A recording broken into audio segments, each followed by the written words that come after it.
Well, good morning all and welcome to the Infrastructure Standing Committee meeting for the 4th of May. Welcome to councillors, staff, community members joining us in the gallery. It's lovely to have you here with us, thank you. And to anyone watching on live stream, welcome. I'd now like to open the meeting at 9 a.m. With the Lord's Prayer. Our Father, who art in heaven, hallowed be thy name. Thy kingdom come, thy will be done on earth as it is in heaven. Give us this day our daily bread, and forgive us our trespasses, as we forgive those who trespass against us. And lead us not into temptation, but deliver us from evil. Amen. Okay, I don't believe we have any requests for leave of absence today, so we'll move on to Councillor Duff to provide recognition of traditional owners. Thank you. Thank you, Mr Mayor. I'd like to acknowledge country and the land where we meet this morning, the Waka Waka land, and acknowledge the elders both past, present and emerging. Thank you, Mr Mayor. Okay, item 4, declarations of conflict of interest. Do we have any in relation to today's agenda? No? Okay, if you do throughout the course of the meeting, feel free to let us know. 5, confirmation of minutes of the previous meeting. Page 5, held on the 6th of April 2022, recommended that the minutes of the Infrastructure Standing Committee meeting held on the 6th of April 2022 be received. Do we have a mover? Councillor Duff, second. Councillor Henson. Speakers? No? We'll go to the vote. Those in favour? Carried unanimously. Thank you all. 6.1, notice of motion, highway slashing, is at page 18.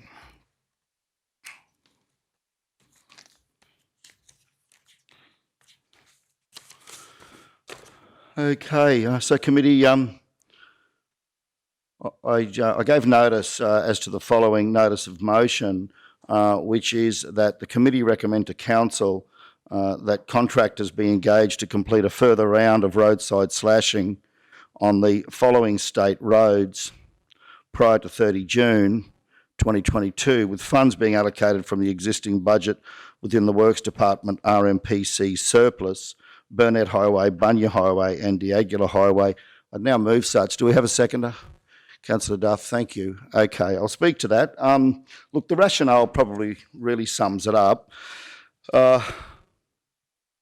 Having driven across those 3 highways in recent weeks, the condition is such that they certainly in many parts of the highway have exceeded intervention level. In fact, in some parts are significantly overgrown to the point that in my view they're probably a road hazard. These are heavily trafficked roads upon which road safety should be a high priority, and large areas, as I said, are over intervention level. While not an intervention indicator, the visual amenity of these roads is also of importance, as they are the main traffic routes for tourists and visitors to our region. And with major events such as Bacon Fest happening in August, I think it's important to have our region well presented. The window of opportunity exists pre-30 June to complete such slashing before the bushfire season, with dry and windy conditions possibly expected in July and August, which can be problematic from a bushfire point of view. The Works Department budget this year shows an expected surplus of $290,000. And based on preliminary estimated calculations that I've undertaken, there's probably about 500 kilometres of slashing when one considers that we have to do both sides of the road, so 250 by 2. And the cost from data I've been able to utilise as supplied previously by staff is such that I would expect it's probably going to come in around $60,000, subject to advice from our staff. But look, the highways are an important traffic route. They are well overgrown. We do have funds there from Rnpc. We are going to make a profit on those, and I suppose I'd like to see them applied to the roadside slashing. I know all councillors, as I do, travel the region extensively, and if you have a look around some of these highways, there are parts that don't look too bad, but I would suggest that probably 3/4 of the highways are in a fairly bad condition in terms of the overgrown roadsides. So that's effectively the rationale. I'm recommending that we don't put the burden on our staff. They've already got a preset program. but that we engage a contractor to do that. So there's the motion. That's my opening comments, and I'll now put it out to the committee to seek your feedback. Further speakers? Councillor Jones. Yeah, thanks. Thank you, Mr. Mayor, and you've got some fair comments there. With that, the money that we make from the Rnpc contract goes back into maintaining our local road network. So if we were to take 60,000 out, which you're suggesting, it doesn't seem a lot, but it does take away from the fact that the money that we make, that is clear profit from the contract that we have with the main roads. And I'll be happy with the staff to put more clarification around this, but I believe that that money is already pinned in some operational budgets or operational projects moving forward. So I'd just like to, through you, Mr. Mayor, go to Acting GM and Manager of Infrastructure there for just a bit more clarity around that, just in regards to taking that away. It'll increase our deficit through our operational budget, I think, if we take that away as well. So there is some budgetary issues there that we do need to take into consideration. Thank you, managers. Through you, Mr. Mayor, I'll defer to Kevin on that one. He's the expert. Thank you. Essentially, that the profit component is our external revenue, and there may in fact be probably better advice from finance in terms of the assumptions made with regards to the any potential profit that's made for private works, which is essentially what it is. It's just to clarify that it's not an underspend in the contract that we have with Main Roads.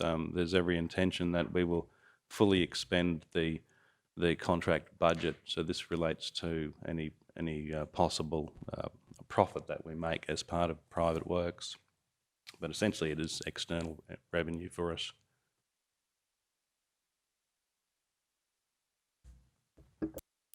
Anything further, General Manager? No, I'll just take that on notice, Mr. Mayor. It's my understanding Rnpcs, it's a contract that's negotiated annually between council and Main Roads, but we can certainly have a look at the financial side of it for you. Thank you, General Manager. Yeah, further speakers. Councillor Duff. Thank you, Mr. Mayor. Yes, I support the recommendation. I think that the roadside slashing is an issue. It's a safety issue. I've travelled through that around that Rural area, and as you come out of Rural and heading towards Kingaroy, that area there hasn't been I think it's just missed the slashing program. We've had an amazing season, which has caused additional grass, and I would like to see that as for safety reasons and also for aesthetic purposes, that we do that extra round of slashing. Yeah, I 100% support this recommendation. Councillor Schumacher. Yes, thank you, Mr. Mayor. I just had a couple of questions. Just in terms of our slashing program, I do agree with Councillor Duff. It's been an extremely good season and we've had high amounts of growth. I just wondered, how many slashes a year do we normally budget for, and how many have we actually done? And have we done any recent inspections on any of these roads in terms of the intervention level and whether they're exceeding that? Managers, thank you. Yep. So for Rnpc we would have done our two rounds. It's an estimation in terms of our Rnpc budget. We're very much dependent on the intervention level and the response time. So in drive times, if the intervention level is not above 700 millimetres, so that's when we're essentially allowed to commence slashing, when the grass is above 700 millimetres. If we have a dry time, then we may find that we don't slash any more than once a year. If we have a significantly wet period, then the intervention level may dictate that we have to slash more than twice. And we're probably in a fairly good season at the moment. So if the intervention level is above 700 millimetres, then there's an expectation from Department of Main Roads that we'll undertake the appropriate slashing and will be remunerated appropriately from that contract. And just my other question in terms of the inspections that have been, like, have we done any inspections in regards to the intervention level on any of these 3 highways? Yes, we are governed by an an inspection program. So depending on which road it is, we need to inspect that on a regular basis. So some roads we need to inspect every fortnight, others every month, etc. So, and that's an ongoing process. If the rate of grass growth is such that we do need to attend to slashing because intervention level is exceeded, then we do that. So, sorry, just to reframe my question. So probably with the inspections that you've done on these major highways over the last few weeks, have you noticed or received any information in regards to the grass being at intervention level, above intervention level? Generally, no. So we wouldn't. We haven't currently planned for slashing to be undertaken on those 3 roads. We do have a boom mowing program that we're working on for selected areas on pretty much across the region, but particularly those roads. But we currently don't have those 3 roads programmed in for slashing. Yes, thank you. Certainly, if there's budget available and these are major trafficked roads, I don't disagree that we should consider doing another round of slashing, being that we've had significant amounts of rainfall over the season. I wanted to understand, so we budget for 2 rounds a year. Have we actually done 2 rounds a year, or are we, with your boom mowing program, progressing that second round? Because I'm mindful this is an extra level of service, so just trying to understand where we're at with our current level of service. Have we delivered that with no plans to slash until the new financial year? Yeah, so we're governed by the intervention levels, so there's no fixed amount for Rnpc to do slashing. There's an ability to reduce the amount of work we do on other activities. Essentially, we're governed by the overall contract budget, and it's up to council to manage that budget for the 12-month period. So the two rounds is typically what we would do, but it's not reflective on our contractual obligations, which is that we need to slash at an intervention level. In terms of the profit component, it's my understanding that that has been factored into the operational budget expenditure revenue, and any increase, say for example we wanted to go and slash the Department of Main Roads road, then that would be an additional cost that council currently doesn't allow for. Yeah, pardon me, I'm sorry, I'm a little bit confused. So we get paid the Rnpc contract to maintain the Department of Main Roads' roads, and we do a series of inspections, you were saying, potentially every 2 weeks on some of these major highways, but we're not really sure whether we're actually at intervention level on some of them or all of them. I'm sorry, I just need some clarification. I'm a bit confused, I'm sorry.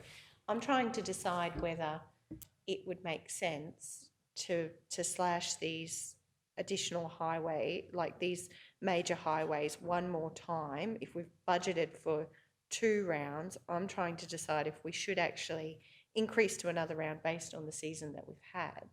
So I'm just trying to understand where we're at with the current program, because I understand we're increasing our budget. We would be increasing what we normally spend by 60,000, but if the figures here are correct, there's capacity in that Rnpc contract to deliver on that. So Yep, okay. Please beg my pardon, but Yep, I'm so- just a little confused. So if we're at intervention, so this is RMPC, state-controlled highways. If we're at intervention level, then we will slash the Automatically. network, and we will be remunerated through the RMPC contract. We're currently not at intervention level, so we don't have that planned to do slashing. If we want to do an additional round of slashing, Yep. which is outside the RMPC, council would need to fund that. And then we're proposing to fund that out of the surplus that we've made from the RNPC contract here in the motion. And Councillor Jones has said we've already spent that surplus on other operational costs. Is that true? Yeah, and that's probably where I referred to finance for some advice, because it's my understanding, and that was an estimate at the beginning of the year when we looked at the budget, and it's my understanding that the expenditure revenue was balanced, and that was factored in at the as part of the budget deliberations. Yeah, okay, so I probably need some more information before I can make a decision on this. I'm not in disagreement, but I really want to understand where we're at, and I'm not sure I've got that detail, Mr. Mayor. Happy for the discussion to progress. I'm not in disagreement with actually your motion here.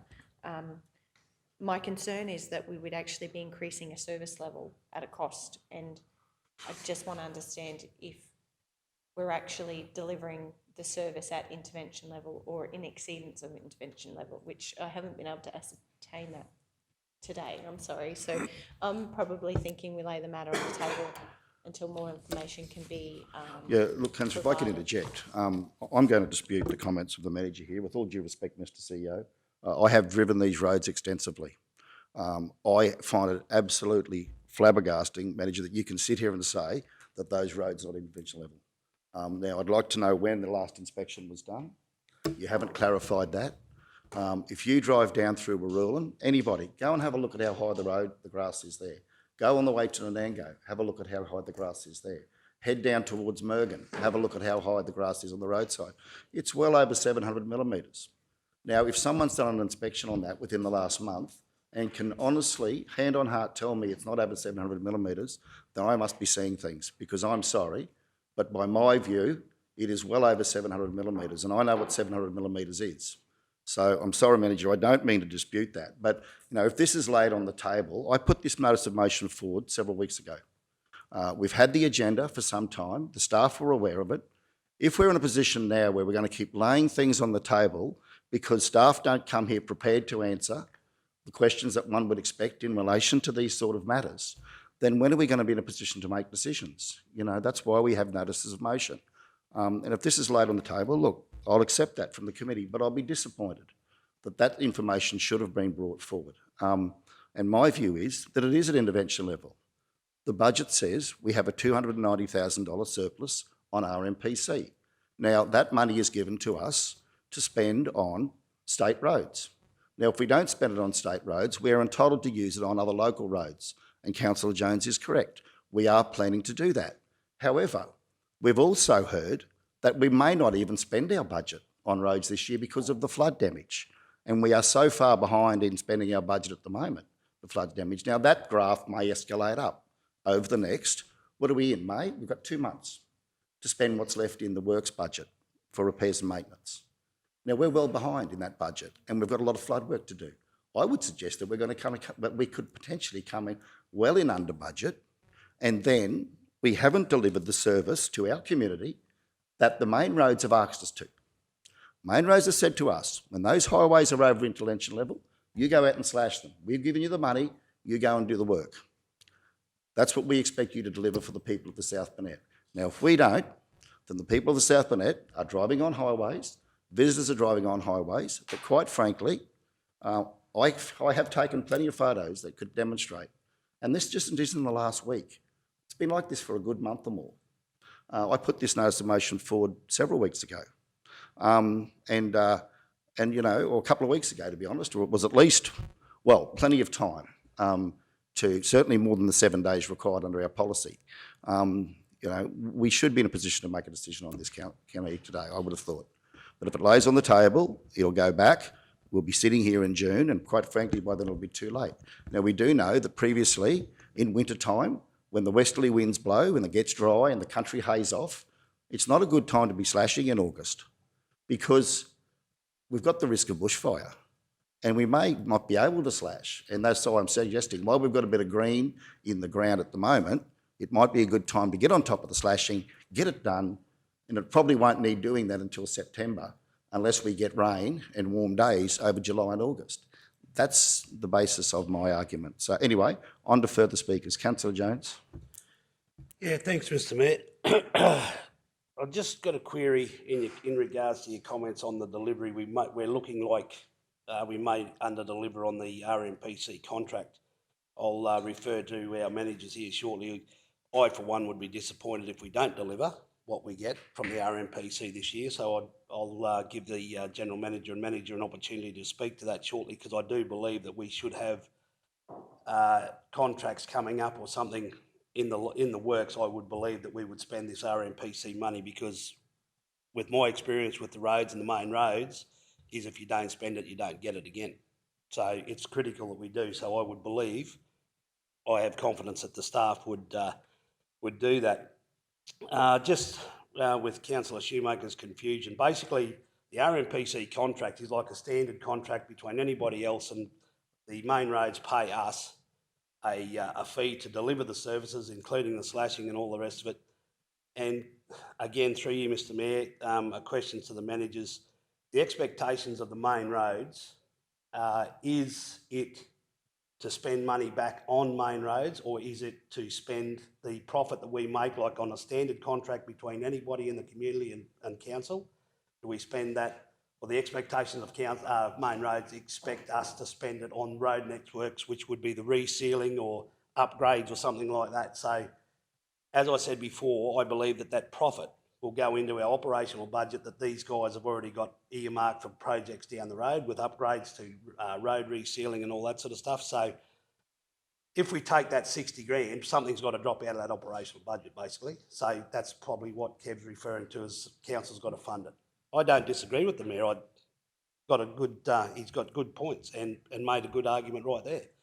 But there is some underlying issues with the budget, all that sort of stuff. It's only 60 grand, but as we know, we've been going through and pulling 500 here and 500 there, and that's $500, not 500,000. So it is a difficult time. So it does have implications, and I think it's quite clear that if we pull this out of that 290,000 expected profit, it'll come out of our operational budget. Our operational deficit will increase, and therefore that's why council has to fund it somewhere, because, as Councillor Shoemaker's alluded to, it is a level of increase into your service level. So the other question, just finishing up, is there a possibility then, if we leave the Rnpc money as is and penciled in for other projects, is there an opportunity to bring any money forward out of the Rnpc, but like from next year, or is there money available? Like, I don't know, as far as the budget goes. Is there another way of funding this other than the Rnpc money that you've already got allocated? Managers, thank you. Through you, Mr. Mayor. Can I, before switching over to Kev, can I just make an observation? If indeed the intervention levels are near or have triggered, then we're within our rights under the current budget of the Rnpc to go and do a third round of slashing. So there'd be no need to bring forward 60,000 of council's profit from that contract. We can actually just go and do another a third round of slashing. What happens then is you don't have enough, you don't have as much money to do pothole maintenance or something like that. So in fact, what you're saying, Mr. Mayor, is correct. If it gets to the intervention level, we can actually do it under the contract. We don't have to use council's profit. Thank you, Manager. Just in terms of the expenditure proposed for the remainder of the Rnpc work, so just for clarity, we've proposed the remainder of the works under the Rnpc as a significant pavement repair program, approximately $500,000. We've got Kingaroy Burren Downs Road, which has just had a major formation grade works completed. Kingaroy Barker's Creek shoulder works is about $100,000 programmed for that. Herbicide spraying has recently been completed, and there's about $100,000 worth of vegetation clearing works, which is programmed for this month and next month. So that's intended to fully expend the Rnpc budget for this financial year. Just providing some information on the particular larger projects that we've got programmed for. Thank you. Now, you just said you'll fully expend the RMPC budget. Will that mean you're bringing forward a budget revision? Because the latest budget revision we did in second quarter showed a $290,000 surplus in RMPC. So I'm a little confused as to what you're saying there.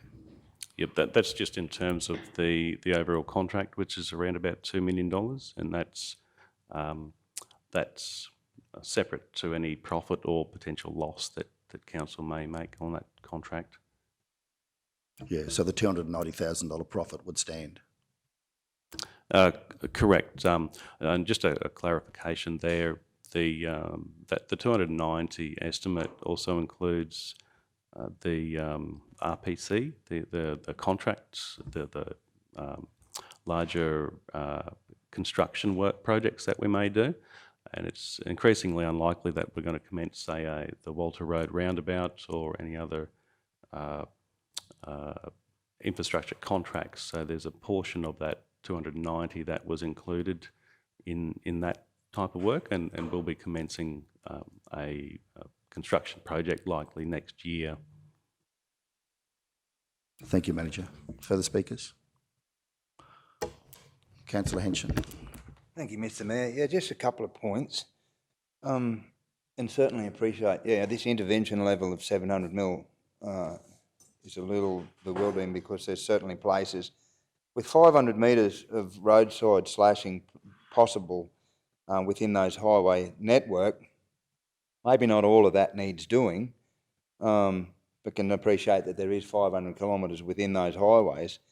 The other thing, with the weather, and we've had an unprecedented summer this year with the wet weather that we've had. So we've had grass that, you could mow 3 times a week in certain circumstances. But at the present time, when we're expecting cold weather and a frost to come, and I hope it's not on Saturday night, but Stanthorpe's going to get one. But grass will stop and certainly slow, and we're only 7 weeks from a next financial year. Would there be a possibility, just a question, that flows over into next financial year's RMPC to be able to do that slashing?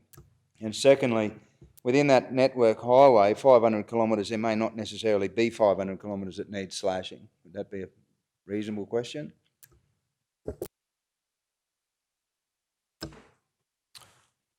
In terms of whether it's this financial year or next financial year, it's very much dependent on the intervention level. So if the intervention level is significantly across the network occurs in July, then it's done in next financial year. Similarly, if it's May, June, then it's undertaken under the current arrangements with this year's contract. Sorry, Councillor, what was your other question?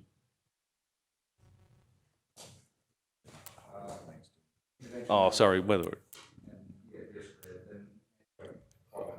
Yep. Yep.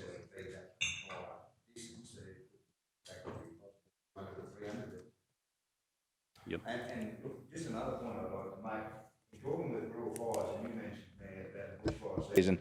The conversations I've had just recently, and I encourage and have been encouraging that we get controlled burn, and I think supportive of if this does go ahead, certainly would help in the control of what could possibly be a pretty serious bushfire season in August, September.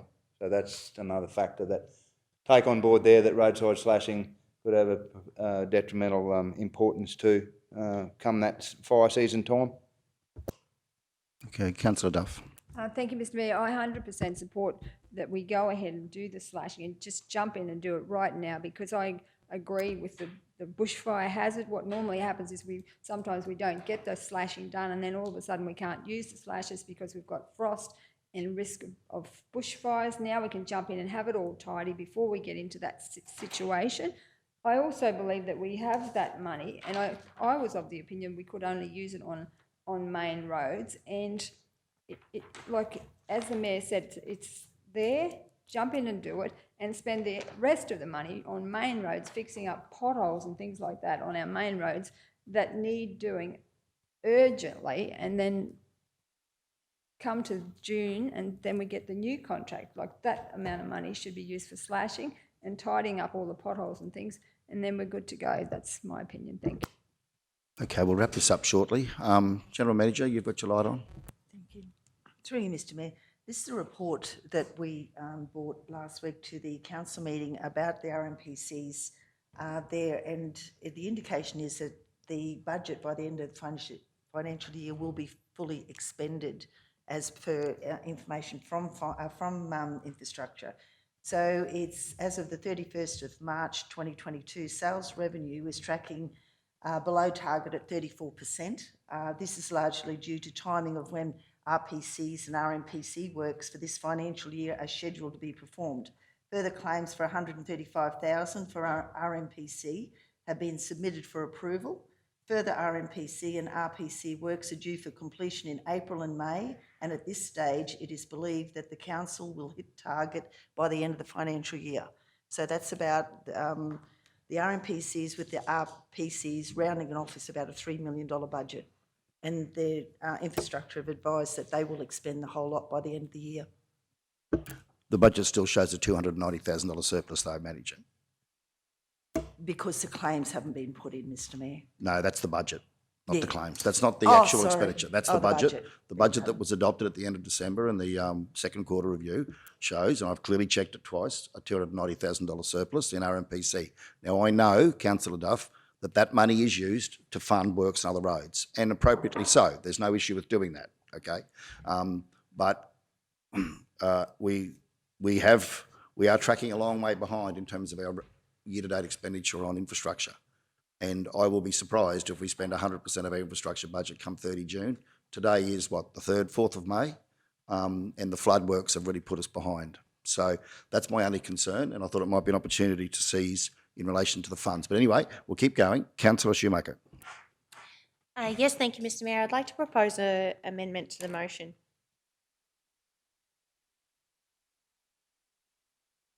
I'd like to move that inspections be undertaken or reviewed to determine if roadsides on the Burnett Highway, Bunya Highway and Diagila Highway have reached or exceeded intervention level,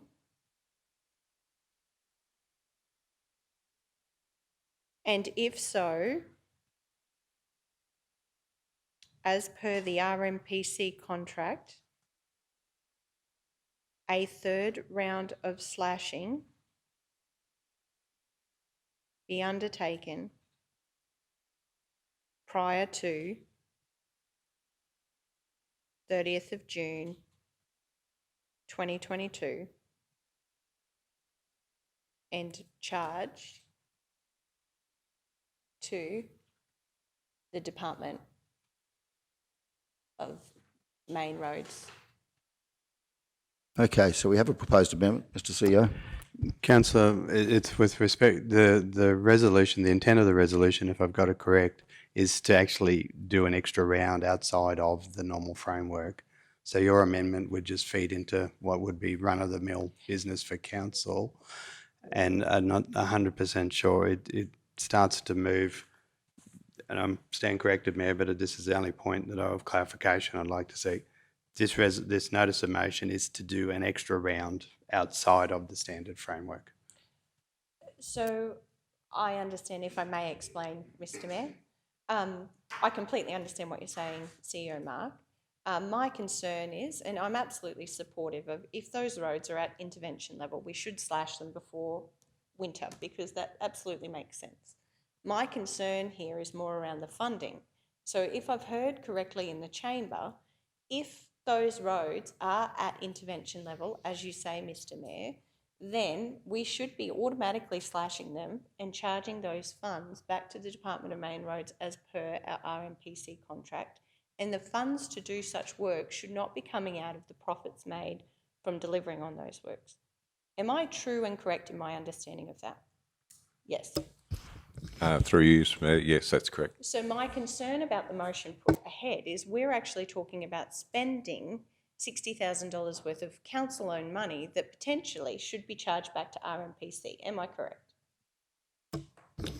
Absolutely correct. Yes, and so if those roads have reached intervention level, it worries me that we're having this conversation and we're not sure if they have or they haven't, and certainly I appreciate you've got photographs, Mr Mayor, and travelled the region. I've travelled the region as well, and I have noticed in areas, you're very true and correct, I believe they are above intervention level. So the reason for my amendment, Mr CEO, is because if they are at intervention level, and we are undertaking those inspections every 2 weeks as discussed here this morning, then we should know that, and we should automatically be sending crews out, and we should not be having this conversation in our council meeting. But from the information I've been given, I'm confused as to whether that has or hasn't happened. So the purpose of my motion is to, certainly the intent is still to conduct that third round of slashing if it's needed, which is in exceedance of our normal 2 rounds of slashing. So if, but only if, we reach intervention level or we've exceeded intervention level, because I don't want to see us spend council funds on works like these that should be going toward potholes and things, as Councillor Duff has said this morning. That's the reason for my amendment. My intent is still to have that third round of slashing done if it's been verified by the team that that should occur as per the Rnpc contract. Mr. CEO, is there any breach of policy in relation to the amendment? No, Mayor, my only comment was for clarification, and also appreciate and thank the council for that.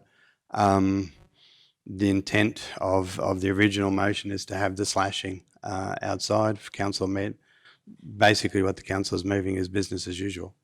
So, so really, I suppose, Mayor, call for a seconder and in your hands. But yeah, they are slightly different in intent. No, look, I certainly don't want us spending money if we're not at intervention level.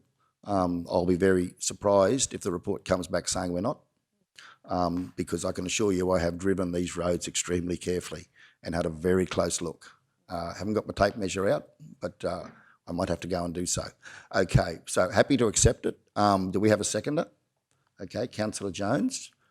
Speakers, Councillor Shoemaker. Yes, thank you, Mr Mayor. I just wanted to confirm further to the discussion this morning that we did receive your motion last Tuesday on 26th of April. So I have dug through and done my homework in terms of the previous presentations we've done around slashing costs.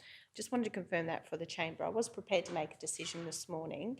However, the reason for laying it on the table was because we couldn't actually ascertain whether these inspections had occurred or not. And the decision point I see is still at our general meeting this month. I respect the CEO's comments around this being business as usual, but in the same instance, we're having the conversation, so that is a concern. I would like to see our roads maintained to a degree where safety is certainly, safety needs are met, and the needs of our community are met. I certainly appreciate the importance of roadside slashing in the lead up to the summer period, and I do think this is an opportunity for us to catch up. So I'm absolutely happy to push forward. Thank you. Thank you, Councillor. Okay, any further speakers? Councillor Jones. Yes, thanks, Mr Mayor. I agree with this, but would Councillor Shoemaker be interested in adding in there that we make this a very, very high priority and get it done ASAP? How you word that, I don't know, just inspections to be undertaken or received to determine. Can we really emphasise the fact that we want something back ASAP so that we can make a decision?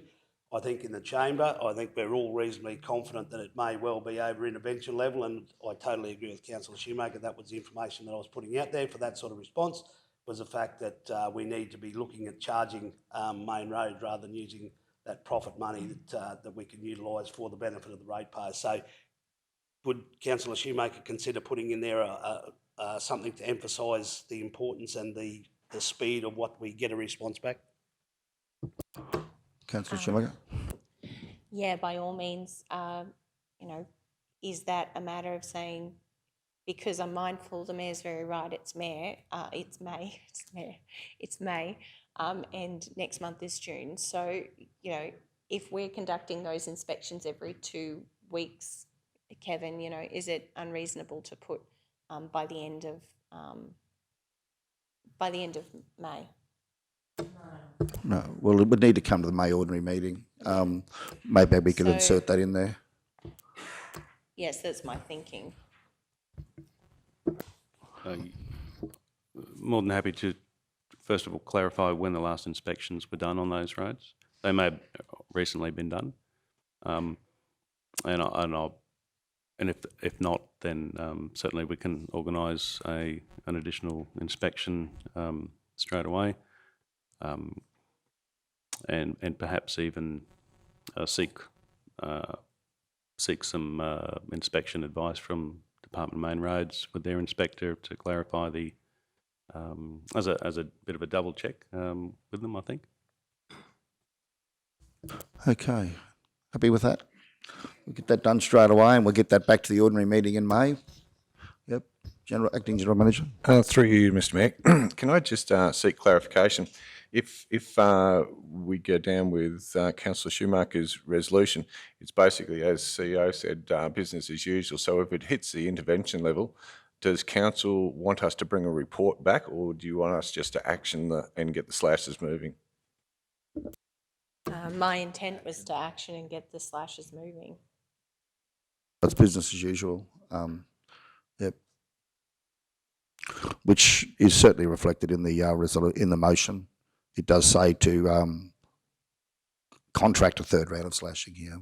Sorry, my Yeah, no, thank you. mistake. Yeah, I just thought that would expedite the process a bit quicker, that's all, yeah. thank you. Okay, we've discussed this for a long time. No, it does say that. It does say that. It does say that. Councillor Potter? Yeah, thank you, Mr Mayor. I haven't had my say on this yet, so I feel a bit left out. Look, in that amendment that Councillor Shoemaker has put forward, did you actually mention that it needs to be done before the May meeting, although we're not bringing it back to the meeting now, are we? No, we're not. If the intervention level has been exceeded, business as usual, the staff will proceed to engage contractors to complete as and where required. To be pedantic, Mayor, it would have to come back, but it'll be an information report to advise what happened, because like the committee recommends to council, so there will be an action, so there will be a report back, whether it's an information report or an action report. It will depend, I suppose, on the information, but certainly taking the point that it can be done as per. But yeah, there would be still an agenda item just to close it out. Yeah, thanks, Mr. CEO. I think that'd be prudent, wouldn't it? So if we could just copy and paste in there, the committee recommend to council, that would then cause it to come back, an information report to come back to council then, Bree. Yeah, thank you. Councillor Potter, back to you. Yeah, no, that's great, thank you. But the other thing is, in that report, is it going to have, I know you mentioned before when they were last slashed, and in that report, when we last slashed those roads? I understand they were last slashed in February, March. Okay, all right. If there's no further speakers, I'll wrap up and then go back to Councillor Shoemaker if there's any right to reply, and then we'll go to the vote on the amendment, and then it becomes a substantive, Mr. CEO, upon which we then vote on it again. This is a long process, isn't it? Probably just a couple of things I want to say here is that, look, I apologise to the chamber that the committee I've had to bring this forward, but it should be business as usual. If we reach intervention level, these roads should be slashed. Now, I spent a lot of time driving the region, doing as a lot of the councillors do, driving around and finding large areas of highway that are over intervention level. Anyone that's driven through Waroolan, how you can tell me that that highway is not over intervention level? If that's been inspected in the last 2 weeks and hasn't been recorded, programmed to be done for the work to be done, then there's a systemic failure here, guys. Because it should not have to come to a meeting for us to discuss this. It should be business as usual. But I'm driving around putting customer requests on highways all over the countryside where we just aren't slashing when intervention level is hit. So I'd like that, at least to make that point here today. Okay, Councillor Shoemaker, anything to wrap up before we go to the vote? Yes, thank you, Mr. Mayor. I certainly don't disagree. I think it is important that it is an expectation of council. If we've got this contract and we've got this arrangement, that we deliver the service for the people of our region, and certainly roadsides are important from a bushfire and also a safety perspective. We've had significant rain, the systematic failure. If there is one, I think it is important that we do really look into the reasons why. If that's a resourcing issue or if that's a budgeting issue, or I would really like to understand that better. But I do appreciate the staff going and doing these inspections, taking a closer look and making sure that the service is delivered before the end of the financial year for the people of the region. So, yes, I certainly commend the notice of motion to the chamber. Thank you. Let's go to the vote. Those in favour? Carried unanimously. Thank you all. That now becomes a substantive motion. So that motion is now out on the floor. Do we have any speakers in relation to that? We'll go to the vote. Those in favour? Carried unanimously. Thank you all. Excuse me, Mr. Mayor. Mr. Mayor, I have a motion that I was going to put forward. It's off the floor, but it's to do with, again, with main roads. Is it relevant to do that now, or should I wait till after the roads and drainage portfolio report? Wait until after that, if it's relevant to that. Thank you, Councillor. Wait until after Councillor Jones has delivered his report. Let's progress. 6.2, notice of motion, seat for Mark Smith at page 19. Councillor Duff, thank you. Thank you, Mr. Mayor. Yes, I would like to move that we arrange a seat in front of Mark Smith's menswear funded by the Mergen Business and Development Association. Do we have a seconder? Thank you, Councillor Jones. We'll just need to put the committee recommend there too. Thanks, Bree. Oh, you've got that. Thank you. Sorry. Okay, we've got a seconder. Councillor Duff. Thank you, Mr. Mayor. Mark Smith has had the Mark Smith's menswear store for as long as I can remember. He has been forced into early retirement because of health issues. His son approached me recently at a funeral and asked me if we could do something for Mark to recognise his long contribution to the business community of Mergen, and so I suggested perhaps a seat. The Mergen Business and Development Association would be honoured and love to fund that, and then they also want to have a function around, unveiling a plaque in honour of Mark Smith and just having a ceremony to like a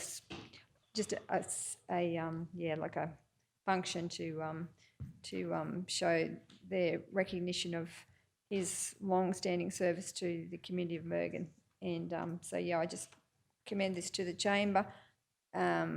Just wanted to say that Mark Smith was the president of the Mergen Business Association for the last 12 months. He's lived and breathed Mergen, and he continues to do so, and just wanted to put this forward for the chamber. Thank you. Councillor Shoemaker. Yes, thank you, Mr. Mayor. I'd certainly like to thank Councillor Duff for bringing it forward. I think it's a beautiful sentiment, certainly to acknowledge Mark Smith, who has been a champion in the Mergen community, long-standing relationship with Mark, involved in a number of community projects, and I think it would be wonderful to recognise him and his contribution in front of his store in Mergen. I do think it's wonderful every time I go to Mergen, the whole community does gather out front, the coffee shop there and near Mark Smith's shop, so I can see it would get great use. So thank you for bringing it forward. I'm fully supportive of the motion. Further speakers? No? Councillor Duff? Right of reply? Ready to wrap up? Comments to wrap up? No, you're good? Okay. We'll go to the vote. Those in favour? Carried unanimously. Thank you all. 7.1, and I'd like to welcome Councillor Jones to provide the roads and drainage portfolio report, and that's at page 20. Thank you, Excuse me, Councillor Mr Jones. Mayor. Can I Sorry. be excused for a second? Yeah, sure. The best part of the meeting and you're leaving. You serious?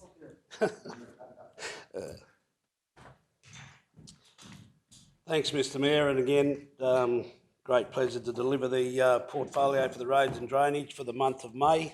And as we go through, we've got roads and drainage, the current design and planning projects.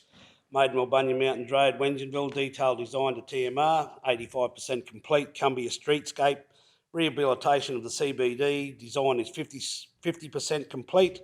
George Street Car Park in Kingaroy, detailed design of new car park, cater for Kingaroy, design 50% complete, community consultation complete.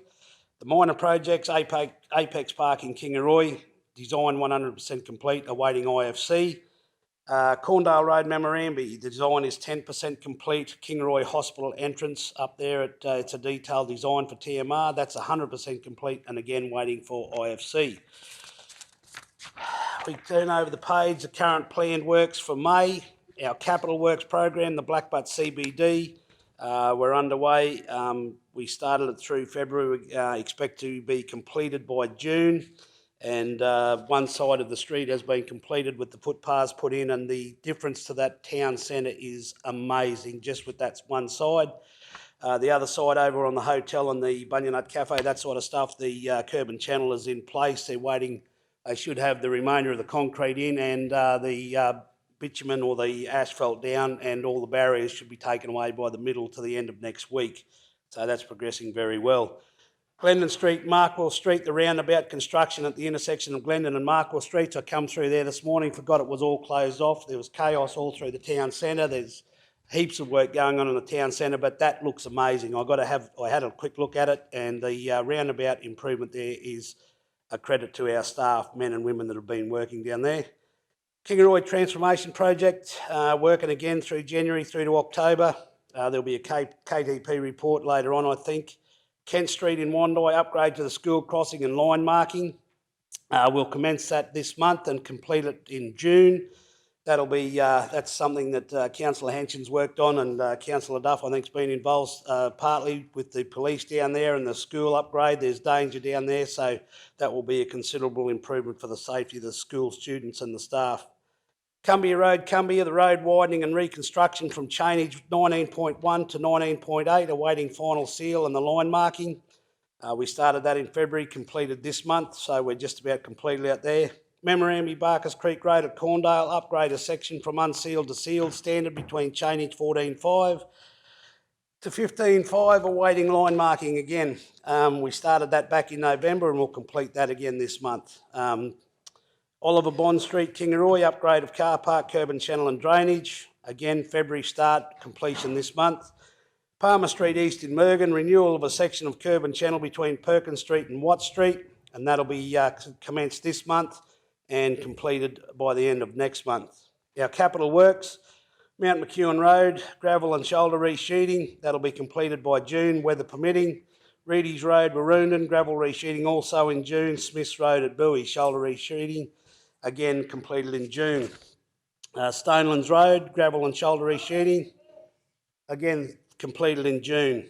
Our patrol grading, due to flood damage on the road network, the patrol grading program has been severely impacted as crews are prioritised onto emergency works and inspections for restoration works are carried out.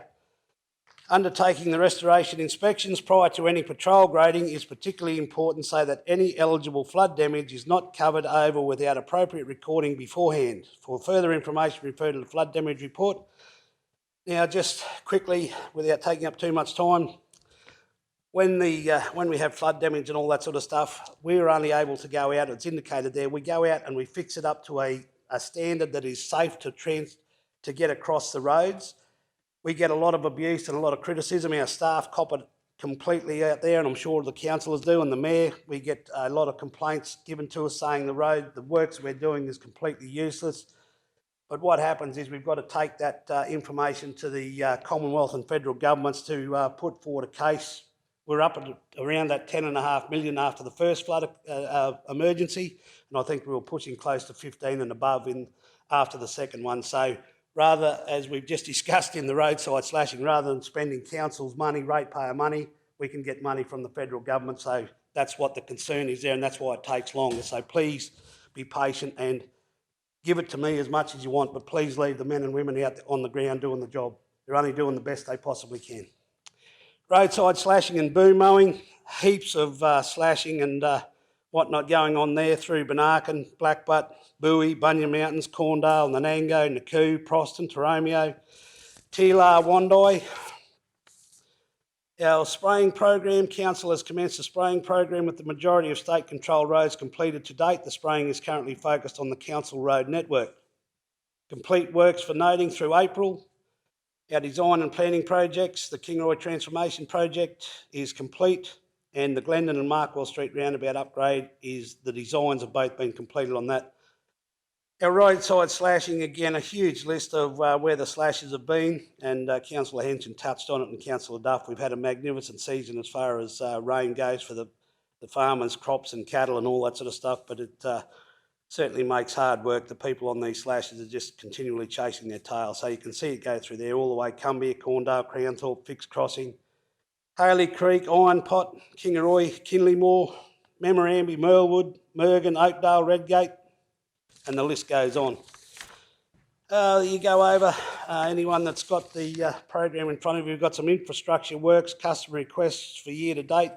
We've got all those off. There's 87% have been closed off with still 13% remaining open.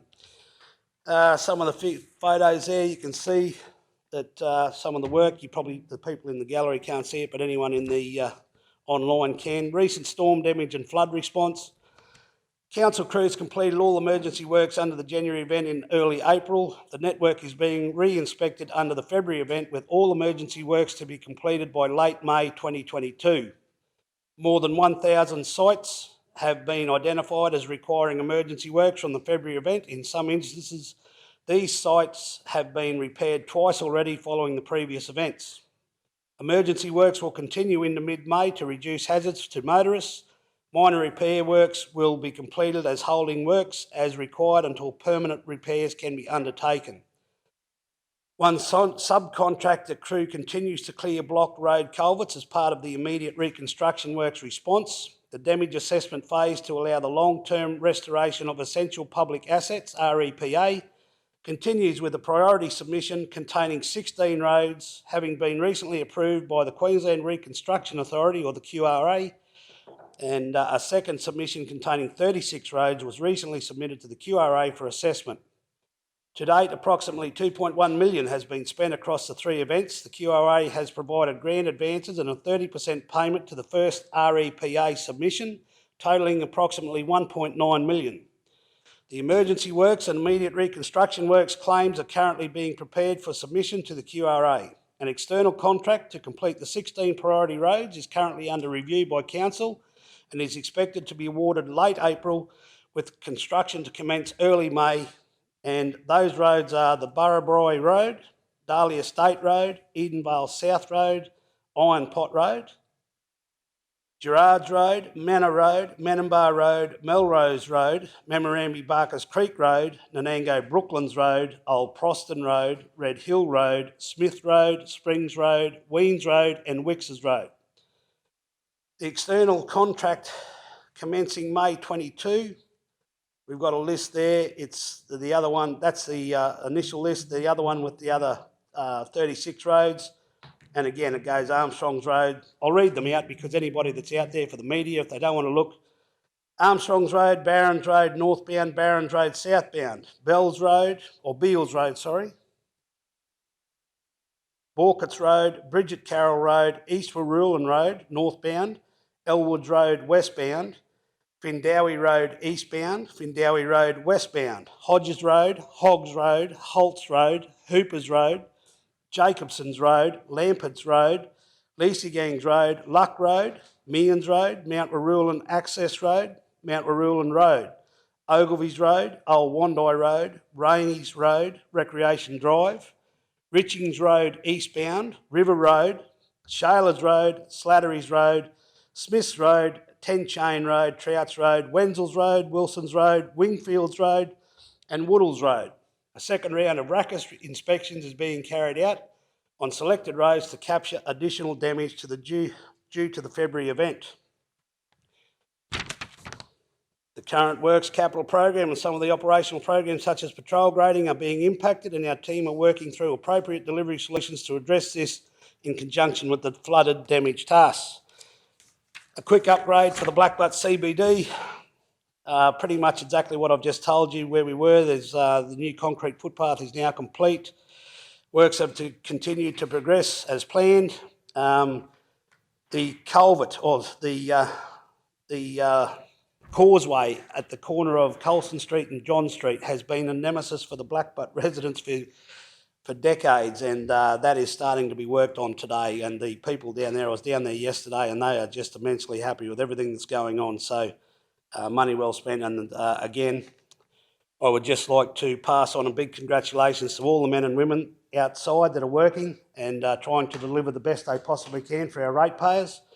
They do a wonderful job, and I just ask you again, please, with the works that they're doing, especially on the flood recovery, please be patient with them. Don't abuse them. You should be giving them a pat on the back for the work they're doing. Feel free to come at me anytime you want, but leave the staff alone. They do a wonderful job and the best they possibly can. So with that, Mr Mayor, I would like to move that my roads and drainage portfolio report for the month of May be accepted. Thank you. Thank you, Councillor. Do we have a seconder? Councillor Henson. Thank you. Speakers? Councillor Duff. Thank you, Mr Mayor. I'm just concerned that it says on the page 23 that due to flood damage on the road network, the patrol grading program has been severely impacted as crews are prioritised onto emergency works and inspections for restoration works are carried out. My question, I just have a question for a start, is to, I believe, or I'm not, correct me if I'm wrong, but that the inspections and all of the flood restoration is covered by the flood damage. We get funded for that. And then why then would we then drop the ball on our gravel roads, which we are meant to, we have a commitment to the community to grade them once a year, but we're saying that we're not doing it because we've tied up with flood restoration. And I have numerous emails, customer requests for grading works and drainage works, and people who can't get along their roads, smashing their cars. I've got one lady on Trentham Lane that's damaged her car, has had put insurance claims. Just wondering why we have dropped the ball on our rural road network. Thank you. Managers? In terms of the patrol grading, we should be completing the emergency work that we're doing with our flood damage this month. So that we're hoping that will allow us to substantially get back into the patrol grading. But it is still dependent on the inspections for the restoration of essential public assets funding. So we do need to be careful when we start back with patrol grading that we're not covering up the evidence, so to speak, and miss out on that funding. But certainly there are areas where we're looking at recommencing that patrol grading program, and as I say, largely the emergency work is to be completed this month. Councillor? Thank you, Mr Mayor. Just so the question was, are we covered through the flood damage restoration to actually go out and inspect the roads and do the emergent works? Thank you, Manager. Yes, that's correct. That's part of the Queensland Reconstruction Authority's disaster recovery fund arrangements, where we are entitled to claim for the emergency works that we're doing, which is taking up the likes of patrol grading. They're actually on doing the emergency type works, and that's fully claimable. Councillor Jones. Yeah, thanks. Through you, Mr Mayor. So in regards to Councillor Duff's question and Kev's response, we aren't able to claim that money to go out, and the money is not paid to us until we make a claim. The the recovery, flood works and all that sort of stuff that we prioritise with our crews have to be covered at initial cost by council until we then make the claim and see whether we're successful with the federal and Commonwealth government. Is that right? We don't get the money up front to go and do the repairs, do we? We've got to go and do the works and then get the reimbursement through our funding application. Is that correct? Yeah, that's correct. There's and we do need to be very careful about what works we do without recording that information, because potentially we miss out on literally tens of thousands, hundreds of thousands of dollars if we're not careful about recording information, literally thousands of photos, etc. And that's in expectation that there's a submission and an approval for that work through flood damage. But ultimately, we do need to essentially apply for funding for the disaster recovery work. Councillor Shoemaker. Yes, thank you, Mayor. Thank you for the report. I did just have a couple of questions. First question, just in relation to further to the conversation that we're having, page 27 says that to date, approximately $2.1 million has been spent across the 3 events. The QRA has provided great advances and a 30% payment of the first REPA submission, totalling approximately $1.9 million. The emergency works and immediate reconstruction work claims are currently being prepared for submission to the QRA. So I just noted there's a $200,000 difference between what we've spent and the first submission. Is that the $200,000 activation fee that we've been discussing and expecting? A majority of that is the emergency work that's been undertaken. So that final line there, emergency works and immediate reconstruction works claims are currently being prepared. So that's essentially in addition to the grants advance. So we're recouping the emergency works that we've currently done. And just from a budgeting point of view, those funds, when they come through, are they recognised as OPEX or CAPEX funds? I believe it's OPEX. OPEX. And are they likely to be received before the end of financial year, or will they be received in the next financial year? We're not sure. Can we take that? Yeah, that's dependent on when the claim's submitted and assessed and approved. So getting close to the end of financial year, it may be this financial year, it may be into next financial year.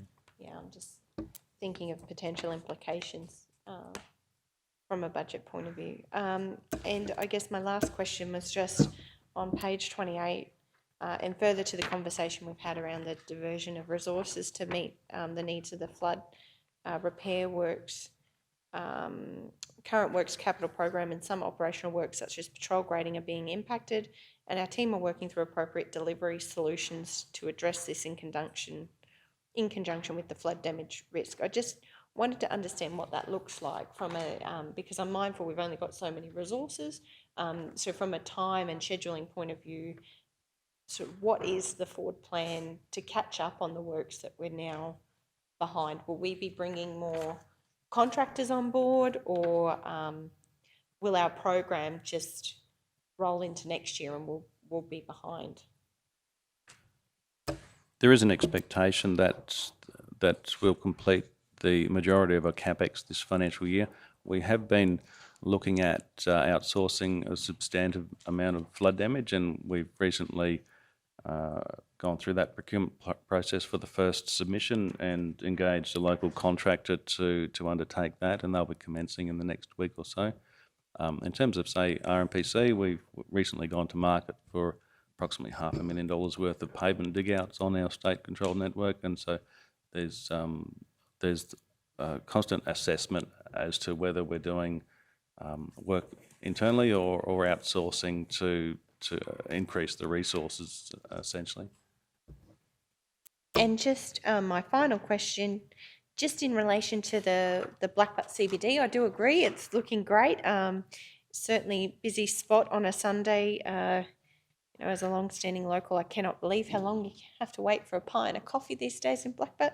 I just wondered, it says invitations for offer for the proposed upgrade works within Lesmella Park will be issued the week commencing the 26th of April. I just, you know, the map here, I know a lot of the discussion we've had it has been around the centre strip of the town, and I just wanted to understand more what kind of work was actually being done in Lesmella Park. So Thank you, Manager. within the Lesmella Park, we have the existing footpaths that are primarily being replaced. There's some shelters. There's the softball in the playground area. I think they're the major portions that we're doing in Lesmella. Thank you for the question. Thank you, Councillor. Councillor Duff. Thank you, Mr Mayor. Just if we are going to get the roads, some roads obviously are going to be flood damaged roads and probably roll into next year to actually be repaired, is it possible then, because we to engage contractors to do that work, and then our resources would then be freed up to perhaps to grade the other roads that are not included in the flood damage, and perhaps do an additional job on them and fix our tail drains and table drains on the roads. So we've got the roads that are flood damaged to be done through all fully funded, and the other roads then to do additional work on them, because our resources would not be utilised to do those flood damaged roads that would be covered off with perhaps contractors. Thank you, Manager. Yeah, as previously indicated, our first approved submission, which is we've gone out to procurement and engaged a local contractor to undertake that work, a significant amount of work in excess of $1 million, and that's very much looking at the resourcing side of things, knowing that we're internally going to be quite busy. So outsourcing essentially that first portion of flood damage, and as our submissions, future submissions are approved, we'll also be reassessing whether it's internal or external. At this stage, we're looking primarily external work, and preferably local contractors. Thank you, Managers. Anything further? Councillor Duff. Mr Mayor, I have two pothole issues that I wanted to raise.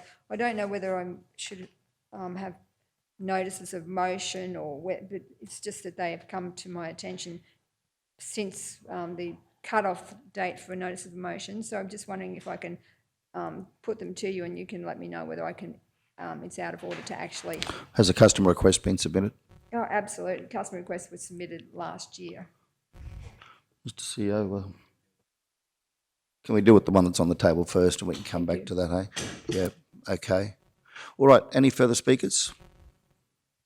No, Mr CEO? Mayor, just with Councillor Shoemaker's question before, I've just picked it up, but General Manager Jarvis, because the flood money with the OPEX capital actually has a fair chance of, depending on the final value of it, when I say distorts the books, it really throws them out. If it's like previous events, certainly with the emergent work, there's time frames on them, quite strict time frames to get that work done and get that money through the system. They have taken to a little bit of making advance payments particularly for the smaller councils that have cash issues. We might, rather than treating it as a question, we might just bring back a report to the Exec Standing Committee on the impact of the flood money. Because inevitably, as the network's damaged, there will be an impairment of the network, which is your book entry and then your reinstatement of it. So there's a fair bit in it. So if rather than a question on notice, as a councillor, if it's with the leave of the meeting, we'll just bring it back as a report. Thank you, Mr CEO. Okay, if we're comfortable with that. All right, so we'll go to the vote. Those in favour, carried unanimously. Thank you all. Councillor Duff, before we go on to 7.2, thank you. Thank you, Mr Mayor. I have, this is the first one is a main roads issue. I'd like to move a motion that main roads be contacted and a permanent job be done to fix the pothole on the Bunya Highway, approximately 500 metres past the Sherburg turnoff. And I've got some background information around that one. It'll need to be, Out towards Cherbourg. just read that again slowly if you could. Thank you, That- councillor. That main roads be contacted and a permanent job be done to fix the pothole on the Bunya Highway, approximately 500 metres past the Cherbourg turnoff. Towards Gameri. Sorry. Approximately 500 metres past the Cherbourg turnoff, heading towards Gameri.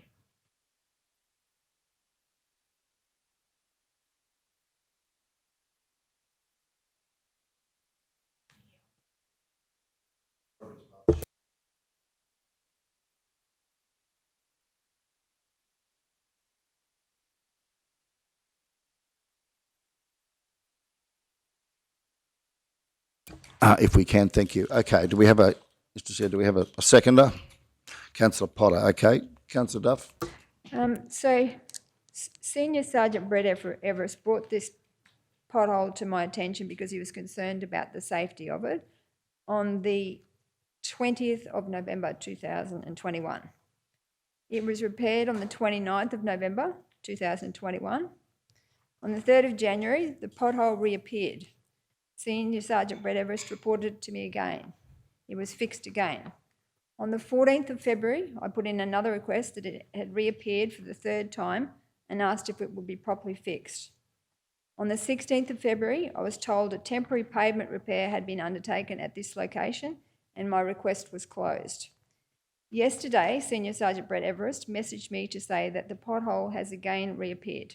It is large and dangerous on the Bunya Highway past the Cherbourg turn on the right-hand side.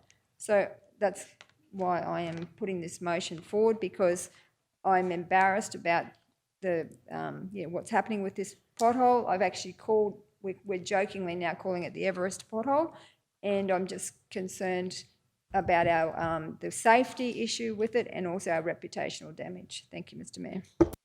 Thank you, councillor. Further speakers? Councillor Jones. Thanks, Mr Mayor. All I've got to say is that's a perfect example of the use of the $290,000 of profit that can be utilised. So that is a perfect example where the money can be spent for the benefit of the ratepayer. Duly noted. Thank you, councillor. I am well aware of this. In fact, I drove it again on Sunday, hit it again with my car on my way through there while I was looking at the roadside slashing, actually on the Burnett Highway, on the Bunya Highway. It has been there for a long time. My observation of it is, and I know you don't like me saying this, but I got my dad to have a look at it. His view is that the pavement needs significant rehabilitation. It'll need to be dug out and rehabbed because the pavement's failing. So it is going to be I think, a capital works renewal job. I would have expected there, Kevin, but be guided by you on that. Is this something that, how will be I suppose my view is, Kev, what's the process now moving forward to get this done? Because they've been patching it, but it needs renewal of that section of road. I did mention that we have a dig out program, approximately $500,000 that we're looking at doing it on the state controlled network. For some reason, that particular one rings a bell in my mind. So I'll confirm that whether that's on the program or not.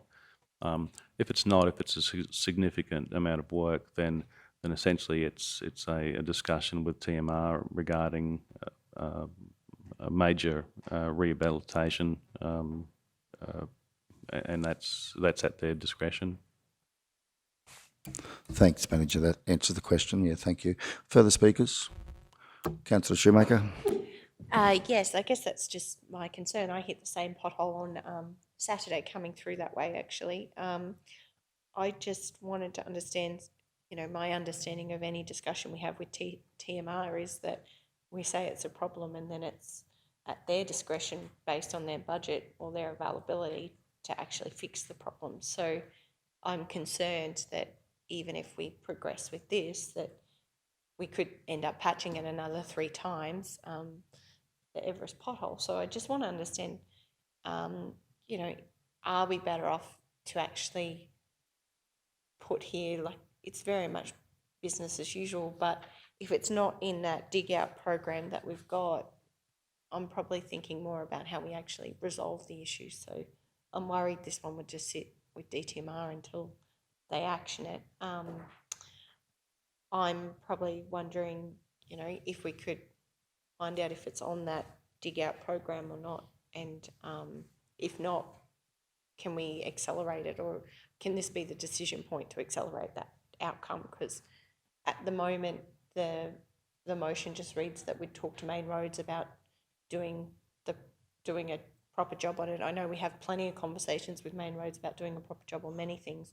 I guess I just want to see it resolved. So probably asking for some advice here as to, does this really change the situation, this motion here, or should we be trying to progress it to that dig out program that you're conducting? What's the proper process here, managers, in terms of we have a Transport Advisory Committee, Councillor Jones sits on that.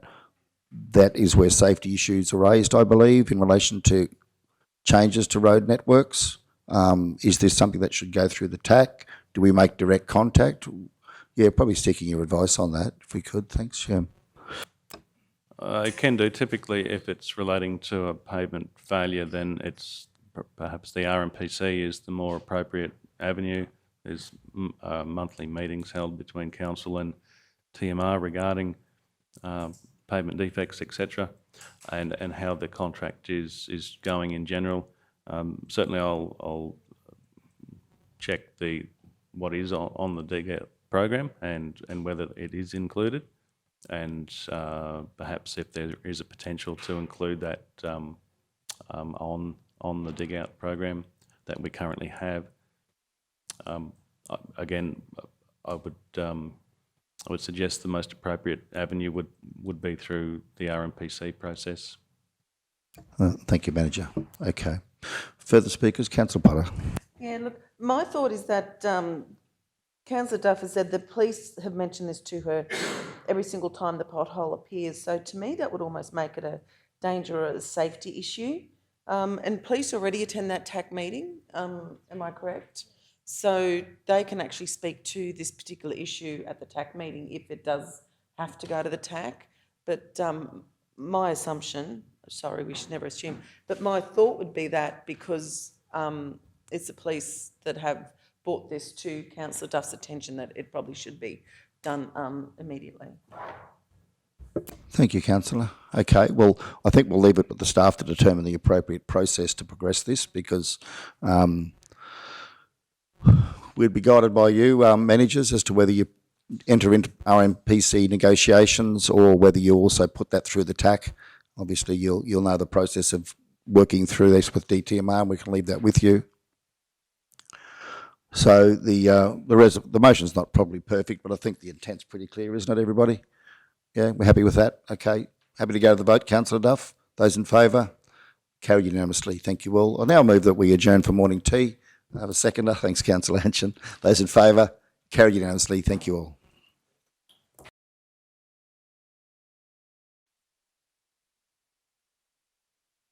Okay, I'll now move that we resume the meeting. Seconder, Councillor Hanchin. Those in favour? Carried unanimously. Thank you all. Councillor Duff. Thank you, Mr Mayor. I've just got one more pothole motion. That the committee move that the pothole on 39 Boat Mountain Road, Bergen, be fixed as a matter of urgency due to community safety concerns. So Bree's already got that one on the screen.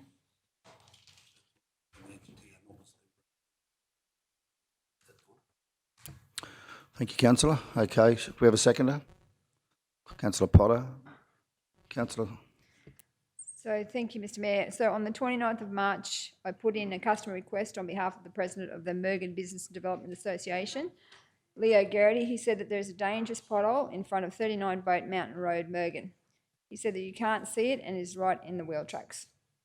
So that was over a month ago. I went to, in between that, I was at the Mergen Business Development Association meeting where they raised it. They said that the community had actually put a witch's hat in it because the community was concerned about the safety of it. So yesterday I went there and the witch's hat has gone. Someone's run over it or stolen it. And there's a sign on the council has put up on the opposite side of the road, on the wrong side of the road. So if you were coming from the Boat Mountain side, you would hit the pothole because there's no signage on that other side. It's a big pothole. It's right in the wheel tracks. It's dangerous, and for our we are suffering reputational damage as well as potentially a huge safety issue. So I'm just wanting to put this motion forward for this particular pothole. Thank you. Thank you. Further speakers? Councillor Jones. Yeah, thanks, Mayor. Just in response to that, if it's the one that when I was up there for the fundraiser for Blaze Aid, I went up and had a look at it and spoke to some staff, and I believe that they probably put those signs there. I was told that they were going to put two signs either side, and they also temporarily fixed it, and they were well aware of it, and the staff were well aware of it. And correct me if I'm wrong, but was there some coal mix put in there, temporary fix, or is it still the same hole, or am I on a different hole? Just out on the edge of town, opposite the Brahman cattle. It's the same hole, and there was no temporary fix, as far as I'm aware, that's been spoken about. I'll stand corrected, but I will follow that up because I believe that there was some coal mix put in there to make it safer, not perfect, but yeah, no point taken, and happy to support. Thank you. Councillor Shoemaker. Yes, thank you, Mr. Mayor. I'm probably a little bit concerned that we're talking specifically about potholes which should be picked up on our maintenance register and our defects list. And I just wanted to confirm that, you know, in a recent budget discussion we had, I believe there's over $4 million worth of defects on our network. I wanted to confirm that. Through you, Mr. Mayor, yes, that's correct. Yes, that's correct. I'm probably more interested from both resolutions you've put forward today, Councillor Duff. Certainly I accept and appreciate the community's frustration and concern about these, and certainly respect that they've brought it forward. It probably just concerns me from an operational point of view that these are operational matters, and that a council is responsible for the strategic setting of making sure that we have the right resources, that we have the right planning, that we have the right scheduling, the systems in place. If this kind of becomes normal practice where we all bring our pothole lists to the chamber, I'd be concerned about that.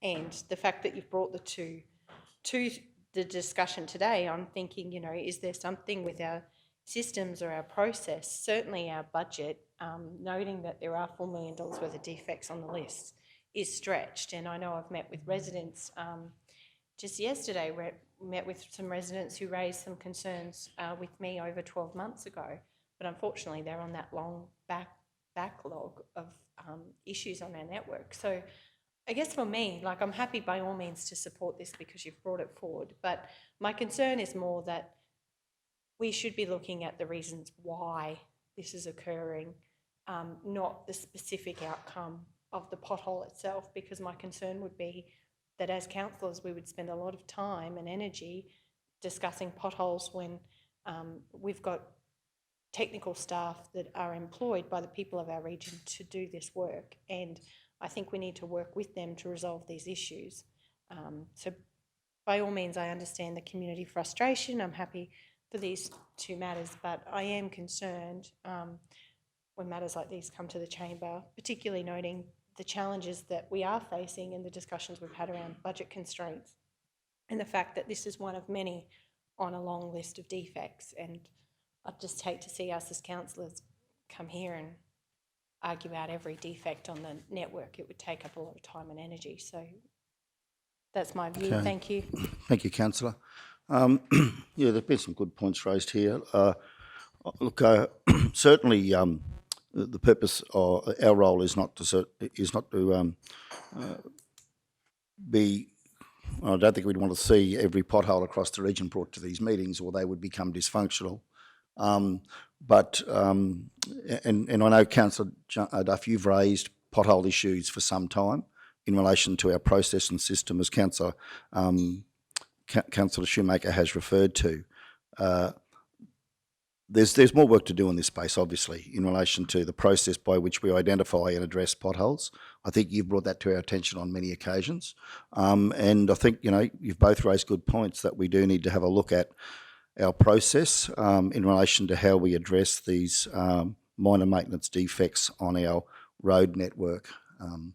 But that's a work in progress, clearly, that we'll have to continue with moving into the future. And it's something we'll need to consider, I would suggest, in the new financial year as to what is going to be our process at reviewing that and providing oversight at a strategic level in relation to our road maintenance program. Okay, but nonetheless, we've got the motion here. So further speakers? Councillor Jones. Yeah, thanks, Mr Mayor. I take your point. I've been banging on for 6 years about potholes and roads and all that, and I've never stood here and said that our work crew are perfect, but by hell, they're getting a lot better than where they were in 2016, and they continue to improve. And you can have all the arguments, conversations you want. The only way you're going to fix an issue like this is to put more money into it. That's as simple as it gets. And the only way you're going to fix our road network is by continuing to put money into it and continuing that. When Councillor Duff highlighted and she said that she wanted to get costings on a new jet patcher and everything else, but perfect, new music to my ears. It would certainly go towards fixing our potholes. But I'm with Councillor Shoemaker. If we continue to bring a pothole that's brought to our attention, and this was brought to my attention, I'm sure I've got the photos in there and I work with the staff, I will be following up just to make sure what they done and what action they took. And it's got to go in a works program. As Councillor Shoemaker said, every one of us could bring in 5 pages of potholes that we want.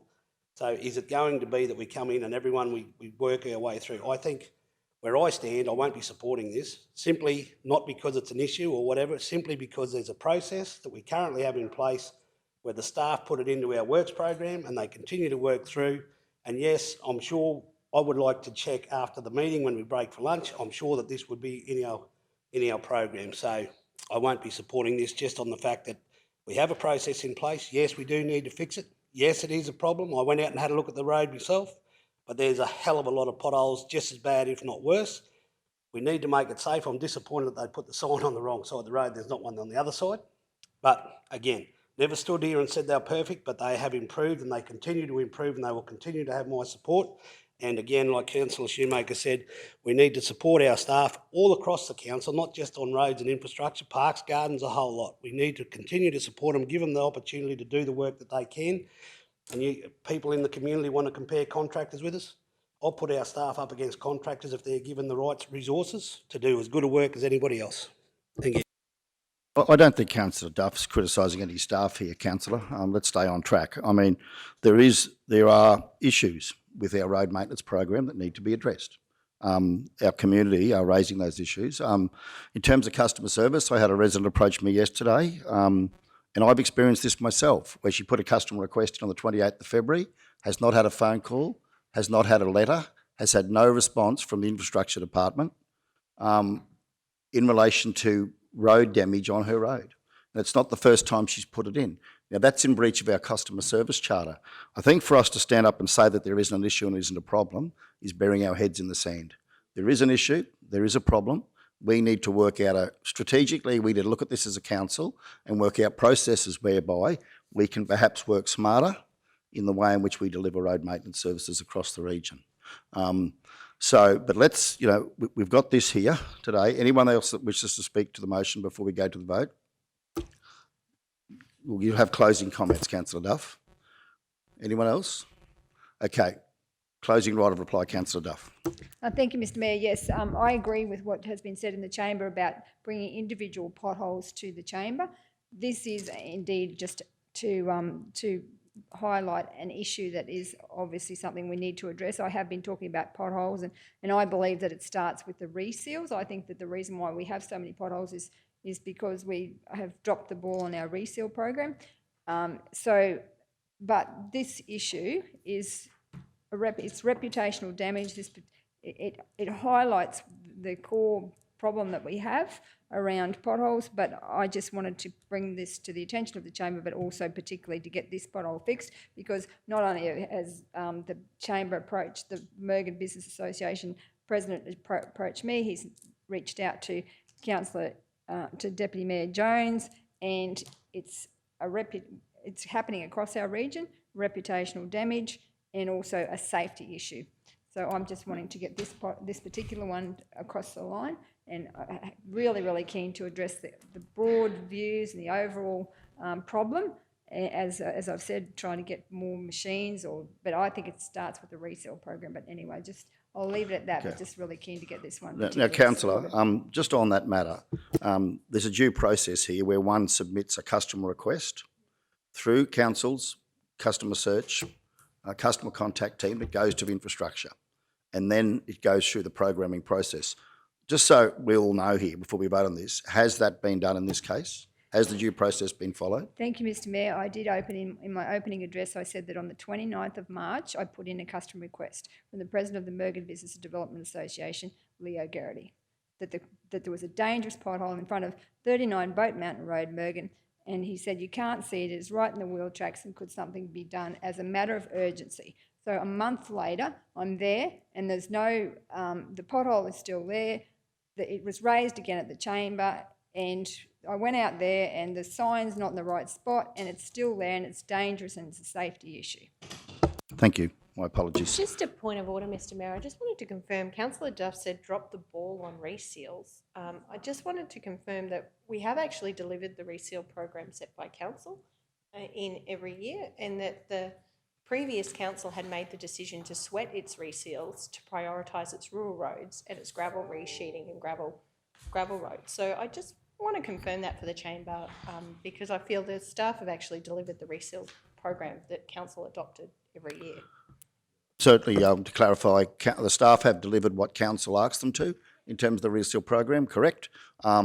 Whether or not we provided enough funding for reseals is another matter, but that's a decision for the council chamber. So I think, Councillor Duff, if you're referring to dropping the ball, that would be a responsibility of the chamber, of the elected representatives. Thank you, Mr Mayor. I believe that sometimes our priorities have not been where they need to be on the actual reseal program as opposed to other projects. Thank you. Okay, thanks for clarifying that. Okay, let's go to the vote. Those in favour? Okay, Councillor Duff, Potter, Henson, Shoemaker and Otto. Those against? Councillor Jones. Carried 5 votes to 1. Thank you all. We'll move on to 7.2, which is the George Street Car Park concept design. That's at page 30. Welcome, Planning Design Manager Darcy. Would you be so kind as to give us an introduction? Thank you. Thank you, Mr Mayor. George Street Car Park is just located on the northern side of the Kingaroy CBD, and is one of discussion for a period of time where this car park will look to populate in the vicinity of 90 car parking bays with a variety of zones, including loading zones, and also looking at, in the immediate vicinity, provision for bus and trailer combinations to support the future use of the Kingaroy-Kilkevin Rail Trail. Excuse me. The car park itself will help with a lot of the rear of business interests that exist on that northern side of Haley Street, and looking to maximise the opportunities of interconnecting with the King Street car park, as well as improving the movements out onto George Street. So the access as part of the KTP was an entry only onto George Street, and we're looking to continue that through in an anti-clockwise movement, and this George Street car park layout will help support that. So, excuse me, we're looking at around 90 car parking bays with 4 PWD bays, and the other items of interest in this area are also around the drainage. Excuse me. So we have an open table drain on that northern side of the car park. We're looking to try and retain the trees and shade that exist up there, and with looking at 2 to 3 trees that are having to come out that are either semi-mature, with one mature tree definitely looking at being removed. But we've definitely tried to accommodate a car park layout to continue the use of that area. Pretty much with off-street car parking, we're trying to support the businesses that front onto Haley Street and getting their staffing, parking movements located off-street to help maximise the business interests, and having that high frequency, short turnover car parking availability will help to improve the efficiency of access to those businesses into the future.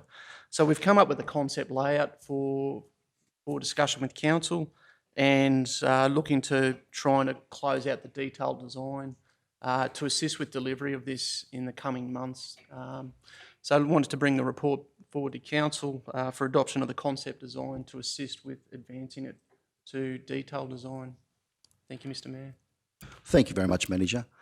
Okay, so it's recommended to the committee, the committee recommends to council that council adopt the concept design for the George Street car park and make allowance for additional $75,000, 10% from LRCI Phase 3 in cost escalation due to the impact of current construction industry inflation. Do we have a mover? Councillor Potter, second to Councillor Jones. Speakers, Councillor Potter. Thank you, Mr. Mayor. I think we all realise that due to the escalating prices in the construction industry, some of the prices have gone up by 20 and 30%, even to the point where steel prices are only valid for 24 hours. So I do believe this is not an unreasonable request, Mr. Mayor. Thank you, Councillor. Further speakers? Councillor Shoemaker.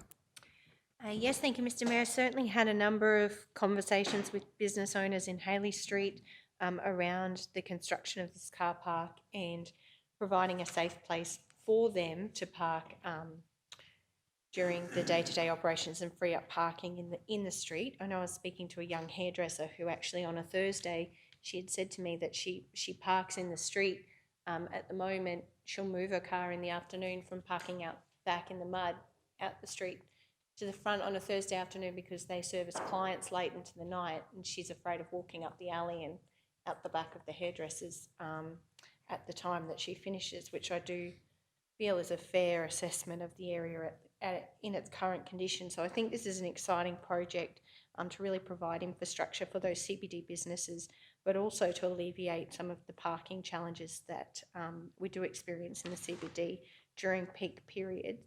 I just had a couple of questions in regards to the report. Some of the business owners have raised with me a need for some tree pruning and maintenance. They said it's good that we're keeping the trees, but I see in the project costings, I couldn't see any scope.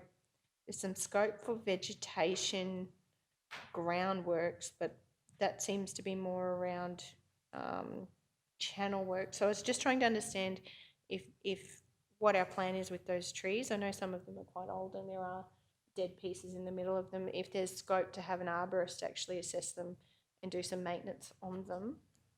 My first question. Through you, Mr. Mayor. The vegetation groundworks item is in relation to shaping that drain around the northern side of the car park to assist with some of our known drainage issues in that general area. So that is in relation to trying to build capacity into that and trying to move it into the areas that we need to minimise disturbance downstream, because it is due to the rail corridor and the old QR land through there. It's just sheet flow, it's just overland flow, unfortunately, and where it first intercepts businesses is at their back door. And we need to, as part of this project, accommodate the capacity to manage that issue, and that particular item we're hoping will take care of that. That's in relation to the downward outpours of rain, sudden pours of rain actually flooding the businesses on the back of George Street. Yes, that's correct. Thank you. Yep. That's just the item in the schedule. I haven't answered your question. No. Yep. The tree pruning and maintenance item, we've looked to try and have the location of that car park set away from those trees. But yeah, happy to work with our Parks and Gardens team on something that we can get assessed as part of the project. And find out whether our works are going to impact on the on those mature trees and making sure that they'll be able to continue the way they currently are.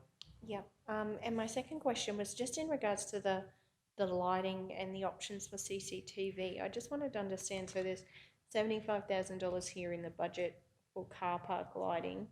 Is that using existing poles in the area, or is that the erection of new light poles? And are there, you know, just in terms of scope and certainly recognise the challenges in the construction industry, as Danita has said, just wondering if there's any opportunity to potentially save any funds there. I think the lighting is an important component of the project, but yeah, I'm just trying to understand, are we erecting new lighting poles, or is that for existing poles in the area? Through you, Mr Mayor, yeah, it's both, in all honesty, Councillor. At the western end of that project, there are existing power poles that we can utilise. We can make use of that existing infrastructure to erect what's called an outreach and a luminaire, which extends out into the car park. But towards the eastern end of the project, around where those immediate rear of business issues are, there are no existing power poles to really create that same outcome. So we would need to look to extend infrastructure into that area to get the right direction of lighting to cast underneath you know, some of those, you know, darker areas, and to really get a better projection of light towards the north to, you know, hopefully build confidence and some security around the operations of that car park into the future, because, you know, as you quite correctly identified, there's no point in building something if some, you know, people are not comfortable in wanting to use it in the future. So we believe it is an important item of the schedule. And just in regards to CCTV, I know we're putting CCTV through the CBD because with the KTP project, recognise it's not in, I couldn't find it here in your budget costings for the car park. Just, is there provision for the conduit or for that to be added at a later date if funding allows, or will that be included in the project?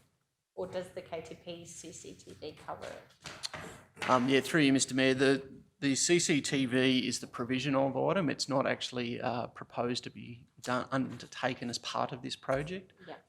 The CCTV work would need to align with the rest of the KTP project in the future. So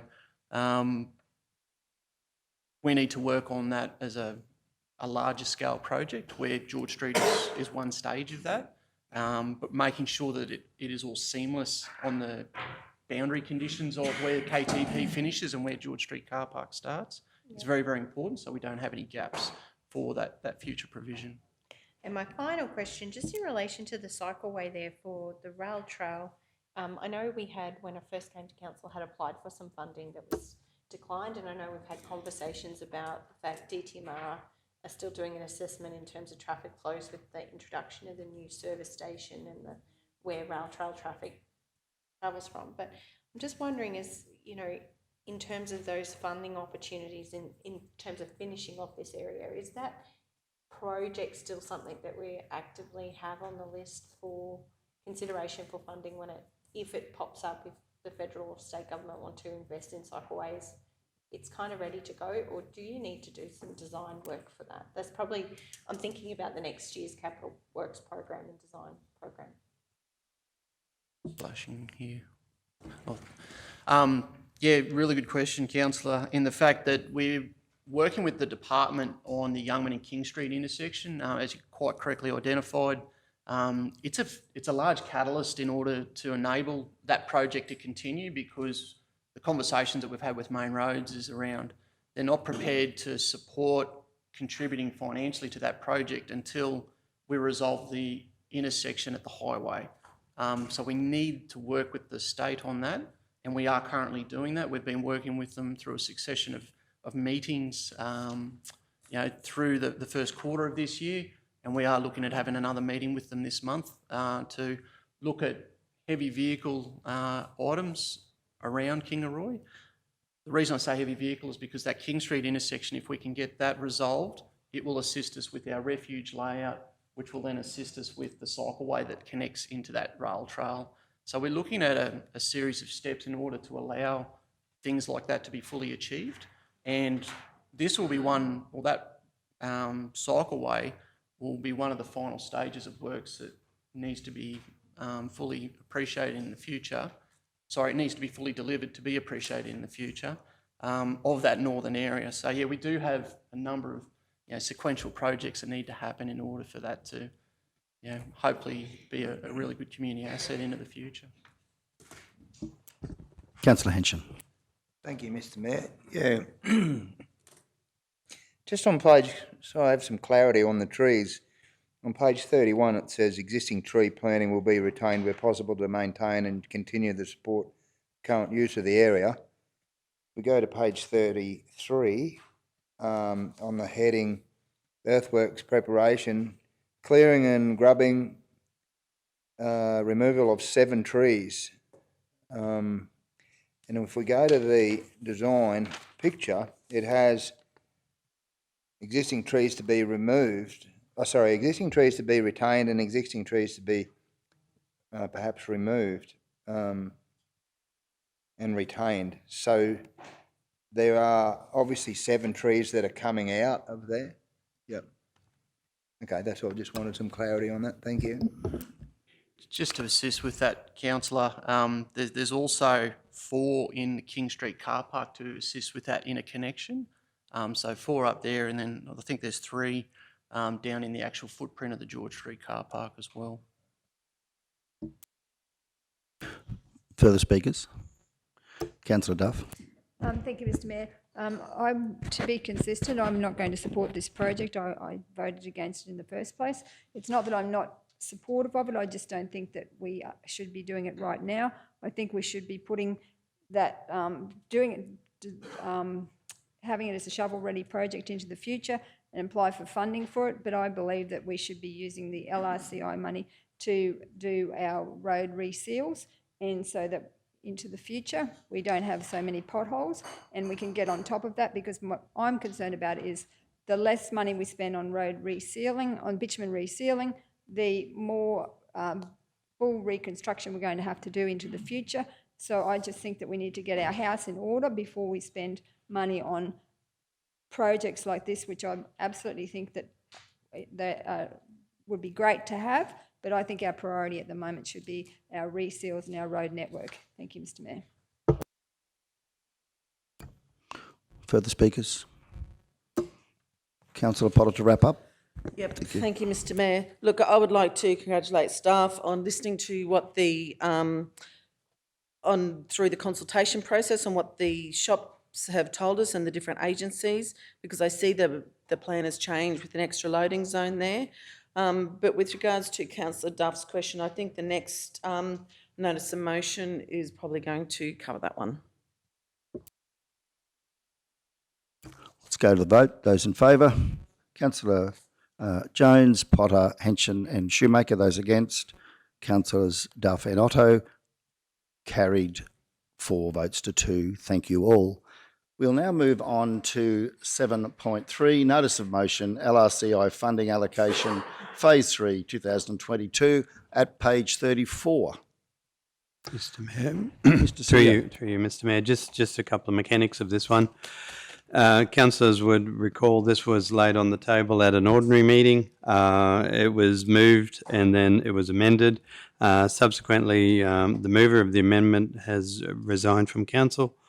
So we don't have a amendment mover for a right of reply. It doesn't negate the resolution. One of the little technicalities that I have sought some informal advice on, the general meeting or the ordinary meeting carries a delegation, the standing committees do not. So you will note there's a slight change to it. The debate, once, should council agree to lift this from the table, which is the first procedural resolution, it's been put in the agenda in good faith with the original resolution from March, that the committee would recommend back to council whatever is adopted out of the current process should the amendment or the substantive resolution get adopted, because this one doesn't carry the final delegation. Probably going forward, and then there was another one that snuck through the other day where it was left lay on the table. My suggestion would be, and this one caught me by thinking about it, was only when we put the agenda, when we leave the ordinary ones, particularly if they're moved in second, we should probably flick them back to the ordinary meeting, just as a matter of course, so that they can be picked up with full delegation, so we don't have to sort of not dance around it, but just, yeah, deal with it and then deal with it again, if that's a fair reason, Mayor.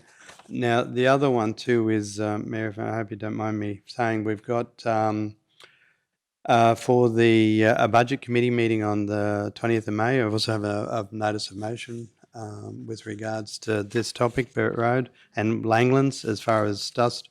And then we also have a notice of motion for the Executive Finance Committee that's come in that will be going through to the 18th of May. So those two are also sitting in queue. So this one is dealing with the LRCI and then the subsequent amendment, and then whatever the decision of council is out of that, those two will still continue to follow through as they've been submitted, unless they're withdrawn prior to those meetings.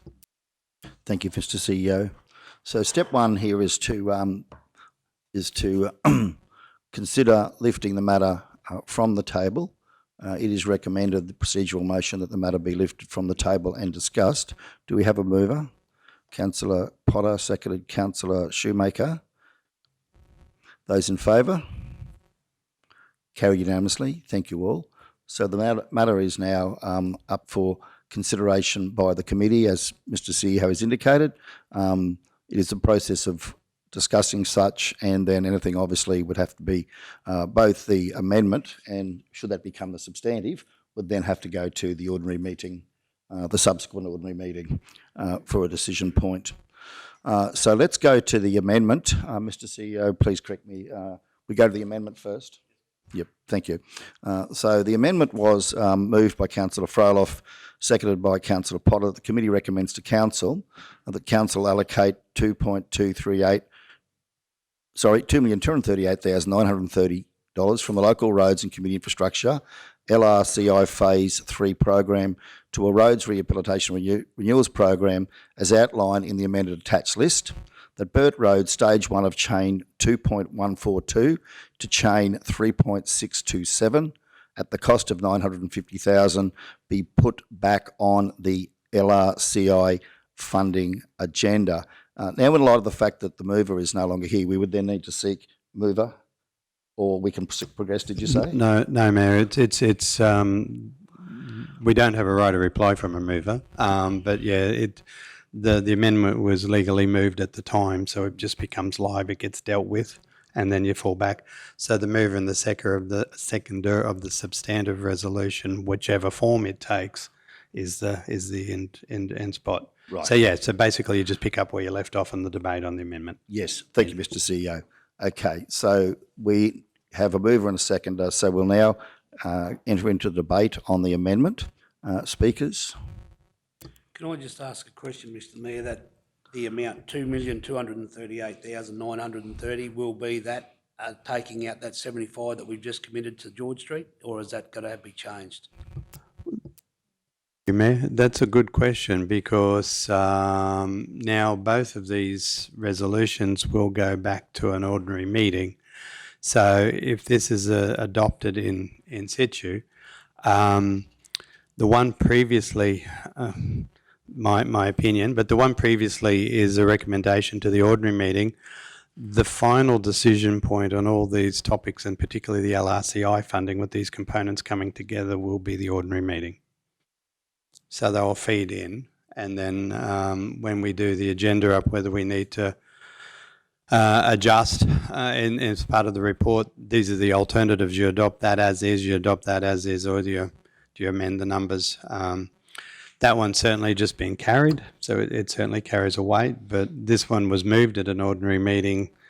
This is a good debate and good questions as far as the technical aspects of this, but I would think today for mine it would go through, well, council can amend it today if it wishes to, once this amendment is dealt with. You would not be able to get the leave of the mover and the seconder because there is no mover, so the amendment really, to keep the process clean, should be dealt with, and then decide what you're doing with the substantive resolution and send it to the ordinary. Thank you, Mr. CEO. So we'll proceed. Councillor Jones. Yeah, thanks, Mr. Mayor.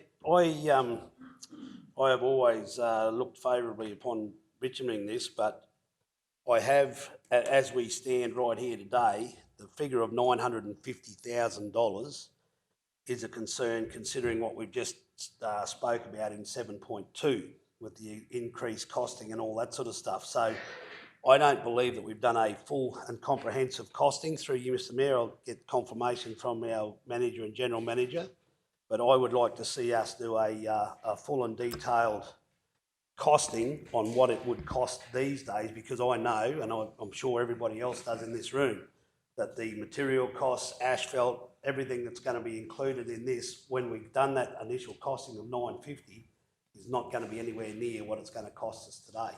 Would that be a fair comment? Managers? Thank you. Yeah, through you, Mr Mayor. Yeah, absolutely, councillor. It would have to go to the forward design program to get a detailed design.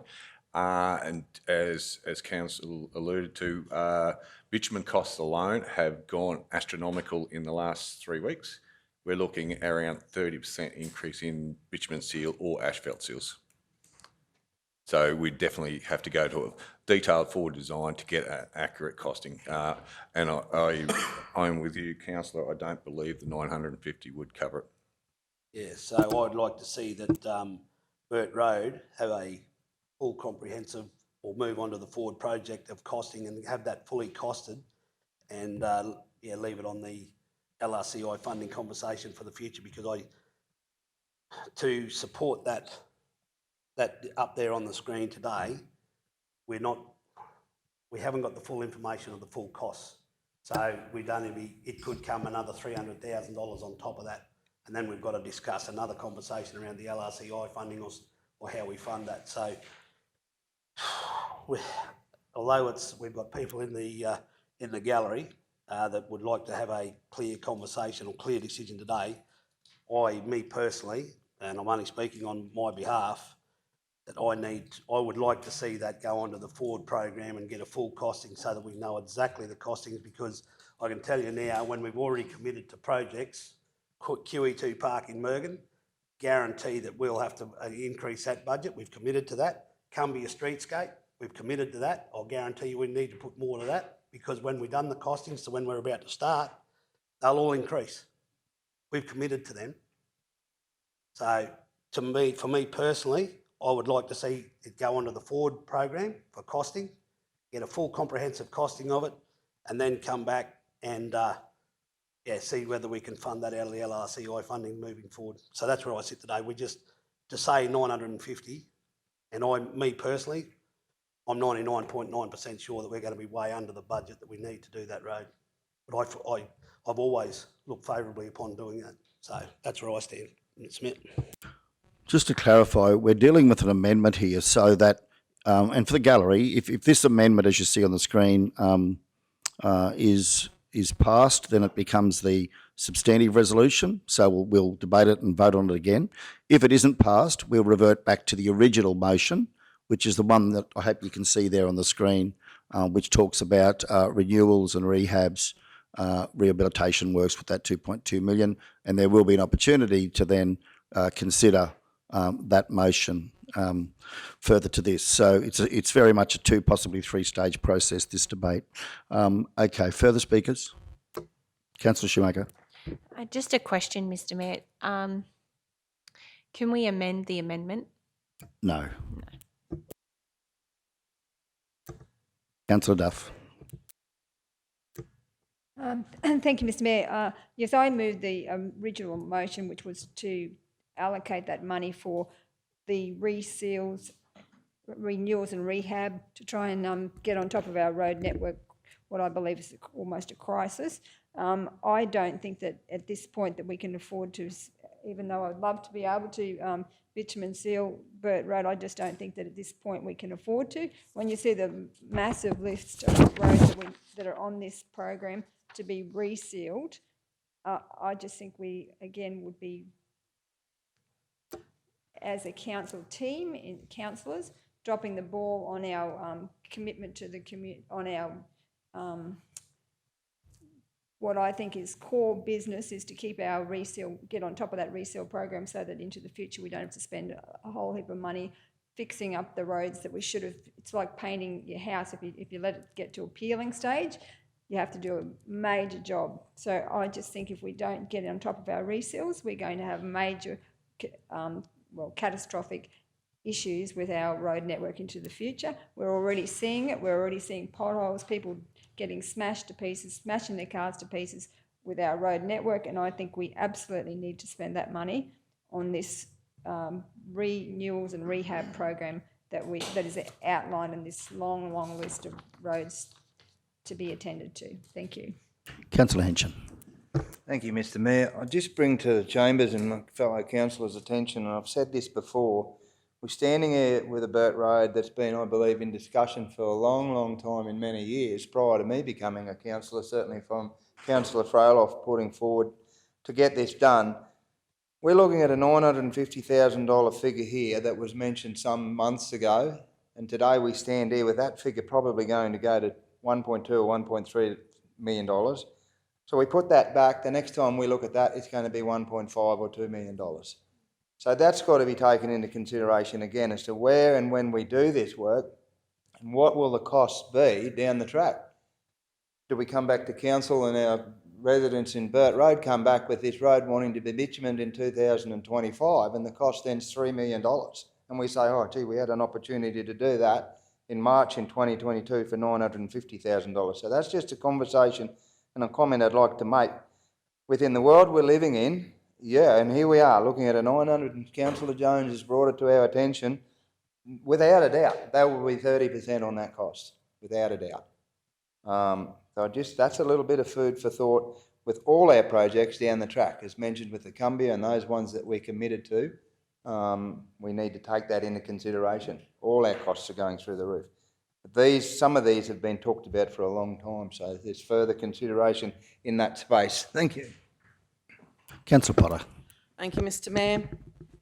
Burt Road used to be partially in Division 3 in the last election, in the last term, and Councillor Freiloff and I used to meet on that road regularly, so we've been fighting for Burt's Road since 2016. I've had enough of fighting for it. I just want to do something about it now. I agree with Councillor Henson. If we wait any longer, it's going to cost us twice as much money. If we use that funding from the LRCI, that'll still leave us $1 million put towards the other roads. Thank you, Mr Mayor. Okay. Councillor Shoemaker. Yes, thank you, Mr Mayor. I agree with Councillor Potter and Councillor Henson.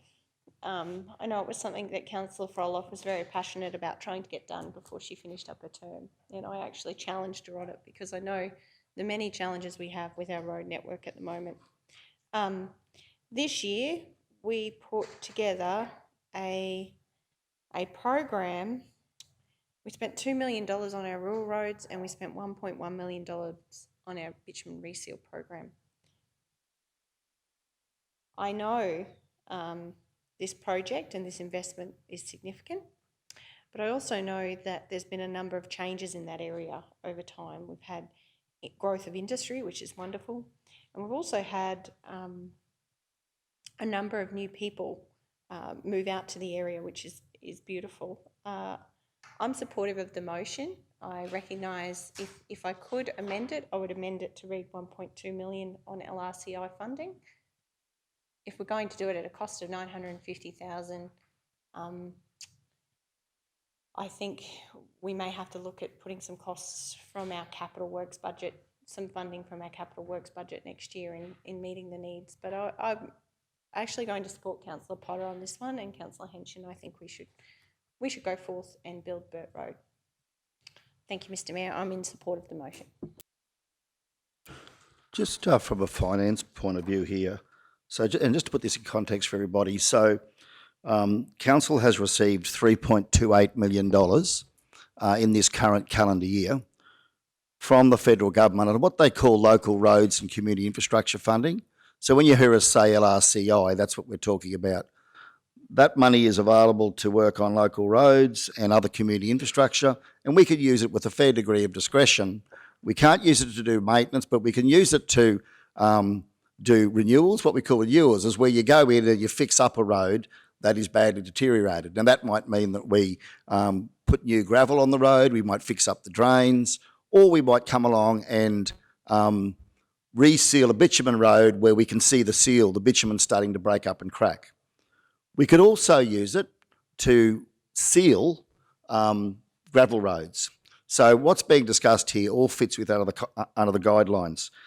The 3.28 million that we've got, we've so far allocated $300,000 extra for Blackbutt, which takes it from 1.3 to 1.6. The 1.3 was funded separately, but the 300,000 to Blackbutt, 825,000 to the George Street car park in Kingaroy, and then the balance would then be left to do those works that I just talked about. So that would then leave, by my maths, $1.125 million. So probably just about a bit over $2.1 million.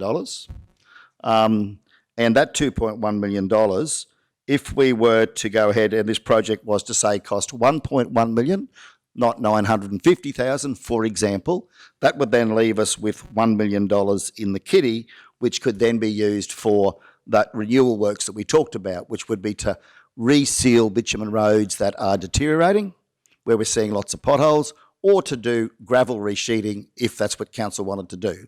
So what we'd effectively be doing is reducing the 2.2 back to about, probably in reality, it's going to come back to about $1 million, maybe a little bit less, depending on the cost rises. So that's just so everyone understands the financial and resource implications of this decision, to put that in context for everybody.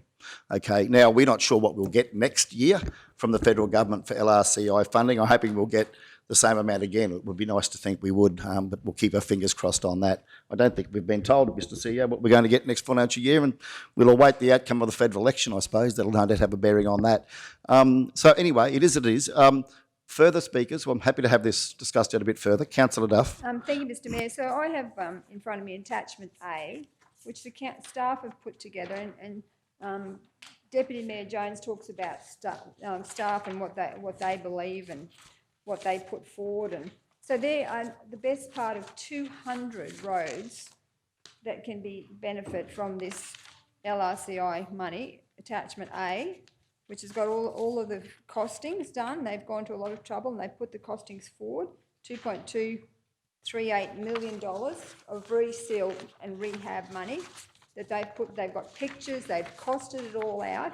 And so I just believe that it was absolutely irresponsible. I went out to Burt's Road and I absolutely 100% would love to do Burt's Road. There's a million things I'd love to do. There's other people that could fill this gallery that want their roads that have got their issues with dust and needing dust suppressants and stuff like that.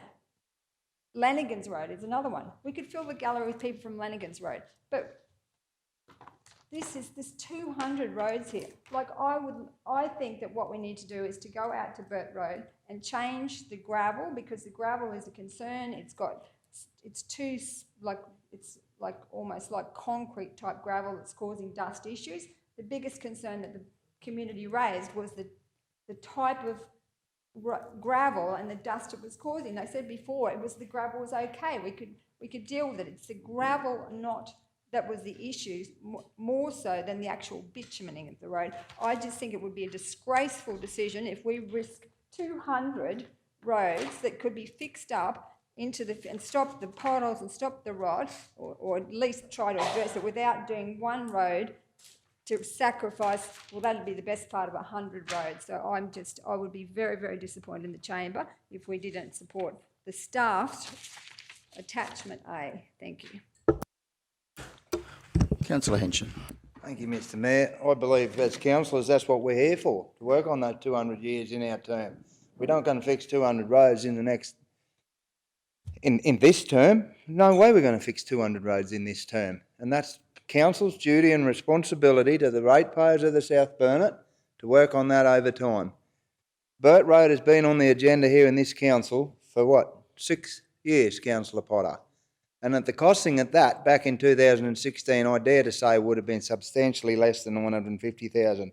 I believe this council, and why we've been elected to represent the people, it's just to do that, is to work on that attachment A in the time that we're here and for the future councils. I'm fully supportive of this Burt Road. I'd love to see it done and many others done, and that's what we're here for, to work on those many others. So I'm fully supportive of it. Councillor Shoemaker. Yes, thank you, Mr. Mayor. I've thought really hard about this one.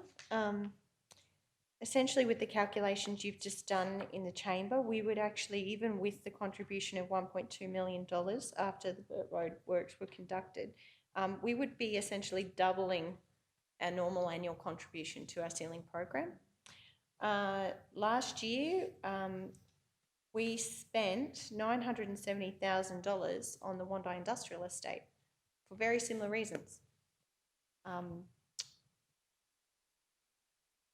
And so it was one road, Councillor Duff, that we selected, and we spent a significant amount of funds on that because there were commercial and industrial reasons that supported that.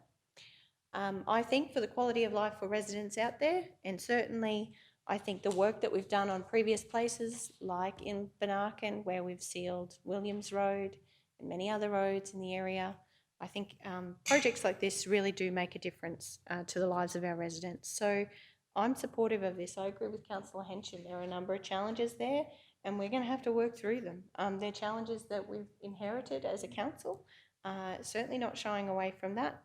And I recognise the challenges on our network, but I also recognise the decision of our previous council to prioritise the rural roads, which has meant that, and the acceptance that that would mean that the asset condition, we were sweating the asset condition on our sealed network. That was a decision of the previous council, and the decision was that this year we would transition our budget from rural roads into our sealed network. So my expectation and expectation for the budget ahead is that there will be more funds spent on our sealed network because they are fatigued, and you're absolutely right, Councillor Duff, they are failing. And that was absolutely the information that we've been given as a council, that was the intent. We were actually sweating the life out of them to try to make some improvements to our rural roads. We've now brought our rural roads up to a standard, and the decision of the previous council and the forecasting and everything that I've seen was that next year our bitumen reseals would be prioritised. Our sealed network would be prioritised. My concern around some of your comments is the expectations of the community that those funds are going to fix all of the problems on those 200 roads across the region. You and I both know that's not going to happen. I know we had a long debate around whether to allocate the remaining LRCI funding to this program that you've suggested. And we had asked the staff to come back with the roads that are ranked by priority, and Burt Road is one of the roads on that list. So I'm supportive of this motion, noting that next year all asset data that I've seen indicates that we will be increasing our spend on our sealed road network, and that at some point we have to address those issues. Absolutely, I agree. But in this case, I would like to support Councillor Froloff in her fight to finally see Burt Road sealed. Thank you. Councillor Jones. Yeah, thanks, Mr. Mayor. I just got a question to the CEO, and I've highlighted this before, to support this amendment with the figure of 950 in it, knowing that it's not going to be enough. Where does that leave us if we agree to this today to go back? Is there an ability to change that amount somewhere to what when we get the proper costing? First question. Okay, Mayor, through you. Yeah. Well, this whatever is the result of the debate today will go back to the full council for we May ordinary meeting. So that would certainly be time to reconsider. Once the amendment's adopted or lost, and then the substantive amendment, if council was of a mind at that point, then would be a consideration of a further amendment if you wanted to fill the 75,000 into it now, or we take it back to the ordinary meeting and do the report up and get the numbers in order, and then put it forward then, Mayor. Really in council's hands as to, but certainly it's within council's ability. Once the amendment's dealt with and you have a substantive motion, that's the point where an amendment can be done again, and then the amendment's dealt with and then a substantive motion. You really, I'll just keep it to the technical aspects of it, or we can just take it as a report now to the ordinary meeting and tidy it up as part of that. Also noting that there's other recommendation or other reports to come on Burt Road, as well as Lanigan's and into this next month as well. Councillor Jones?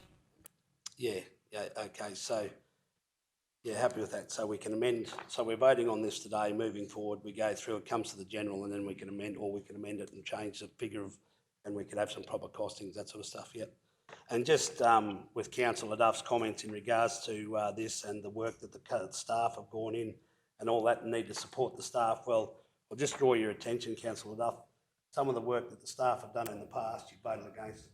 So, I just, yeah. Order, councillor. Let's keep this clean. So, yeah, no, yeah. Thank you. Come on, let's not be dragging up those issues. Not degrading, I'm just... No, I am. Order. You're finished talking. Thank you, councillor. Please take your seat. Okay. Manager? Through you, Mr Mayor, just a observation. It will take us quite a while to do a detailed design and get the costing, so it wouldn't be ready for the next general or anything like that. It'd be a couple of months. Thank you, Manager. A couple of months to do that. Okay. Just a question here, Kevin, Manager. That distance, that takes us up to just past the Hillview cottages. Is that correct? Takes us past the cottages? No, that's correct. That's not the full length of Birch Road. But it does cover past the cottages as such, as I understand it. Oh, that's correct. Yes, yes. What- So then the remainder of Burt Road, which goes up past Hayden's property and further up the hill, would still remain gravel after this.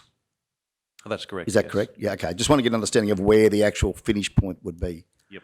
1.48 k's it is. So, Thank you, Manager. Okay. All right. Look, are there any further speakers before we go to the vote on this?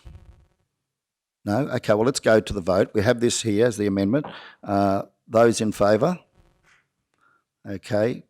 Those against?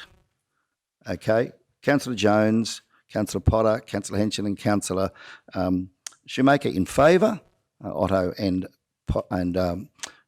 Councillor Duff against. So the amendment has been moved, passed, carried, 4 votes to 2. So it now becomes the substantive motion. Now, the reason I voted against it is because I don't believe the 950,000 is going to be sufficient. I would like to suggest that we consider amending this motion to include a more accurate figure at this stage, subject to future costings coming back. But I would open that up for discussion to the council committee as to what your thoughts are. Councillor Shoemaker. Yes, thank you, Mr Mayor. I'd like to move that the committee recommends to council that council allocate, so I would like to adjust that 2.238930 to reflect the $75,000 taken for the George Street car park. Mr CEO, if you're going in there. If you can give us your intent, council, we might get Mr CEO. He's very good at fleshing these out. I just want to double check the figures. So I'd like to allocate the remaining LRCI funding minus the extra 75,000 for George Street car park there. So take 75 off of 930. 2.163930. Yes. Yeah, I've got that written down here. Good. Just checking. Math's not. 2163930. Didn't dare share my math.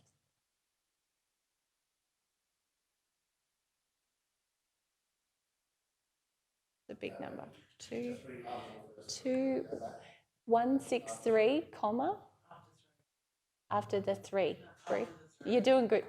930 from LRCI to roads rehabilitation and resales program in the amended attached list, and that Burt Road Stage 1 chain 1.42 to chain 3.627 at a cost of 1.25 million. So change 950 to 1.25 million was the number I was given at a meeting that I was in with the Mayor on the 12th of April.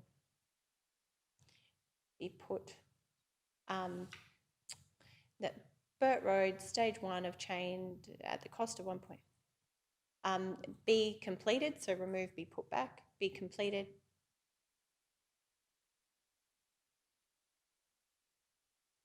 as part of this program.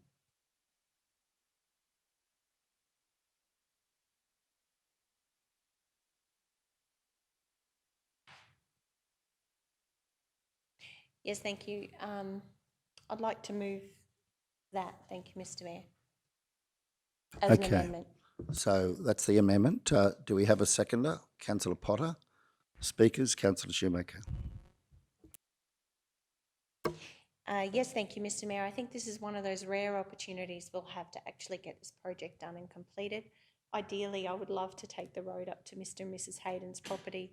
However, unfortunately, budget won't allow for that in this instance. However, it's at least one step closer to that outcome in the longer term. To spend 1.25 million is a significant amount of funding on that road, and that will be a good start. So I'm supportive of the motion as it stands. Thank you, Mr. Mayor. Okay. Further speakers? Councillor Duff. Thank you, Mr. Mayor. Yes, I'm speaking against the motion. I'm absolutely passionate about fixing up the best part of 200 roads with the money. Reseals will make a huge difference if we fix up if we do the reseals. We won't have to do the rehabilitation into the future. This program is for our long-term sustainability. If we cherry pick one road to bitumen seal and sacrifice all of this reseal money, I'm concerned about the future road network and well, I just know that I'll be bringing potholes to the council chamber into the future one by one. Thank you. Thanks, Councillor. Further speakers? Okay.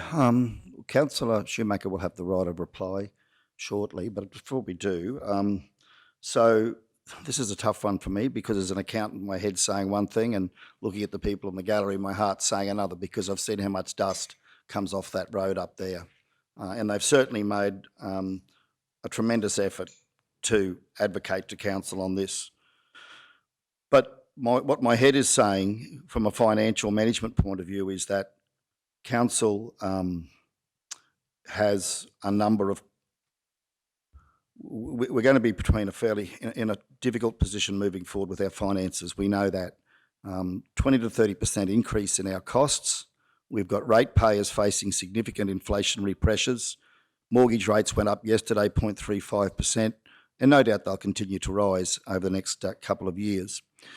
That's going to put pressure on our ratepayers across the region. We had last year a $3 million deficit. That has the potential to increase this next year based on what we've seen so far. In terms of our capital program, we started with the KTP with a $9 million project, which was 4.4 from the federal government and 4.4 from council's depreciation fund restricted cash. That now, and often for good reasons, has grown to, went to 11 million to 13 million.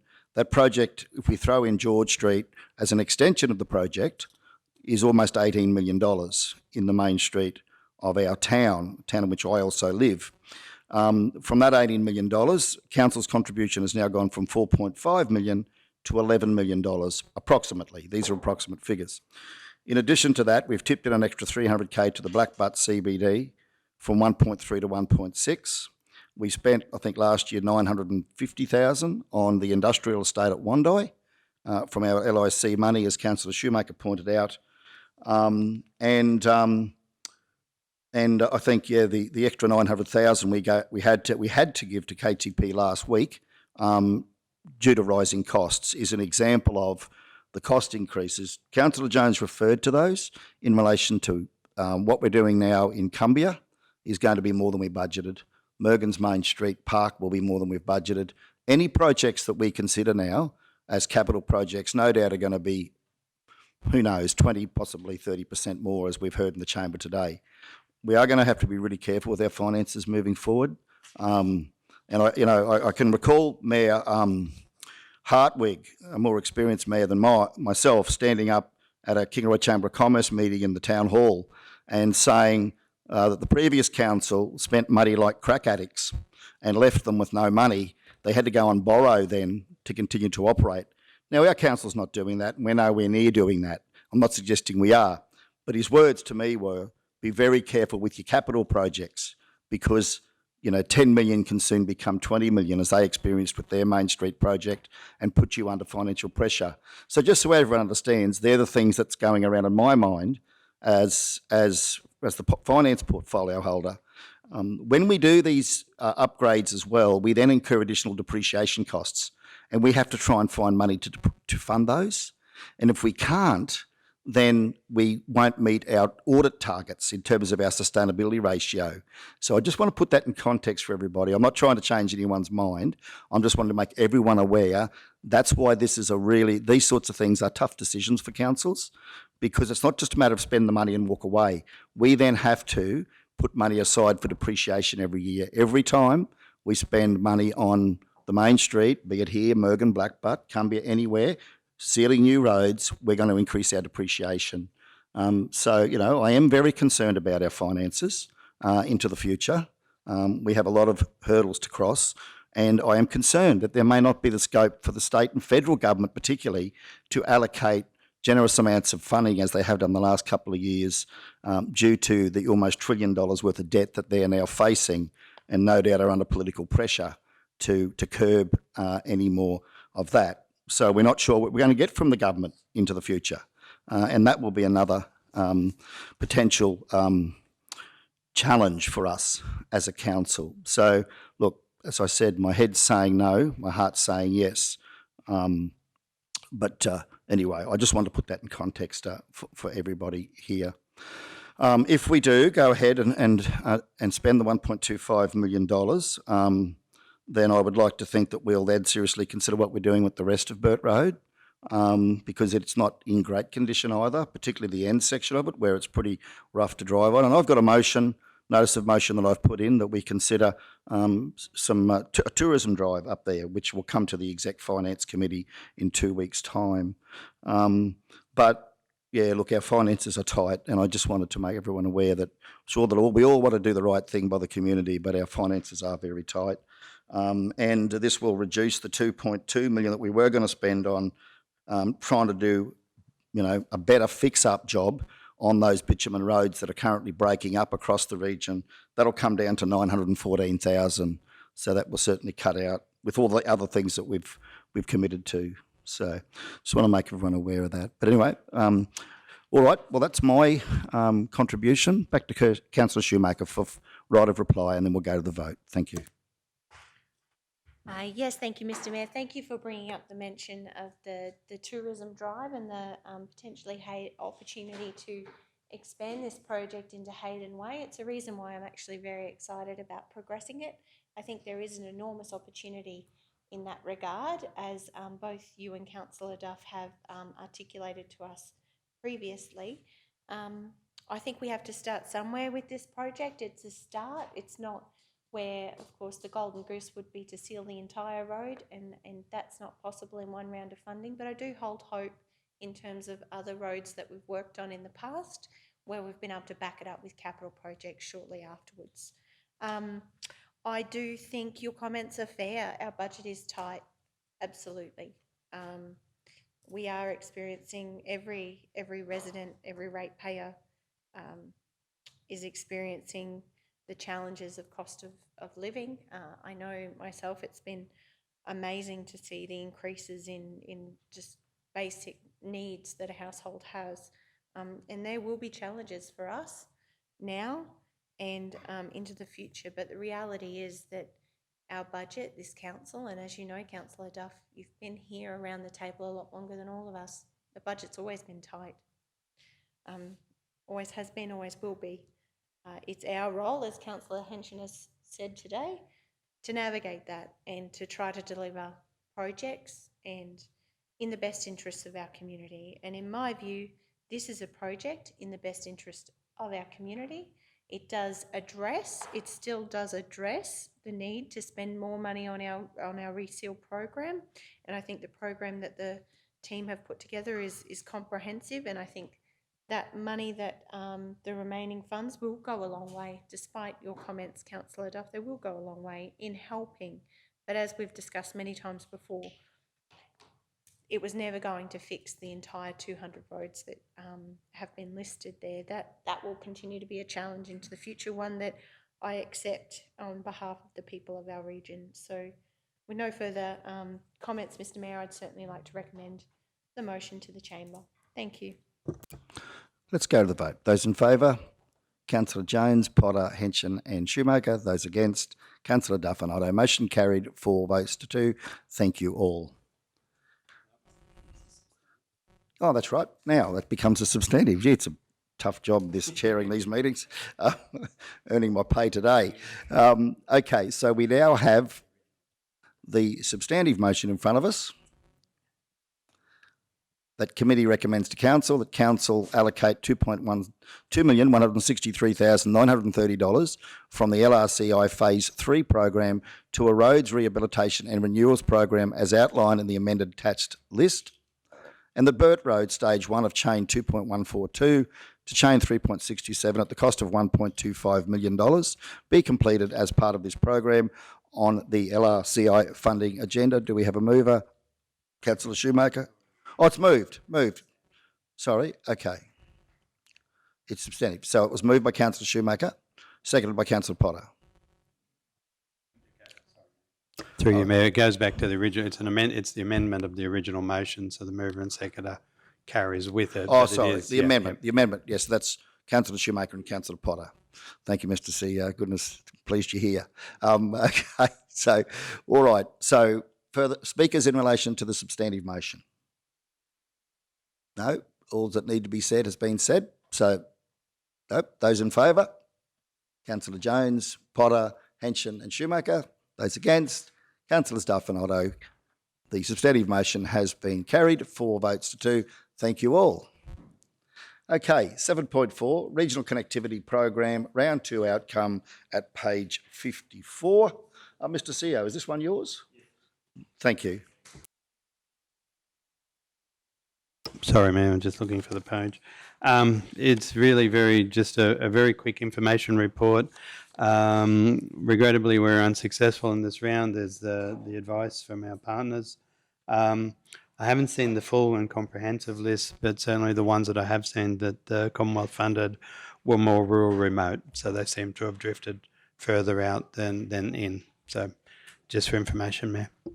Mr CEO, in speaking with the Minister for Regionalisation yesterday, Senator Bridget McKenzie, the Minister made reference to this regional connectivity program and to the fact that there would be $1.3 billion available across regional Queensland for this now into the future should they be re-elected. The scope of the works for that, I think, for building things such as towers, and then she talked about the fact that you could then access also mobile towers that you could move around to different locations. So are they the sorts of assets that we'd be looking at here? Mayor, we would have a long list, everything from ABC, the repeater tower to increase radio coverage to mobile black spot. We've got lists where we have a range. So yeah, if should that program continue to certainly this wouldn't be the last application if I can answer it like this, but yeah, we've got many that we could. Our own assets, Binduma Dam and out near Binduma Homestead, BP Dam, there's black spots everywhere. So no, would be loving to be able to get our hands on some of that. Thank you, Mr CEO. Okay, so we have the recommendation that the report be noted. Do we have a mover? Councillor Shoemaker, second Councillor Potter. Speakers, Councillor Shoemaker. Yes, thank you, Mr Mayor. I did just have a question in terms of some of the commentary just had there in regards to black spot funding and these sorts of things.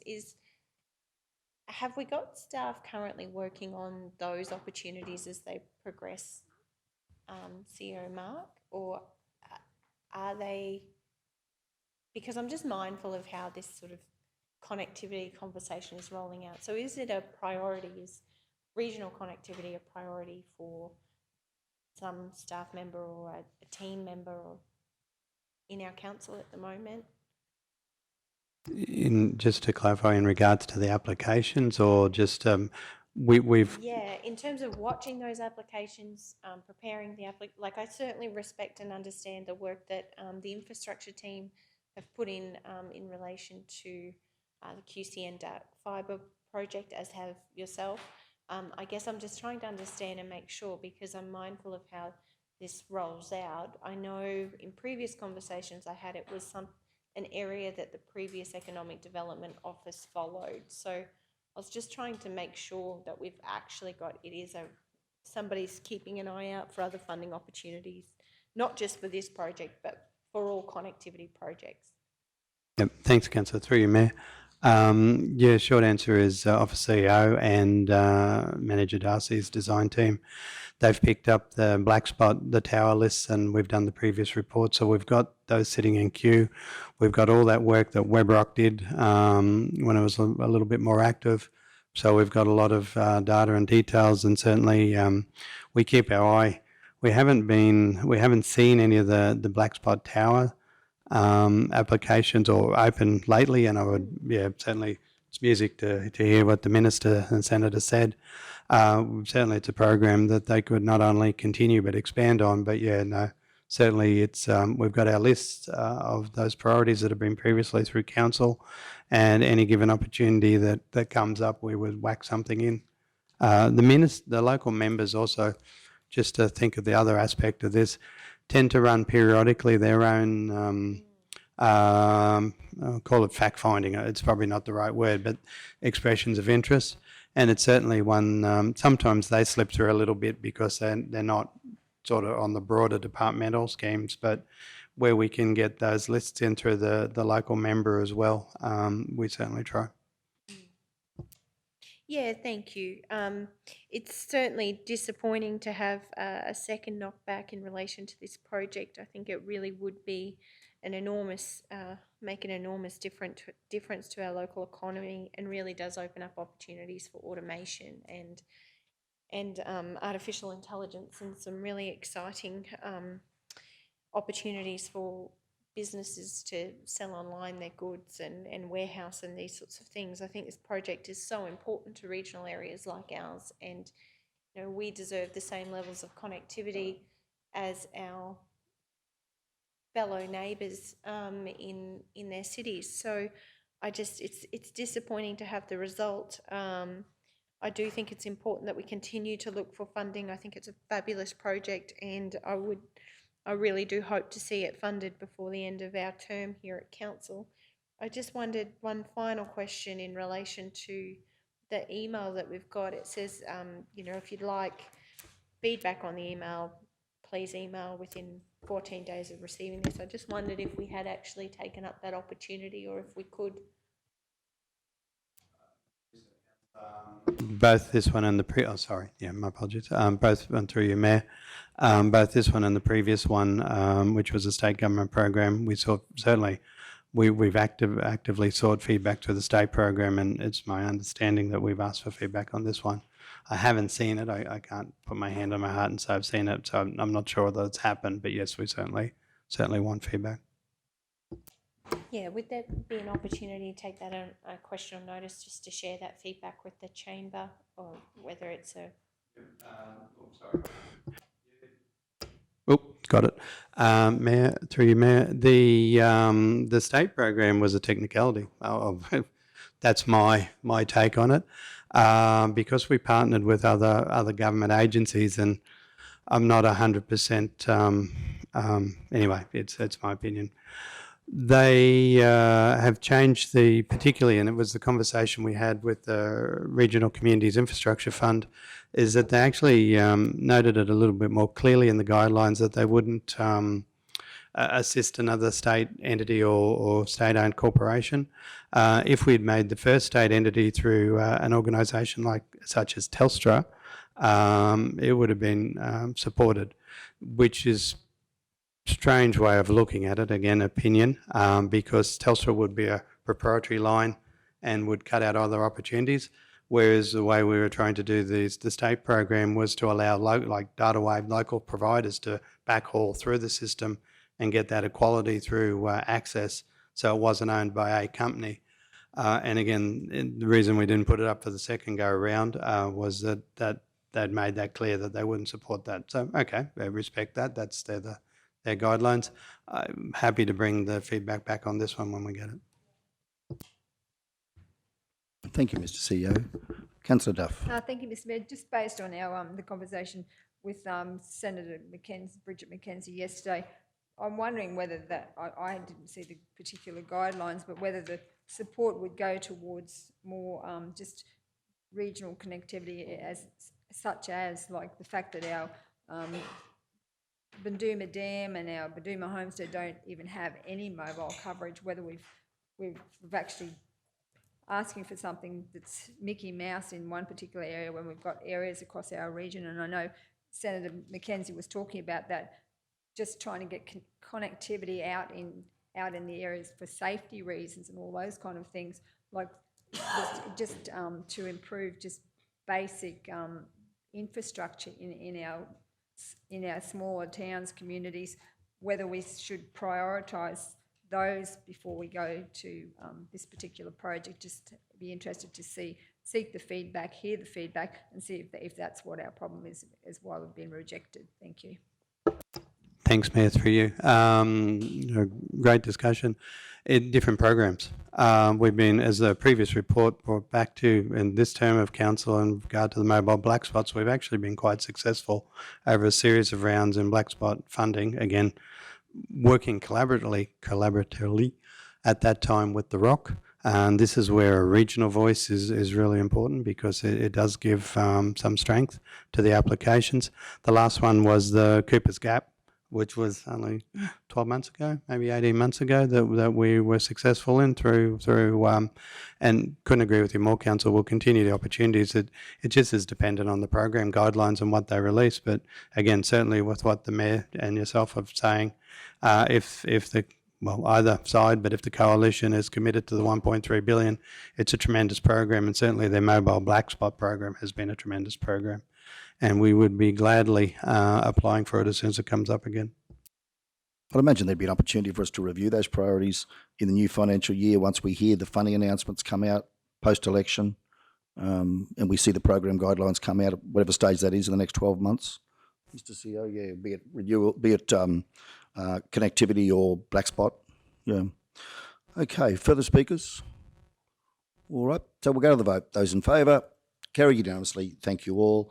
7.5 is the detailed information around unformed roads that have existing residential landholders who have made enquiries to council, is at page 57.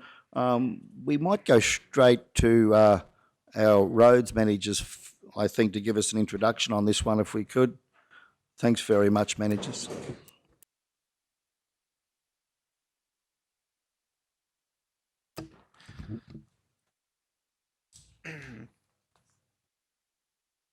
Thank you, Mr Mayor. This is a collective report undertaken by both Kev and myself in looking to do a bit of a stock take on what our classifications are at the lower order end of the road network. And this was off the back of the November Infrastructure Standing Committee. What you'll see in this report is around, I'll go on again. The report looks to really go into detail around what the quantities of that lower order end of the road network are. Also looking into the quantity of road reserves that don't actually have a formed road in there. So there are unformed roads, and then there are actually paper reserves, which are gazetted reserves for public use, however, are not used for a particular purpose. They exist in our region. We have thousands of them, in all honesty, but they don't actually perform a function in our region. So the report goes into detail around, and you'll see in the attachments as well, just to provide some visual examples of what's been referred to, with the lower end of our rural road classifications being the 5Bs and 5Cs of what we have in our road hierarchy. Looking at some descriptions to support the classifications and an associated level of service that goes with that. So we've got some basic details in there around the numbers of access properties, some basic understandings on what sort of speed environment we're typically trying to cater for, and just what profile of movements that are through there, whether they are traditionally car movements, or are we looking at more agricultural profiles of vehicles, or do we actually look to cater for bus routes because they exist on that particular road? So there is a varieties of reasons as to why classifications are there to support the operation and use of it. So we then look to go down to that lower end of the spectrum, down into the 5Ds, which are the unformed reserves, which are unformed. They have zero value on our register and are a road reserve, but they are there for the purpose of public access with no onus or responsibility, nor form any part of our maintenance in our program. And the last example you see is that paper reserve that I was referring to, where we have a number of these road reserves that just exist in a map essentially. They're recorded on a state database for that purpose and allowing the community to understand that they exist for that purpose, but beyond that they don't actually perform any function. So this report is around trying to take on board the numerous requests that council receive around requests for upgrading a level of service from those lower classifications, whether it is from those unformed profiles or those access tracks, trying to elevate them up into a lower order a lower order access road, or getting it up into an access track where it actually starts to resemble a financial value because we're increasing the level of service associated with it. So we've gone and undertaken that, and there are quantities in the report for council to view to appreciate how significant this item is, and it is in relation to the numerous that council receive, not only every year but over the term and beyond the terms of council as well, because it is a significant undertaking with where council would like to go. Kev, is there anything further you'd like to offer? On the last page, councillors, we have interrogated our record system to try and quantify the number of customer requests we've had, specifically around upgrading an unmaintained road to something that council's maintained. It was actually a bit of a challenge for the staff because a lot of these are unnamed, and therefore how do we record them on a system? But we've got about 20 of them that we are aware of them, and we did have some discussion recently with the Kingaroy Road down near Tangerine Drive. That's on the list, as well as the likes of Whelan Street. So you'll see a few of them there, but they're the ones that we have had formal requests for. And it's probably just understanding that there's a significant amount of road reserve out there, a tracked road reserve that people probably do informally use, but we haven't had a formal request to commence maintaining those roads. Thanks very much, managers. Councillor Potter. Thank you, Mr. Mayor. I'm just curious because back in 2018, Councillor Farrell and I met some residents on site at Millards Road, which is off the Kingaroy Barkers Creek Road, and this was reported to council, and I can't find this anywhere in this list. Millards, I think it is. Just Millards Road, is it? Millards Road? yeah, I'm just trying to sort of figure out where it is and or where it's at, whether we've taken it on as a road now or not. Happy to take that one on notice, I think, councillor. Yeah, that'd be, thanks, manager. We could bring that back to the next committee meeting, just to report back to Councillor Potter. That'd be lovely. Thank you. Councillor Duff. Oh, sorry, Mr. CEO. No, that's right. I could have Millards out. Yep. It was there was a neighbours dispute between with boundaries. That's happened in my time, and we had the street sign erected. It's exactly the same as Whelan Street, is in that the street signs are, because it's already a named road corridor. Council doesn't maintain it currently, and but for ambulance and emergency vehicles, the end action out of it was a street sign was erected.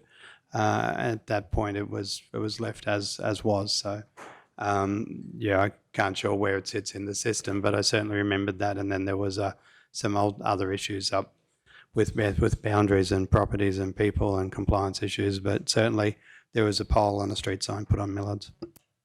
Mr. CEO, that being the case, and this might have to be a question on notice for our managers, of this list of 20 roads we've got here, and if we add Millards, that's 21. We know that Millards now, from what Mr. CEO has just shared with us, as well as Whelan Street, are both signed, and obviously that's important for emergency services. Are there any other roads that we know on this list that have been signed under similar circumstances as to what happened with Millards Road? Or are the rest of these roads, for want of a better term, access tracks that don't have signage? I would have to take that one on notice, I think. Yeah, thank you. That's fine. Okay, Councillor Duff. Thank you, Mr. Mayor. The three I just list off the top of my head that I know I put in custom requests for that are not on this list: MP Creek Road, Katoba Road, and Reefs Road. They're, yeah, they must have been missed. Also, my question is, how do you define what is an unformed road?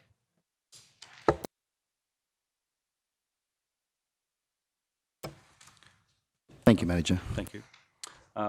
For us, we're looking at primarily the 5D road. So we've got on page 61, there's some photos to assist in the visualisation, but it's essentially a road reserve yep, page 61. So our details there, so unformed, unmaintained road reserves, so non-inspected, non-maintained, unformed. Road reserve may be named for emergency services identification only. And there's a couple of photos there.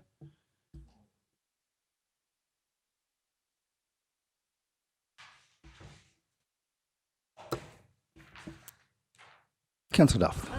So that's why when I originally raised the issue with Whelan Street, I challenged that it was not an unformed road, because I had in the past been of the belief that if council had maintained the road in the past, that it was actually regarded as a formed road.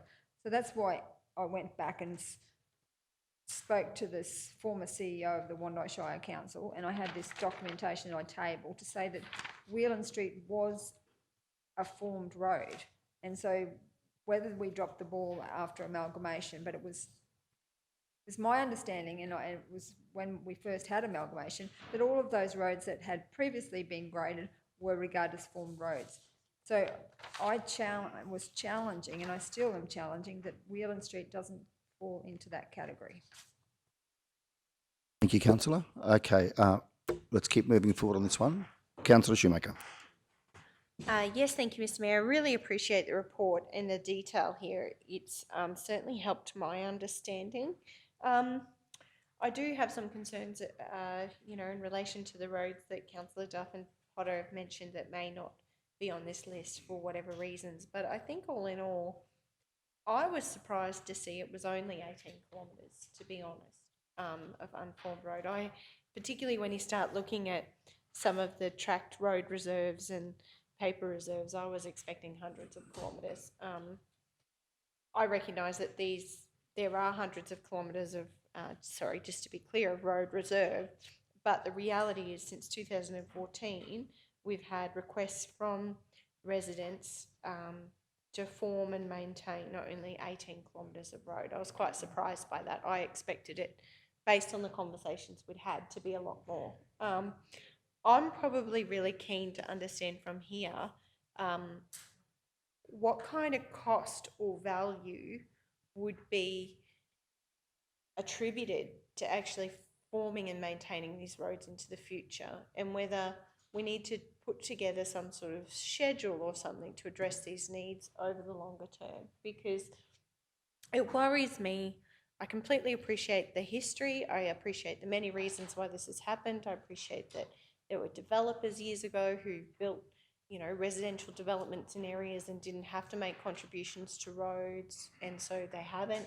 I certainly appreciate and understand that. I guess the reality, though, is that we've got people living at the ends of these roads who need to be able to access their properties, and who certainly during the time of an emergency need an ambulance or an emergency vehicle to be able to access their properties. So I guess it's a bit like, for me, the discussions we've had around roundabouts and the infrastructure around median strips. I think this is something that we need to take this information and really carefully look at how we put together a program over the coming years to address some of these long-standing issues. I can certainly appreciate and accept that to sort of say, no, we've got 18 kilometres of unformed road where residents have requested that we help them maintain that. You know, we're just going to accept that. I guess I'm just probably not willing to do that into the future. I think we need to start a process somewhere where we start to address these challenges.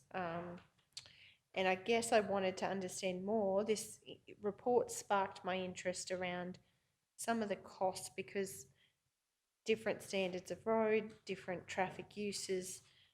I know with the Whelan Street discussion, we were looking at having to use a bobcat, which was maybe a little bit more costly because of the nature of the reserve. But some of these other areas, I can see maybe if we had a grader in the area, it wouldn't be that big of a deal for a grader to go and do 0.5 Ks while they were out there.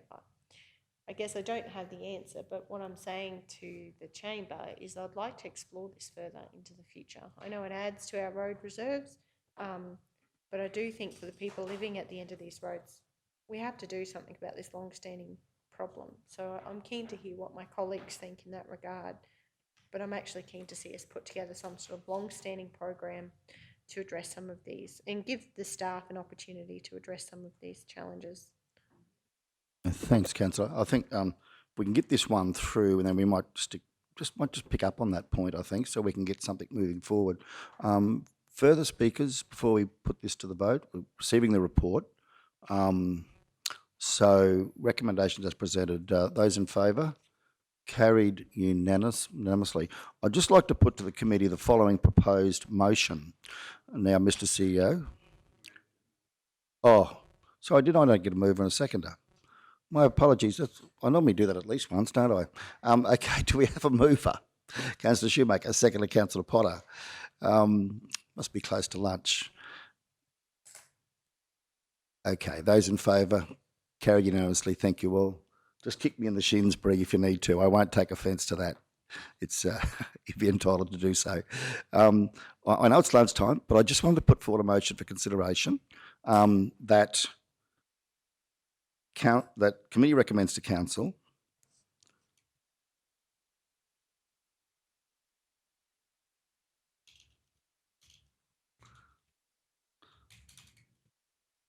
that council reclassify Whelan Street and Millard Road as formed roads.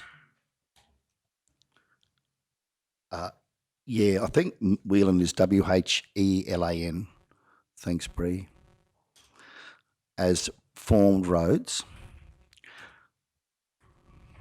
and undertake formation and maintenance works as part of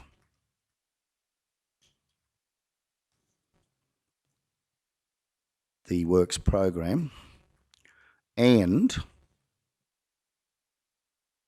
that a report be brought to the capital budget deliberations for 22-23 as to estimated costs of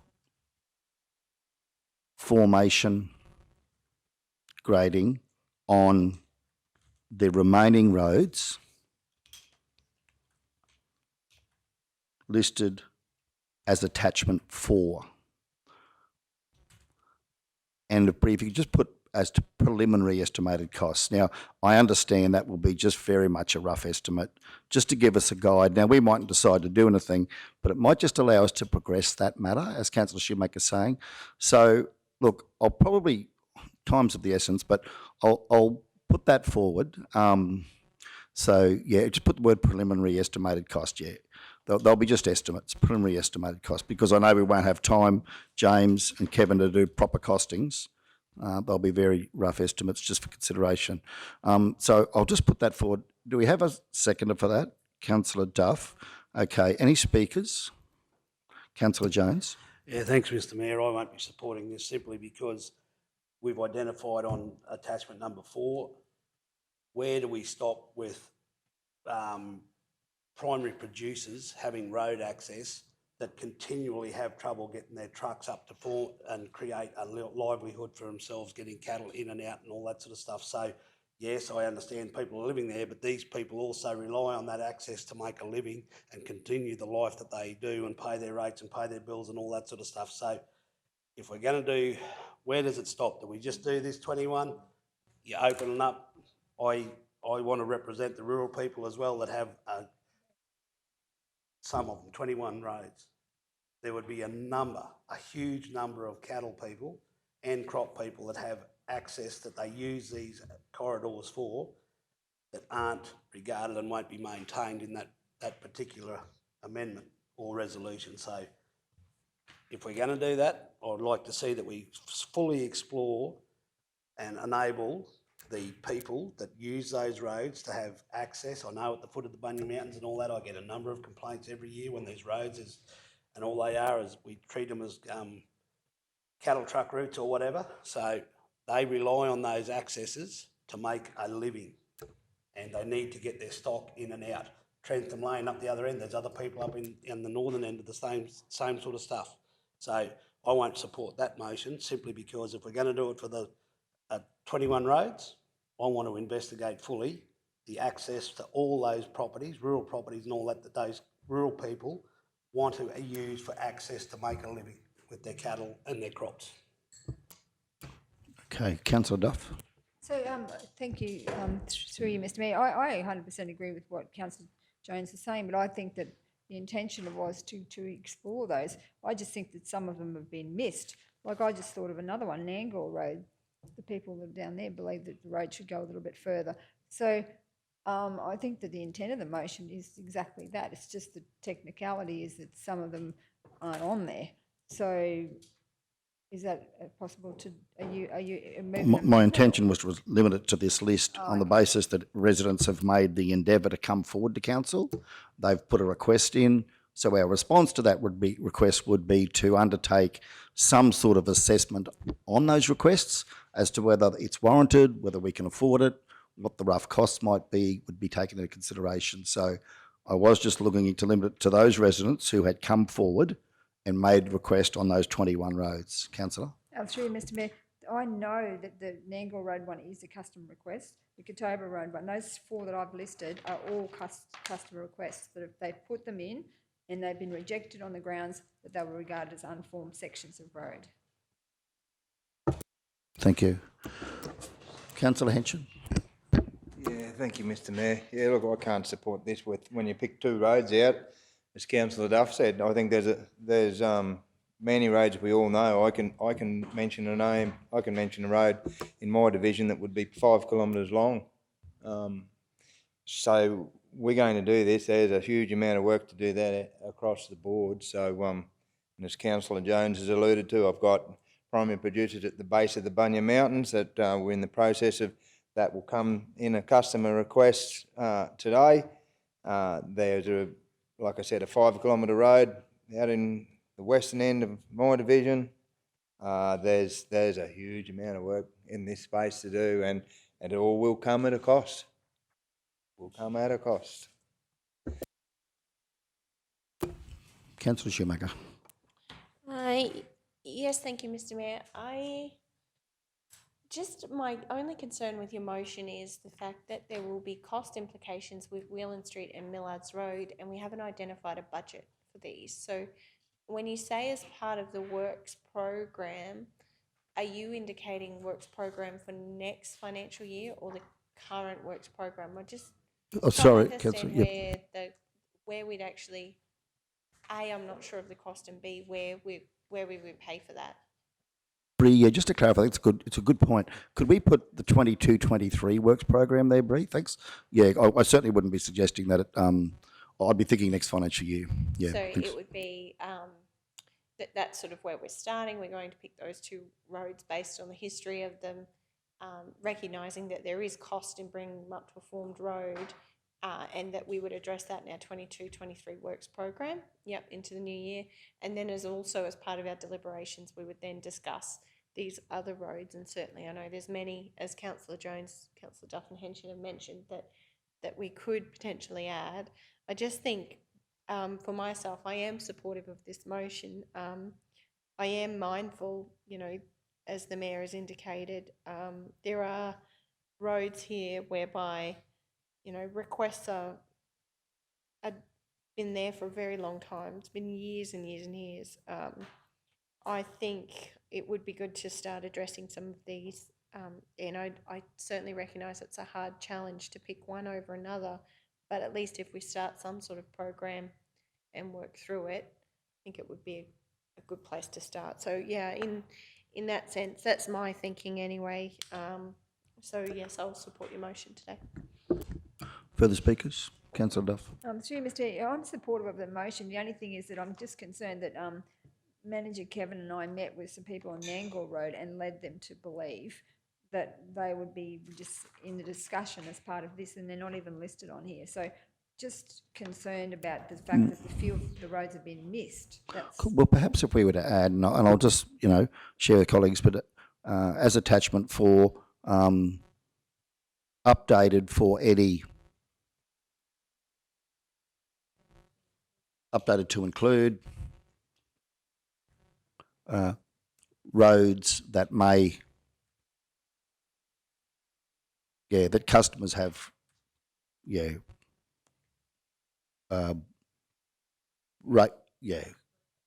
submitted requests. So just take the word for out after updated. Thanks, Bree. So to include roads that customers have submitted requests. Yeah, to include any further roads. Would that satisfy you, Councillor? Would you? Thank you, Mr. Mayor. Well, I'm happy with that if you are. Yeah, thank you. Further discussion? No? Okay, well, probably just concluding comments. I think my intention here was to firstly acknowledge Whelan Street and listening to Mr. CEO talk about Millards Road, where we've got people living on these roads that need access for emergency services. We have put road signs on them, and there might be others that we identify that fit in that category when we do our review, and we might reconsider those. But I thought those two roads aren't long roads. They're only short distances. I'm not sure about Millards though, but I know Whelan Street here, it says it's 0.18 kilometres. So I'm not expecting that would be a major cost to do those two roads. So I guess I'd pick those because of their circumstances. And then the second part is really just to give us an opportunity, as Councillor Shoemaker said, to make a start, to put a process in place where we can make a start and start reviewing these roads. And we might decide that we might develop a policy or make a decision that says, well, we can't do any more roads, or we can only do so many roads a year, or we might develop a criteria tool upon which we make those decisions. But I'm really keen to see us at least make a start on this, so that we can at least try and move something forward, however that looks. So anyway, having said that, we'll go to the vote. Those in favour, Councillor Otto, Duff, Potter and Shoemaker. Those against, Councillors Jones and Henshin. Carried 4 votes to 2. Thank you all. My apologies for going over time. I'll now move that we adjourn the meeting for lunch. Do we have a seconder? Councillor Henshin. Those in favour, carried unanimously. Thank you all. Okay, welcome back all. I'll now resume that move that we resume the meeting. We have a seconder. Councillor Jones, those in favour, carried unanimously. Thank you all. Okay, 7.6. Straight to 7.12? Yeah. Oh, okay, yep. All right, so we need a procedural motion. Okay, procedural motion to, we got one there, Bree, to include.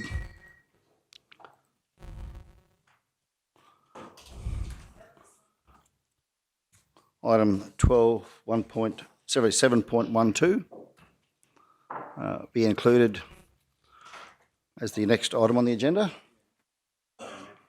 Through you, Mayor, this one, 7.12, if I may, is in the late agenda with the ordinary meeting last week and the preparation of the agendas. If stuff are left on the table for this week, it's just not physically possible to get them into the agenda. So we've, well, I won't say it's not impossible, but it's difficult. So there's a procedural matter in the report that the matter be lifted from the table, because that was the direction of the ordinary meeting. And this one's the same as the previous one we dealt with. I have inserted that the committee recommend to council for the exact same reasons we went through this morning. This one's been moved and seconded, so it's right, you just pick up where you left off. I suppose the matter is if you don't want to lift it from the table, well, then it sits. But yeah, then that's... So, Mr. CEO, do we need to add it to the agenda first and then lift it and then go into discussion? Given the procedural motion to lift it from the table, We'll cover that. we'll cover that, please. Okay, thank you. Okay, so we have a procedural motion that the matter be lifted from the table. Do we have a mover? Councillor Jones, seconded Councillor Frola. Oh, goodness, my sincere apologies. Councillor Duff. I shouldn't rush back from lunch. I've been doing loops around town trying to get back. Okay. Move second, Councillor Jones, second, Councillor Duff. Do we have those in favour? Sorry. Carried unanimously. Thank you all. I'll regather myself. Okay, so we have a mover and a seconder, as Mr. CEO indicated.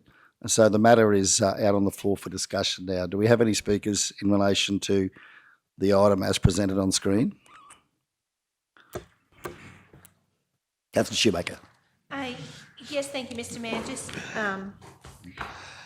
with the leave of the chamber, I was just hoping General Manager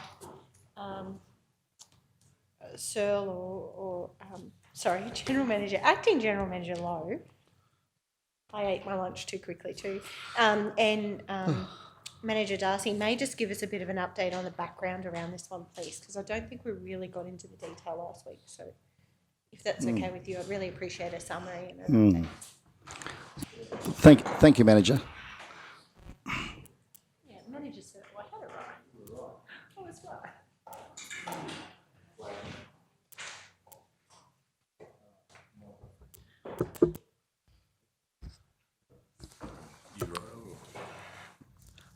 Through you, Mr. Mayor.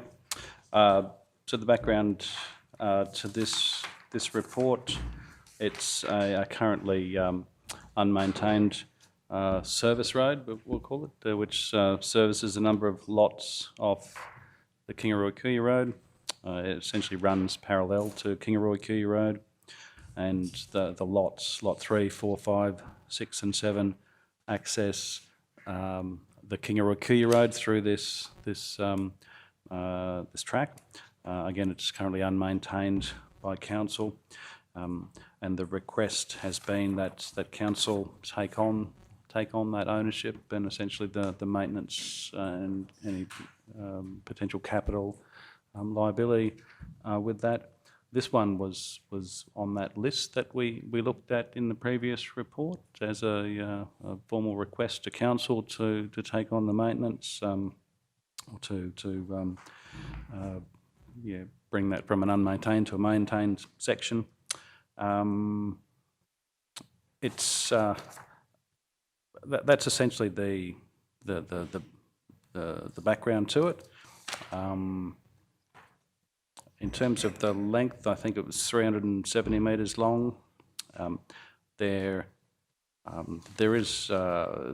assumed to be an original requirement that access onto the state-controlled road, the Kingaroy-Kuya Road, would not have been allowed, and hence the reason you've got these multiple lots accessing essentially one access.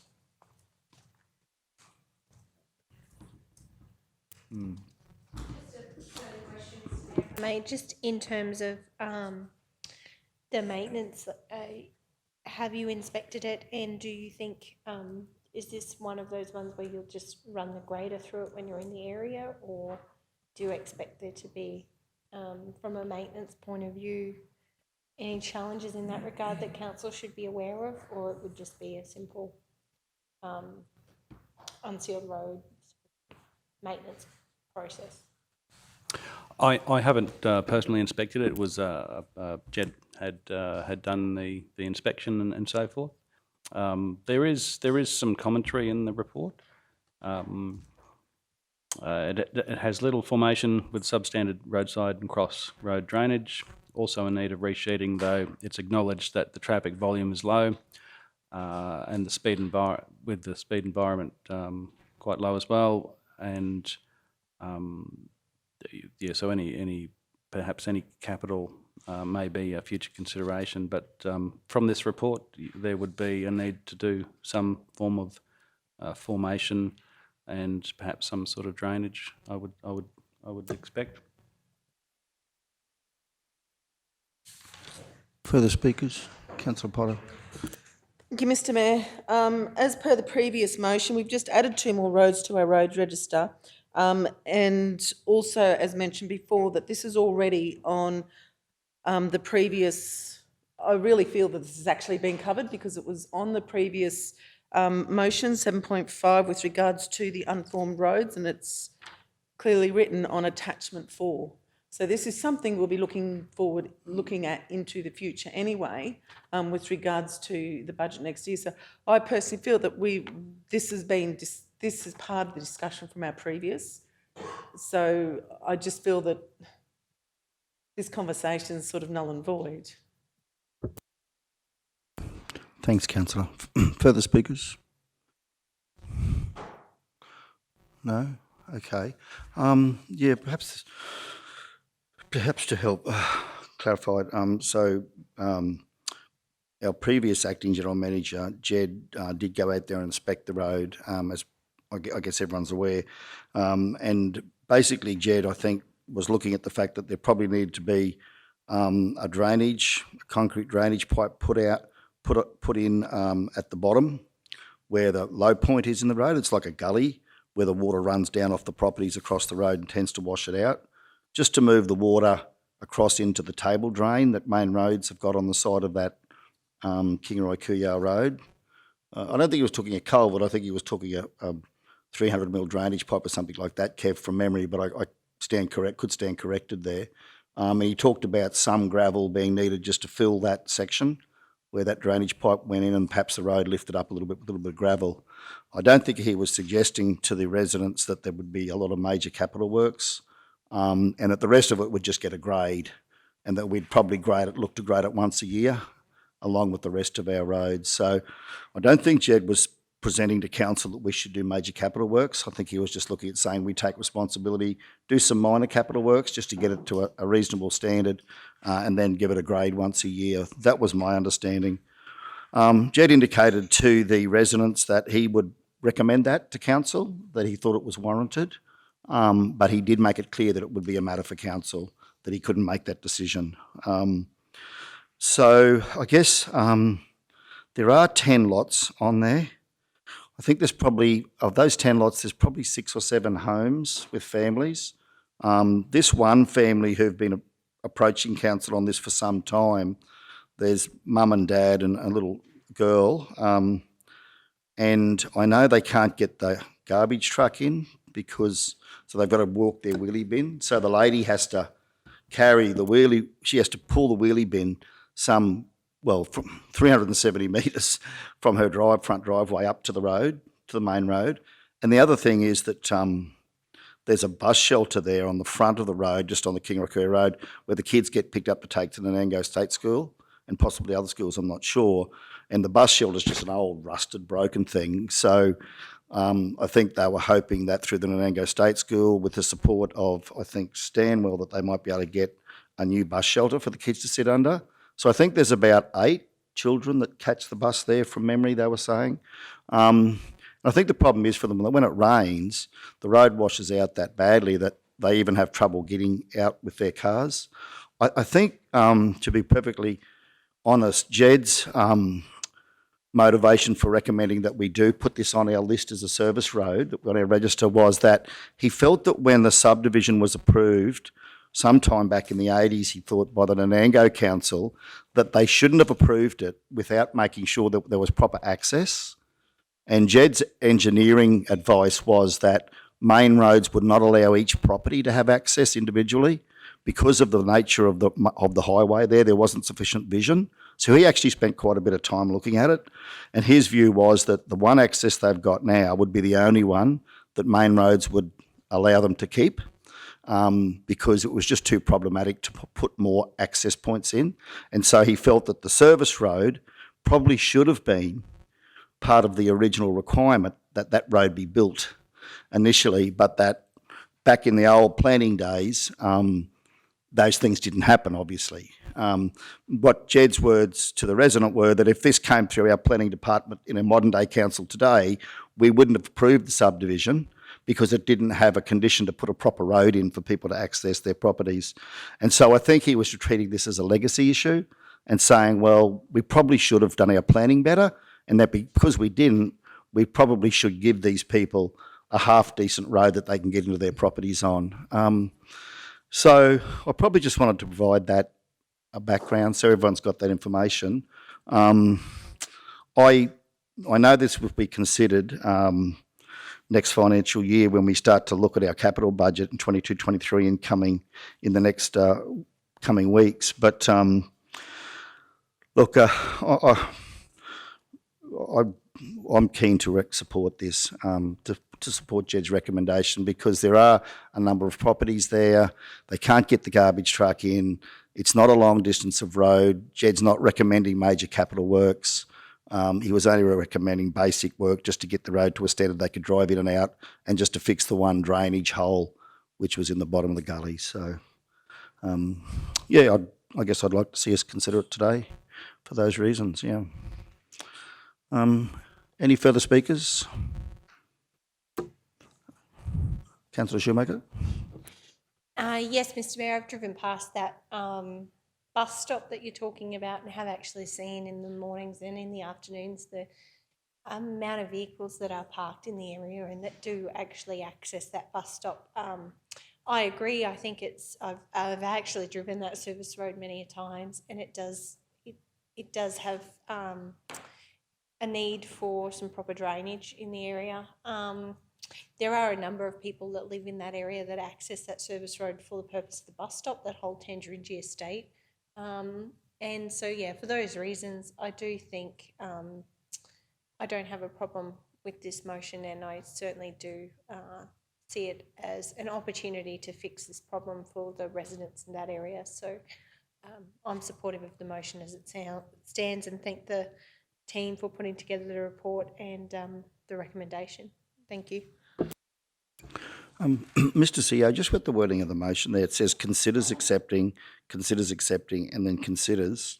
Would that mean that when we get to the ordinary meeting to decide on this, that we would make a decision there about a definite decision? Is that okay the way that's worded to your mind? I think it was worded originally, and this is why it was put in sequence today, following the other report. Considers, so the previous resolution that was adopted was the report be brought back to the capital budget deliberations, cost formation, grading the roads in the list 4. So it would need to be tidied up, yeah, short answer. But, and then also looked at in conjunction with the other resolution as to, so if we're putting them into next year's works program, well, they're going into next year's works program.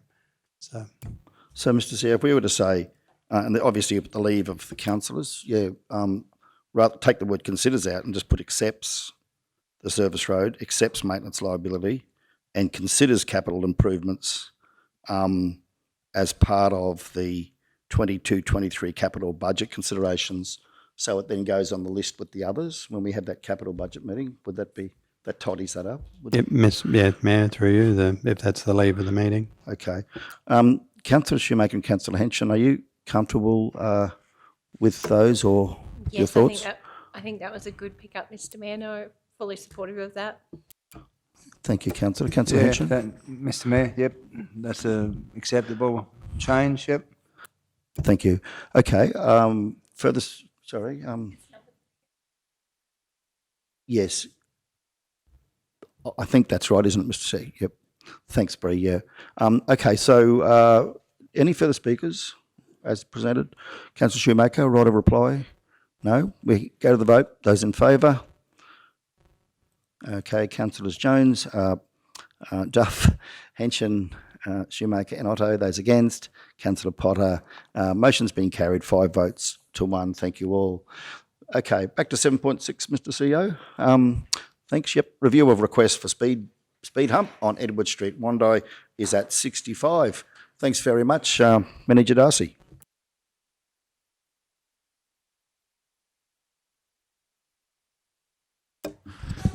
Thanks, Mr Mayor. This is an item that was requested to be brought to the Infrastructure Standing Committee around the behaviour of traffic users who sometimes do the rat run through Edward Street, which is on the western side of the Bunya Highway as you're heading either north or south.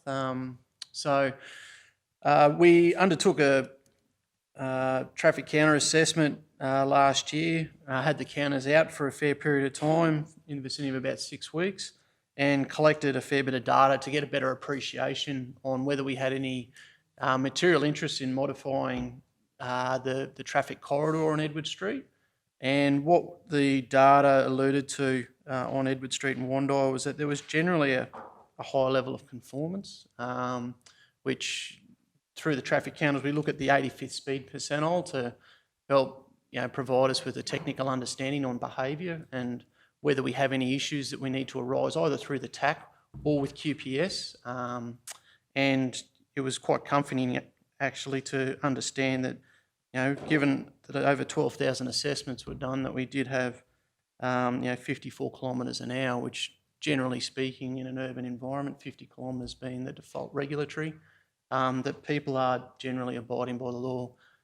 We do, no doubt, like a lot of things, we do have a number of outliers that would indicate that there is probably some level of speeding through there to have that number higher than 50 kilometres, but the majority compliance is quite comforting. And as such, based on our technical understanding of the data, we'd be recommending that we continue to monitor that area for further issues that may have the residents uncertain on their safety in that area. But at this point in time, it appears that there's a high level of compliance and it's not recommended to do anything in relation to speed humps or profiles to the road through there. Happy to take any questions. Thanks very much, Manager. Okay, so the recommendation is the committee recommends to council, the council notes the report and the speed limit on Edward Street, Wandai remains at 50 kilometres per hour with no modifications to the profile of the street. Do we have a mover? Councillor Henson, seconded Councillor Potter. Speakers? No? Go to the vote. Those in favour? Carried unanimously. Thank you all. Thanks, James.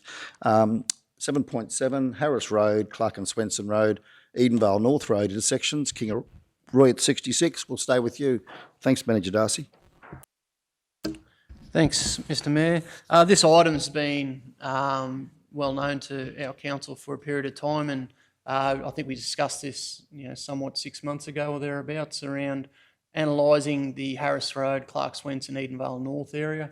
It is an area that has emerged for a number of reasons on our radar. There's been a real change in traffic behaviour there over the last 2 years for a couple of reasons around Swicker's expansion, but also some of that commercial and industrial development that's happened at the southern end of Walter Road and the interests of people utilising Harris Road a lot more than what they have in the past. In particular around the Clark Swenson and Edenvale North dogleg, two adjacent T intersections where people go from the north to the south down to the Diagonal Highway. It's creating a fair issue where the infrastructure profile or the road width is not wide enough to cater for all the movements that happen down there. Observed patterns and behaviour of transport companies taking commercial vehicles down there, so we're talking about semi-trailers, 19-metre profiles, but also the ones that are subject to the National Heavy Vehicle Regulator, being the 25 and 26 metre B doubles that are running the highway to come in from the south along this particular corridor, and it's creating issues for our infrastructure down in that part of the world. What we've looked to do is to see what opportunities there are from an infrastructure point of view as to two plans that we have here in the attachments around a four-way crossroads where we realign Edenvale North into the southern side of Clark and Swenson, which is the second attachment. But the first attachment is around the provision of a roundabout for two different reasons. The majority of traffic behaviour is on Harris Road, so the larger number of volumes are consistent on east-west movements. The concerns around the profile of traffic are going north-south. So we've got an equitable priority issue around trying to keep traffic movement there. So it's not as simple as just saying, well, let's put up a stop sign, because it's the discussion around, well, who has the right of way then? And does that actually solve a problem or raise another one? So we've come up with two opportunities of presentation in the plans to help council understand this. And the fact of the matter is that both options are quite significant in what needs to be considered from an infrastructure point of view for the future capital works program and capital considerations. So thought it would help by bringing this to the chamber to assist with understanding what we have worked on in the background, to appreciate this a little bit better. But the scope of works is pretty considerate, or significant, I should say, considering how far back along you have to go on Edenvale North Road. You're looking at a few hundred metres, unfortunately, but that is due to the nature of engineering publications and standards with road profiles that we have to do. So it is one, just to help councillors understand, I think it's about 120 metres between the two T intersections as well, just to give a better understanding of what's up in that area in order to turn it into a four-way intersection where all four legs come in at the one point. Happy to take any questions, councillors. Thanks, James. Councillor Shoemaker? Yes, thank you, James. Absolutely right. And I know we've stood in the kitchen of a couple of residents up that way quite some time ago and discussed this very issue. I just had a couple of questions. So in relation to the land acquisition process, so I understand this is a draft plan, some ideas, something to get us started on, fixing or trying to work toward a solution. I also recognise the significant budget requirement there and current restraints. I guess I'm thinking about that longer term resolution, and I'm thinking about that land acquisition process, what that would look like. That looks like a significant piece of land, 33,216 metres squared is the approximate area that you've got there. Just keen to understand, I guess that will be a big deciding factor as to whether we go ahead with this project or not.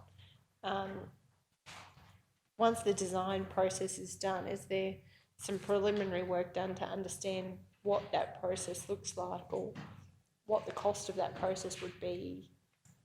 I've never done this before, so please pardon my dumb questions, but I'm just thinking in terms of actually looking, determining a design or a way forward. I guess we'd have to understand that process and the potential costs for such and timeframes in terms of determining where in our capital program in the longer term this project may fit. Am I making sense? And are you able to elaborate on that process?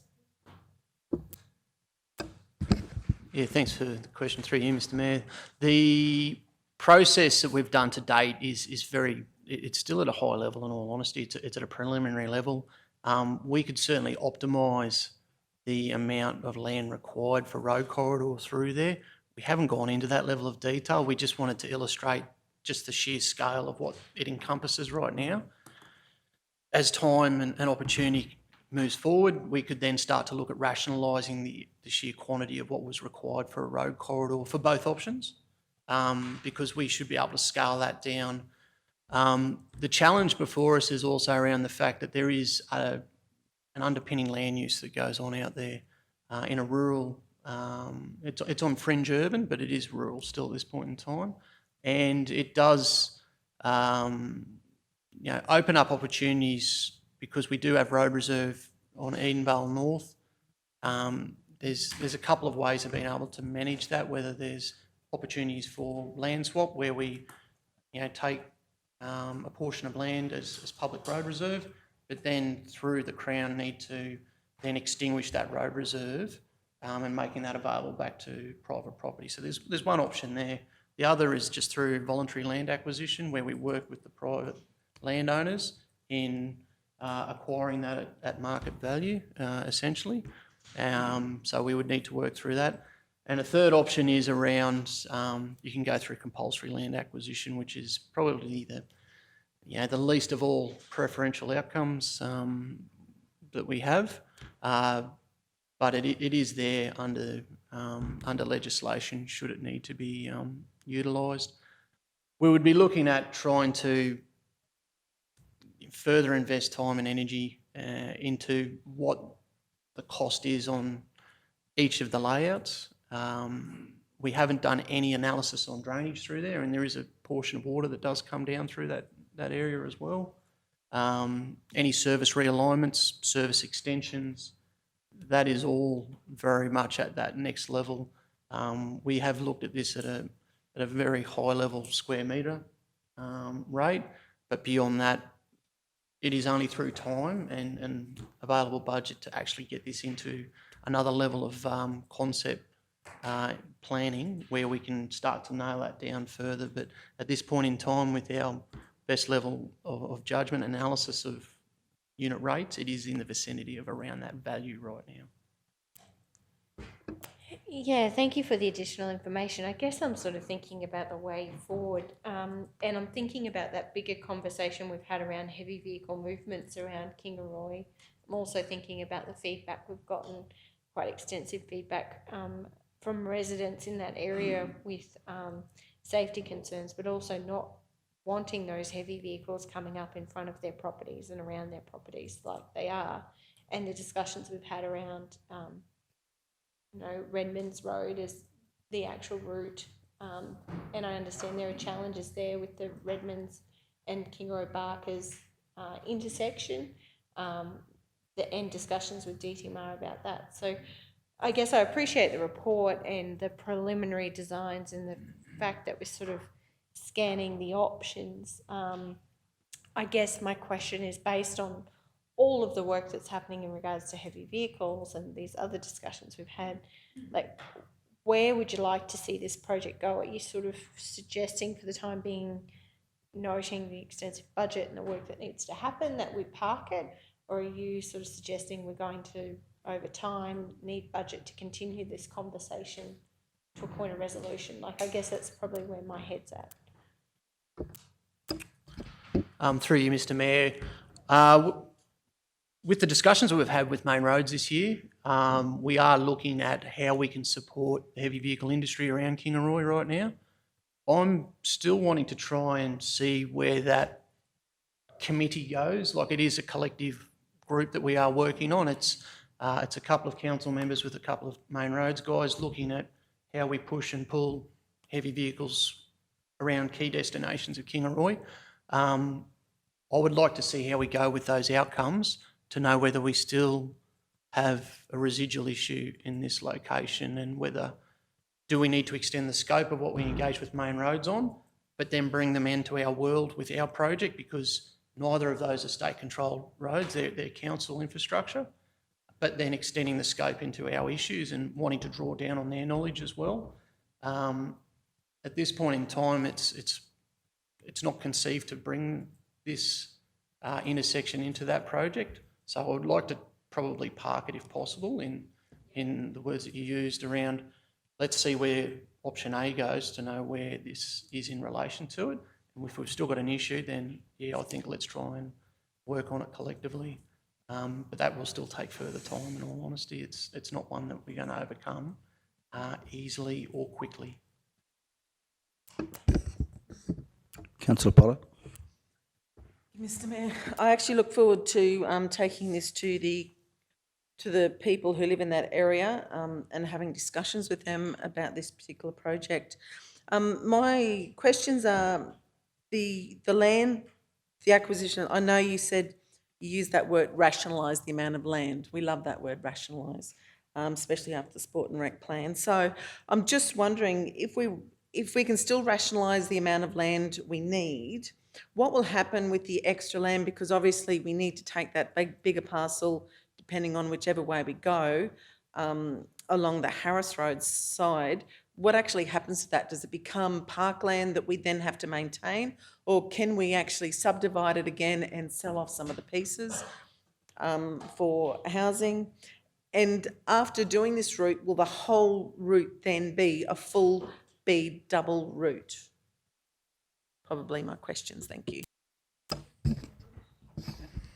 Lot to consider there, councillor. The options of what is available to the current landowner out there, with land parcels, you can have part lots on either side of a road, so it could still be connected as the one title on the survey plan. So they would still be able to have that as one allotment out there. That is one option.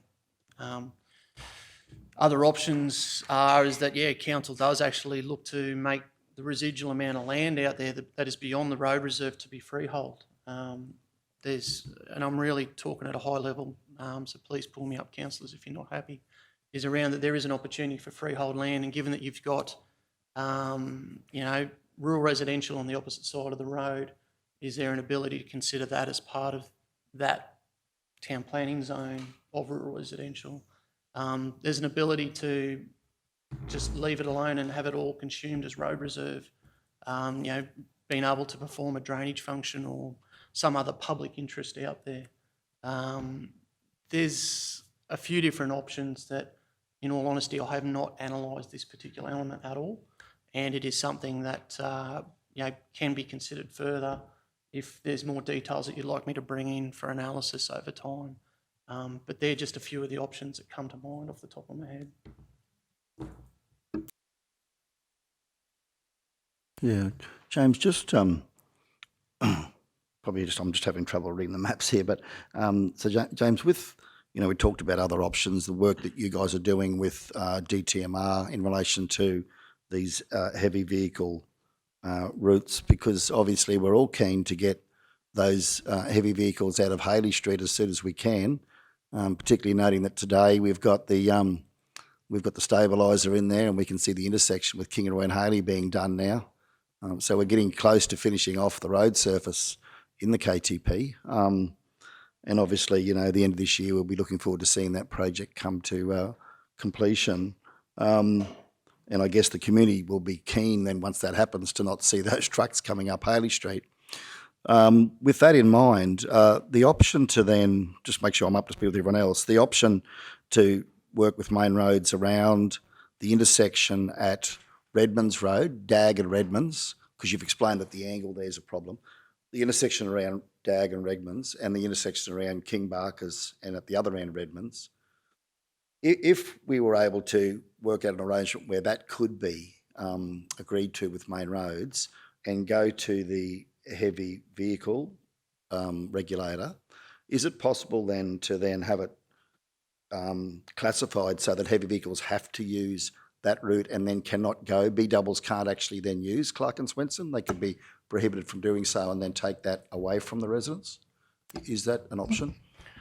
Yeah, that's certainly correct, Mr. Mayor, around if there is gazetted networks to support the heavy vehicle industry around Kingaroy, where we get away from an administrative process of transporters and freight operators who have to submit applications through the regulator, then those applications come to us for assessment. If we have those routes predetermined and established, they don't actually have to go and do those applications in the future.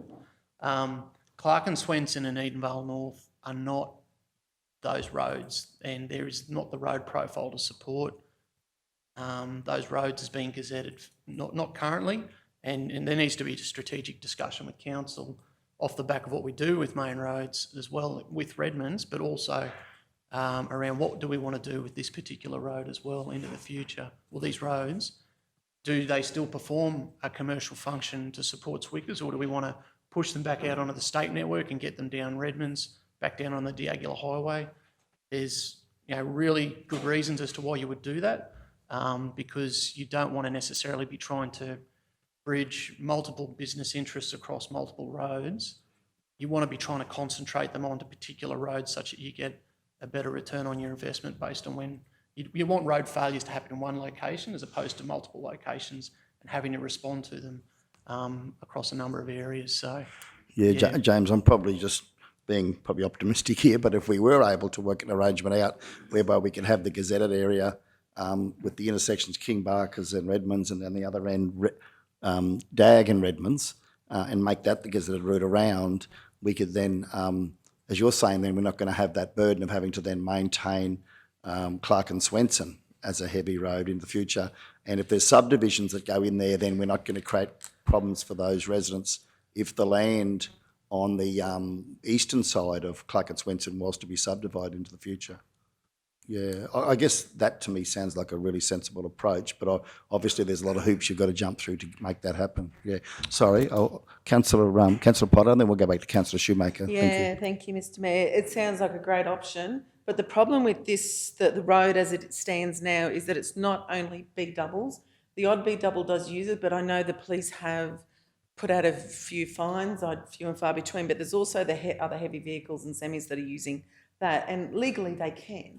We cannot stop them from using that.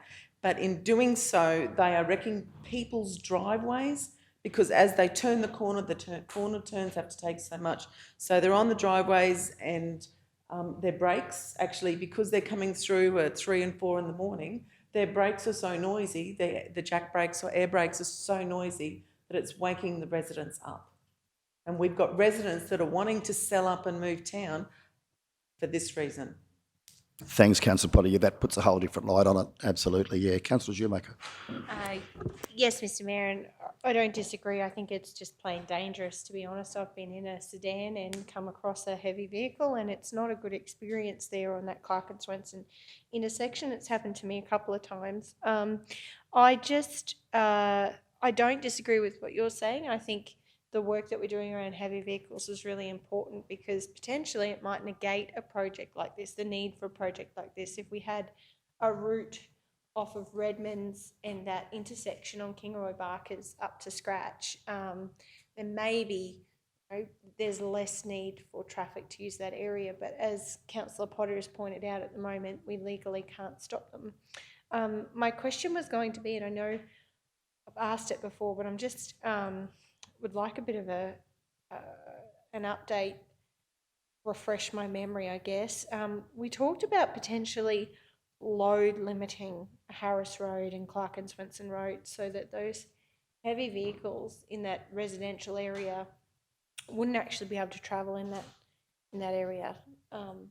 Certainly since the development of Bunnings on that side of town, there are a lot of people that shortcut across Clark and Swenson Road. I know I drive it every single day for similar reasons, and traffic in that area, I think it's fair to say, has changed quite significantly with that development over time. And as you've pointed out, with those future potential subdevelopment down in that area, residential traffic could only increase. So I guess my question, just to refresh my memory, James, we did have some discussion. I know we put up the sign to say, please refrain from using your J brakes on Clark and Swenson Road. But in terms of load limiting, if we were to, just from a scenario point of view, actually, bed down the heavy vehicle routes around Kingaroy, and if Clark and Swenson, Edenvale North was one route that was no longer really needed because we had other suitable routes, can we load limit those roads based on their design and construction, not to actually take those giant heavy vehicles? Through you, Mr. Mayor, yeah, load limiting is it's a very precarious exercise in undertaking. You really need to have some good fundamentals of what is underpinning it, and being able to to justify it. We have limited delegations in this council who can perform that. I certainly can't do it. I believe it's the general manager and CEO that are the only ones that can undertake it at this point in time, from my knowledge. And it is one that is it's probably a very least attractive outcome because it does require a level of enforcement to support that. We could certainly put up signs and make contact with QPS, but then there's a whole compliance issue that arises with that as well. It's one where I would look to see what we could come up with from an infrastructure point of view. And the previous report that we just touched on was, say, like Edward Street in Wandai, where we would look at things like local area traffic treatments, which are like your chicanes or your road profile humps, where you design those particular pieces of infrastructure in to drop the speed or limit the ability for certain vehicle configurations to get through those areas. They are items that can be considered if you have somewhere to push those heavy vehicles to. Like, I think you then start to really confine the profile of vehicles that use that area, and through particular just sheer widths and lengths of infrastructure to be built to then limit those larger 20-metre plus trucks and so forth to navigate through them. So there is a future opportunity there, but it's around making sure that we've got the alternative available to them first before we consider something like that as a legacy off the back of that being put in place.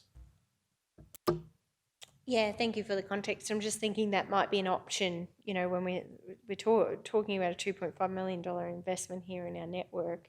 Maybe that money would be better spent elsewhere, and maybe there are other controls that I think would be worth investigating if we can bed down those heavy vehicle routes elsewhere. I just wondered with this, my final question in relation to this one is the speed assessment, similar to the report before. I just wondered if we've done any recent traffic data or speed assessments on that Clark and Swenson Road or Harris Road area. I just know I've had a number of residents in the area raise that with me, particularly Clark and Swenson Road. And I know myself, I've caught myself by surprise in that area. You just kind of cruise along, and before you know it, you're doing 80 Ks in a 60 K zone. I'm just wondering, in terms of if there has been any work done recently in relation to that speed environment or number of vehicles that council may be able to receive as just additional information to understanding this problem. Yeah, thanks for the question, Councillor. Yes, in the way of recent, I think we did some traffic counts out of there around 12 to 18 months ago. Is that recent enough for the context of your thoughts, or is it something that is more recent than that would support where you're coming from in relation to that? I'm happy to bring those statistics back to a future report if that's okay. I don't have that knowledge or those statistics off the top of my head today, but I do remember looking at it at the time and there was an observed increase, but I couldn't tell you what the percentage of that increase is or the numbers or the profile of vehicle classes of what that is right now. I just don't have that data in my head. Yeah, no, I wasn't expecting that you would, but certainly I think it is part of the puzzle. Like it's a puzzle piece in this bigger problem that we've got around heavy vehicles in Kingaroy. And I think 12 to 18 months ago, I think it would be relevant, like just to add further context to this broader strategy that we're discussing, which is heavy vehicles in Kingaroy, and what are the best routes. I think it would be interesting, and I have had a number of residents in that area raise concerns with me about the speeds people are travelling, and I have seen, a number of kids trying to get to school on their push bikes down Harris Road. I've seen mums with prams. And there is no footpath. So, I think it all adds to our future strategy in understanding the speed environment and how many vehicles are actually in the area, so we can make some informed decisions about how we progress. So thank you. Councillor Henshin. Thank you, Mr. Mayor. I want to bring to people's attention again, and it's been mentioned in chambers before and it's been brought to TAC meetings, in relation to heavy vehicles. If heavy load limits were imposed on vehicles, and this was a discussion that freight becomes a major impact on companies, and it's a catch-22. With load limits, you're forcing freight companies to go to perhaps smaller configurations, which increases their costs. Freight costs at the moment are going through the roof. The other thing, I can't say it enough, that perception of heavy vehicles, they are controlled by the state and the country's regulations that they're only allowed a certain amount of weight on configurations. You might see a big truck and think, oh, it's too heavy for the roads. They are limited by what they can carry per axle. So it doesn't matter if it's a 24-metre configuration or a 12-metre configuration, that 24-metre configuration is not necessarily doing any more damage to a road than a 12-metre one, because they are constrained by weight regulations per axle. I just want to get that across. It's a very, very regulated industry and very, very seriously policed. So, yeah, and the issue we certainly have, and we look at this, there's a great concept there, and there's umpteen scenarios there. I look at it and think, it's 150 metres there, could that be subdivided, and what could that be? The implementation of rates, there's got to be services put there. I can appreciate the people, the residents up there. It's no easy fix, but our corridors weren't designed for B-doubles years ago, and the length of vehicles, and I can certainly understand, I've seen it, that people's driveways are getting smashed and the edges of the roads are getting smashed because of the length of them. It's not necessarily because of the weight of them. So it's a curly one, and I just wanted to bring that to Chambers, and again, I might sound like a broken record, but their configurations and load limits is a catch-22 situation, really is. And we get that on bridges as well. With our load limits on bridges in the rural sectors, it crucifies the transportation of cattle and freight, grain. It really does. Where B-doubles do have access, they can cart legally a B-doubles around 55 tonne. They can cart roughly 35 tonne of produce, for argument's sake, of grain. Now, you cut that back to a single semi-trailer, you're looking at 25, 28 tonne. It's a huge difference in the freight industry, and it's a flow-on effect, and it gets charged on your freight, passed on to the consumer. So, yeah, it's a difficult one, but there's great work on these designs here. Would certainly help, but they come at a cost. Councillor Duff. Thank you, Mr Mayor. I agree with Councillor Henson, what he's saying about the load limits, and on the Geelong Chinchilla Road, they've actually got the 19 metres, the length limit, as opposed to the load limit.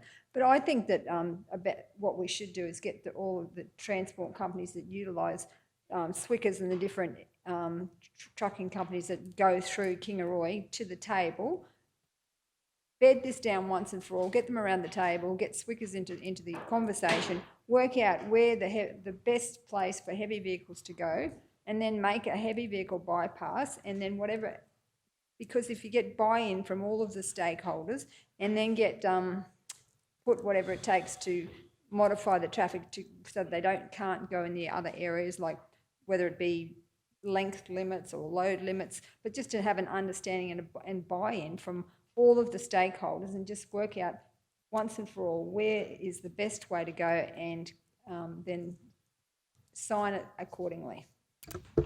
Yeah, James, just a lot of the comments there. So, yeah, load limits, just hear what you're saying about that's challenging, but again, taking an optimistic view, if we were able to work an arrangement after consultation with DTMR and the heavy vehicle regulator that, again, say for example, that Redmond Road was the most effective solution with upgraded intersections at both ends of the two state roads, and then we were to look at infrastructure that would slow down the traffic on Clark and Swenson and on Harris Road, similar to what was done by the old council up Fisher Street. Might be not something different, probably different. You have different technologies today, James, but that seems to work quite well on Fisher Street. I know there was a speeding problem there, and the old Kingaroy Council put those chicanes, are those what they're called? And they seem to do a reasonably good job. But if we were to do a study, as Councillor Shoemaker's saying, and understand the data around Harris Road and Clark and Swenson Road, and that demonstrated that we do have issues there. Could we then consider putting in some of that infrastructure? Because I think we all understand that those two roads are I think they're extremely unsafe at the moment, because the way people speed up Harris Road and then fly along Clark and Swenson, because they're such open roads, it's almost that people think that they're almost some sort of a semi-highway. I'd love to see us get that data and then look at what the options are on both those roads to mitigate those traffic speeding risks, if they do exist, and then explore the Redmonds Road option so that we can then say that there's no load limits, but you've got to use this regulated route, which is gazetted for you to use. And James, so that was just an observation, I suppose, not expecting an answer. But James, the other question was, so if we can't stop those trucks that Councillor Potter talked about going on Clark and Swenson, because they're not B-doubles, can we then not stop them coming up Haley Street either? So if you've got a pig truck and it's not a B-double, are you going to be able to come up a nice new KTP when it's finished with a pig truck and stop outside the florist and the busy bee? I'm sorry to raise it, but I didn't realise that until Danita mentioned it. Will that be an issue for us with KTP? Yeah, thanks for the question. Or are Mr. there Mayor. other options that we can use to actually stop that from happening, I suppose? Yeah, it's really relevant as part of the broader heavy vehicle discussions with TMR. Yeah, as you know, Haley Street is part of the state-controlled corridor, and looking for detours around the CBD of Kingaroy is very, very important in order to achieve those sorts of outcomes. And they are part of the assessment that we are looking at. We are looking at how heavy vehicles come in from the south and the north of Kingaroy, wanting to get to the eastern destinations of PCA and Swickers. And then we've also got some transport interest down on Somerset Street and on the other side of the Clark Swenson intersection at Haley Street as well. So there's a number of key nodes of where they need to get to and come from. And that is part of a broader strategic route of how we circuit them around Kingaroy. So it is very, very relevant. And this is one piece of a broader puzzle. But we can't do it on our own right now. And I really do need to work with the state to try and get some strategic discussion happening in order to get some action plans to bring back to council for consideration. Whether it comes back in an advocacy form, is there something that we need to work with the potential for federal government as well around some of the parallel funding programs that exist out there? There is opportunity, but we need to have a strategy in place in order to know where we want to go with it first. And that'll be brought back to you once we've been able to go and work on that further. Thanks, James. Yeah, I'd still like to know, is there any law that council can use with the state or federal government's authority to stop pig trucks from coming up Haley Street? Because I'm thinking that the answer's probably no. Is that right? Yeah, that's... We can't stop them. No, you're right, Mr Mayor. It's state-controlled corridor, and at the end of the day, if they don't come up Haley Street, it's around the alternative of how they get there. So we can provide them with alternatives, but we can't force them to not use Haley Street. So even after KTP's finished, we could still have pig trucks stopping outside the Busy Bee Cafe. Yeah, that's correct. That's right. I needed to reset my expectations there, I suppose. Yeah, because I was hopeful that we could have stopped them, but clearly under regulations we currently work with, we can't. Yeah, it's not our road as well, and then there's also the gazettal issue that sits on top of that as well. So, yeah, we would have a business interest with some of the PCA and Swickers interests. But possibly the answer then, James, as Councillor Dove was saying, would be to work with the transport companies to see if we can at least get some sort of cooperative agreement. If we can provide the infrastructure, are you happy to try and instruct your drivers to try and avoid our main street if you can? Yeah, might have to be something that's done as an informal agreement. Yeah. Okay. Sorry, Councillor Potter. Mr Mayor, I just want to be known that it's not just Swickers trucks that are going down there. There are vehicles going to other businesses.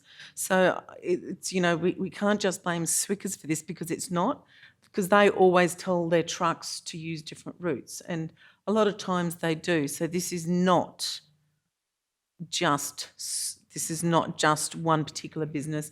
There are other businesses in that area that use this road that maybe they shouldn't. Yeah, thanks, Councillor Potter.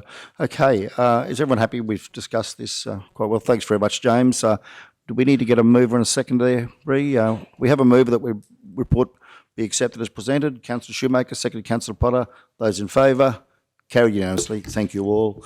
Okay, sorry. Would I be able to move that we that we bring the all of the heavy vehicle transport users to the table for a discussion on a potential bypass for the heavy vehicles to utilise Swickers, and that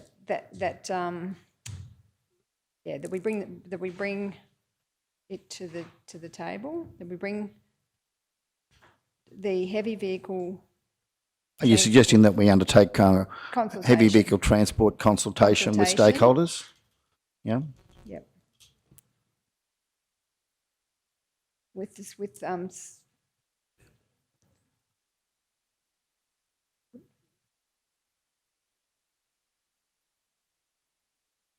yep. Mr Mayor, I'm pretty confident that the staff and all that, and I think that's what James has referred to, that these boys have already been brought to the table and having conversations on a regular basis with Main Roads and our staff. Is that right? But I'd like to see us bring all of the users to the table to discuss once and for all a bypass, so that everybody's on the same page, because what the Mayor has indicated, and it has been indicated here, that no matter what we do, they can still go down those the streets that we don't want them to, but this would get us all to the one point where there's an agreement that this is where we want to go, and then we could have like a bypass and everybody's on the same page.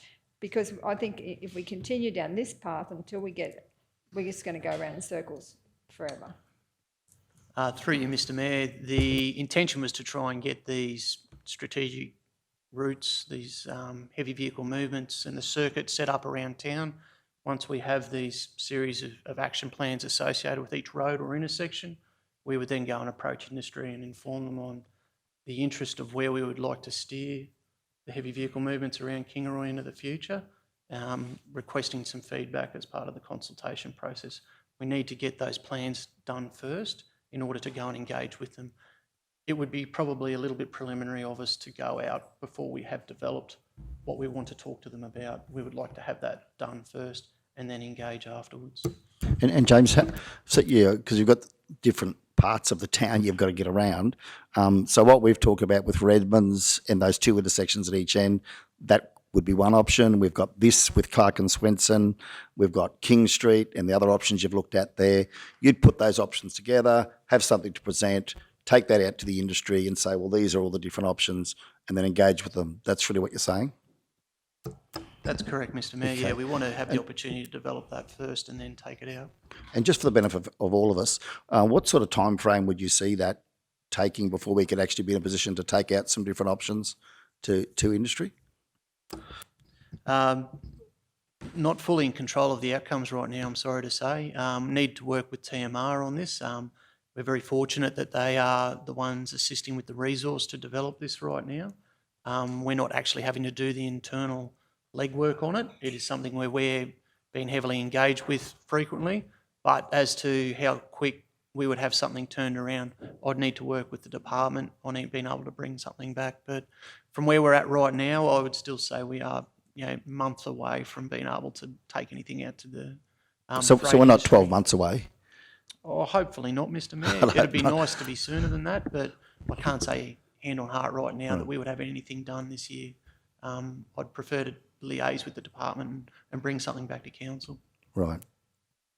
So, Mr Mayor, I'm happy to withdraw the motion, but I just think that sometimes if we went and looked at all of the different options, if you brought the users to the table before we went down that path of all of the expense of looking at this and looking at that, they might be able to go, yeah, this would work for us. And then we could look at whether that is doable rather than just going, let's design all these things and look at them all and then bring the stakeholders to the table. I just think that it could be as much as having a simple conversation with those groups, and they might just go, it's obvious to us that this is where we need to go, or this would work for us.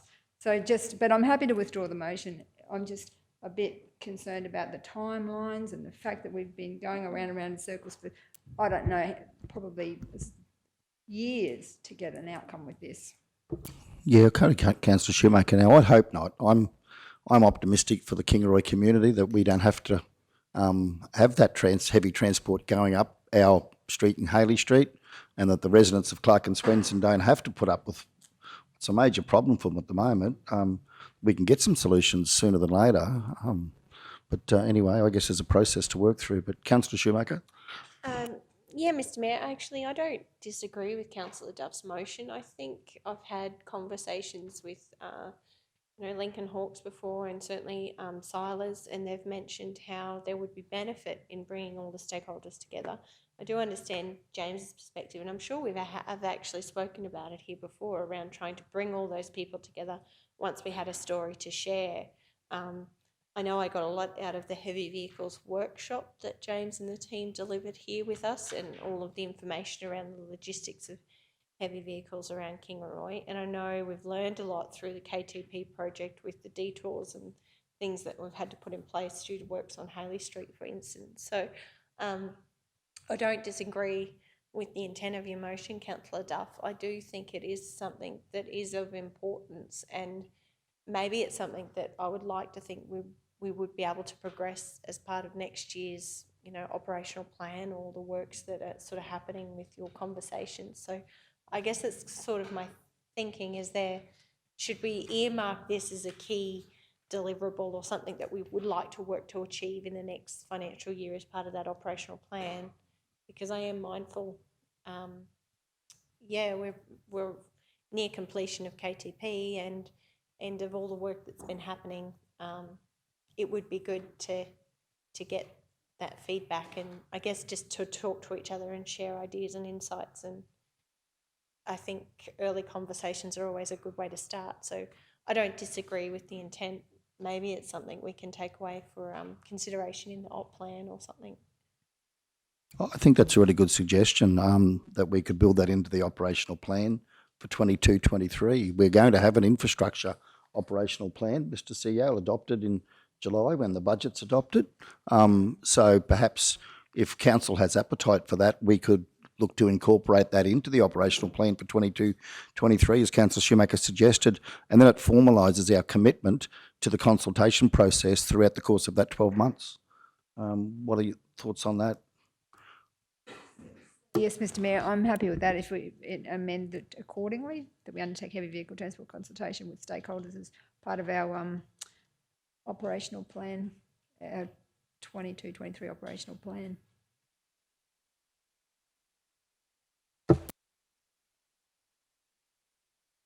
We have a seconder, Councillor Shoemaker. Thank you. Speakers for or against? Councillor Potter. I'm just curious, Mr. Mayor. Look, we've got a lot of people with heavy vehicles and B-doubles around the area. So are we going to invite every single company into this room that has a vehicle? And what if they are unable to come because they're all working throughout the day? And it's very difficult for them at the moment to be able to get time off to come in for a meeting. And so what happens to the people whose voice isn't going to be in the room? Are we going to send someone out there to talk to them? I mean, I'm just trying to play devil's advocate here. Look, it's a great suggestion, but I'm just trying to say, are we going to make sure we get every single person's thoughts and ideas into the room? Thanks, Councillor Potter. I'll go to Councillor Shoemaker to address that shortly, but I think this is such a big issue for Kingaroy that we need to consult, I think, similarly as to what we're doing with Memorial Park. We need to go out and talk to the community, talk to the industry stakeholders, and make sure that whatever options we're coming up with are going to be in keeping with community and industry, what's going to work for community industry. I think it's a really important piece of consultation, this one. Yeah. But we'll go to Councillor Shoemaker. Yes, Mr. Mayor, I certainly understand your sentiment, Councillor Potter. My dad's a truck driver. I learn a lot every time I talk to him about the roads, and certainly the behaviours of other drivers. You can learn a lot from listening to a truck driver. I think the purpose of this is to start a conversation, and we have to start somewhere. I think there's a lot of work that's been done, and I think there's a lot that's not understood. I learned so much out of that workshop that we did, things that I had never even thought about. I think this is more of an opportunity for everybody to, I guess, to share the same information. And to be honest, I would think DTMR, like, it would be wonderful we'd do that in partnership with DTMR. Like, really, it's their roads. We can only represent the views of the people in our community. And, you know, I think it would be an important exercise for them to hear that, and for our local companies and operators to have a chance to provide some feedback. So I think it would be a really positive thing in understanding the logistics of heavy vehicle movements around Kingaroy. And like I said, like, often you will learn a lot from listening to a truck driver around the roads that they're driving. So yeah, I'm supportive of having a go, and certainly seeing what we can learn. And I think, based on, you know, sudden detours that we made with KTP, we learned a lot through that process. So I know Councillor Jones headed up some great work last year in terms of contacting people like Swickers and actually fielding a lot of inquiries at that time. Very grateful for the work that you did, Councillor Jones. I think this is really just about sharing what we know, sharing where we're at, and getting a clear understanding of where to from here, because the community's expectations certainly are that we are going to be able to divert traffic out of the CBD. And I know we've all got a question mark as to how or what or who is responsible for that. So it's one step closer. I don't think it's a solution by any means, but it's one step closer. And I'd like to see Councillor Jones certainly lead that discussion in his capacity with the TAC and all of the things, the relationships he holds in that regard. I think it'd be a great opportunity to share insights and learnings and plan a process forward. Yeah, just in that regard, with that motion there, Councillor Duff, then, working with DTMR on this, how would you feel about changing it to say that council seeks to partner with DTMR to undertake? You come, mover and seconder, happy with that? Mr. Mayor, I think we also need to define it to the Kingaroy area, because Councillor Potter said it'd be, otherwise it'd be right across our region. It's probably necessary. It's just mainly Yeah, with stakeholder to undertake heavy,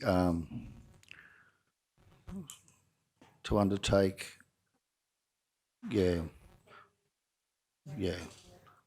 that's fine. Consultation about routes around Kingaroy with stakeholders. Okay, you all comfortable with that? Yep, okay. Councillor Potter? Just a question. I'd probably take on Councillor Jones's ideas on this, but is this something we'd invite LGAQ to, because they've got an HVR section there? I know Robert Chow's not involved anymore, but there's a new person in that particular role. Is this something that we would get their help on? We'll go to Councillor Jones. Yeah, thanks, Mr. Mayor. Point taken, Councillor Potter. Robbie's not there now, and funnily enough, ex-mayor of North Burnett, Rachel Chambers, is the new Robbie Chow at the moment. So she'll be attending our RRTG meetings on a regular basis, and I'll have good opportunity to have a chat to her. And obviously, I have a reasonable relationship with Rachel from in the past, so I've already had a couple of phone conversations with her, and lightened to the point that she knows exactly what her issues are in the North and South Burnett, and she should be able to certainly make some progress in any situations that we're looking for support, and she's fully aware of that. But just on the process that's being followed, Councillor Shoemaker's right. This discussion started way back when we started having closures on Haley Street and all that sort of stuff, and doing work, and we had to find new routes for the transport and all that. So the conversations between our staff and DTMR have already taken place. Now, the whole process and the reasons why they're talking by themselves at the moment, DTMR actually hold the control of where we go. they tell us, because most of the roads that we're going to be looking at will be controlled at some stage or some part by DTMR. So it's no good us having some conversations with stakeholders that have got to get there until we find out exactly where the main roads are going to, or willing to let us even consider putting heavy vehicles up. So that was the whole process behind the conversations between our staff and main roads, was to identify significant routes, just like we've got here in front of us at Clark and Swenson and all that is one. Redmond's Road, Mr Mayor, I've always said that that's my preference, to get people from the south into Swickers and all that sort of stuff. I believe it is. We've got to get them from the north as well. So the whole idea of the committee that's discussing now is the fact that we need to identify, which I think will save a lot of legwork and a lot of conversations, when we can go to the stakeholders and say, these are the routes that the DTMR are willing to let you take. I think that'll take out a lot of time, a lot of consultation and all that. So if we can produce 3 or 4 options, and then the stakeholders can sit down and they can say, okay, well, this is the only routes that main roads are going to allow us to take to get to our destination, which are the best ones. So that's the whole process that's been followed on. So fully support what you're saying, but just be aware to give these guys time, and James and his staff and Main Roads, Henrik and all those people have done a wonderful job so far progressing that. How long it takes is sort of nearly like James has indicated. It's out of our control, really, or out of their control, because Main Roads are the key stakeholder here that's going to determine where we go. So that, just to be aware for an update of where we're at and what that whole process was with our staff and Main Roads talking and getting the stakeholders in, rather than bringing them in now, sitting down with Main Roads and flogging it out and all that sort of stuff and wasting days and hours where they could be out earning a living. We can give them 3 or 4 projects that Main Roads are willing to accept, and then they can work it out from there. I think that's the way to go moving forward, but happy to take that on board, and so that's just a bit of an update on the whole process. Thanks, Councillor Jones. In light of that, and I don't want to keep tweaking this forever, but Council seeks to partner with DTMR to develop and present options about. That way we do it in the right order, as you're saying. Let's get the options first and then go to the community. Otherwise, as you're saying, we might get their hopes up and DTMR might just can it. Happy with that, Councillor Duff? Mr Mayor, it just needs to be tweaked a bit. Now change that last sentence. Seeks to partner, develop, present options about heavy vehicle representation for discussion around Kingaroy. After the word Kingaroy, Bree. Yep, just go past Kingaroy for discussion with stakeholders. Happy with that? Yes, Mr Mayor. Yep. Would that seem better, James? Let you guys work together to get the options first, and then come back to us. Yeah, totally supportive. Once DTMR have got that work done with you. Yep. Yeah. Okay. Sensible outcome. Yeah. Thanks, councillors. Okay. Shall we go to the vote on this one? Those in favour? Carried unanimously. Thank you all. Mr Mayor, sorry, I know it's late in the day, but I have one more motion. That this committee recommends that we progress the designing of stage 2 of the Wandai Industrial Estate.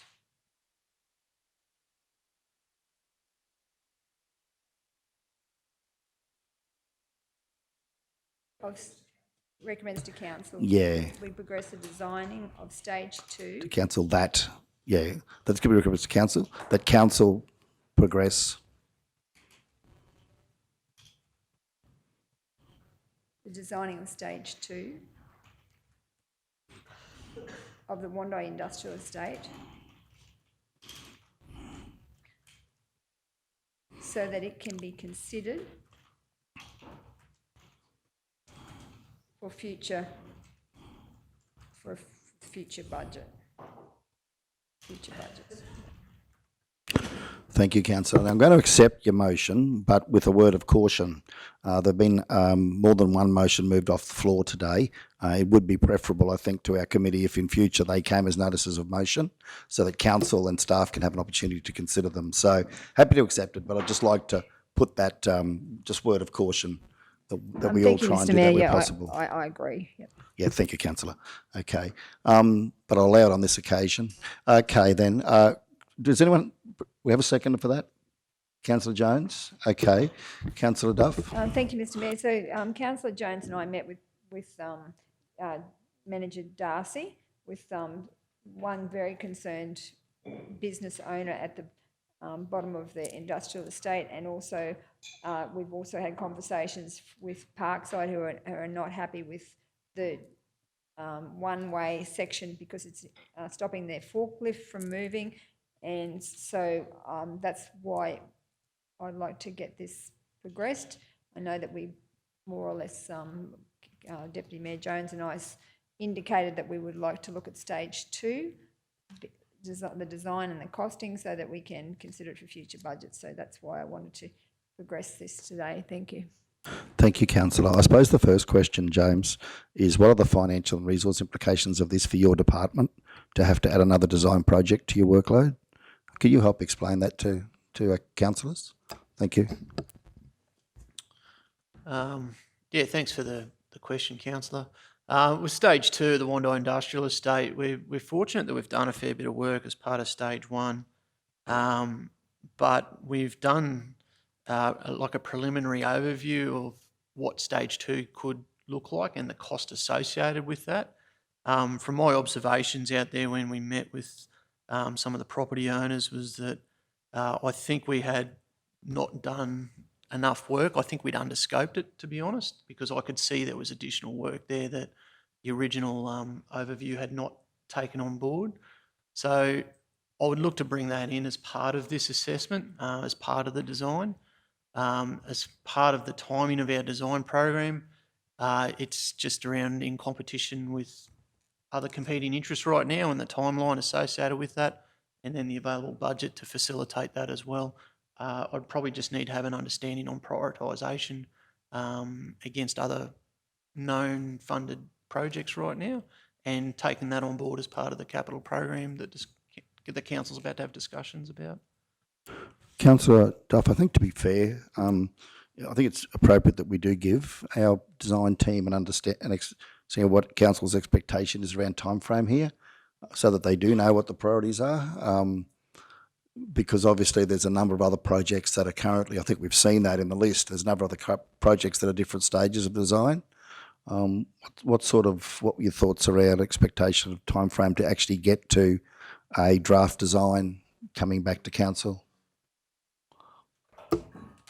Thank you, Mr. Mayor. That's a difficult one. I would like to see it done as one of the priorities, because I think it's a big issue, because we've got Parkside distressed, we've got other businesses distressed about the movements, and as Manager Darcy said, the stage 1 hasn't been completed, and he wanted to include that as part of the design. So I'm just thinking that it's probably a priority.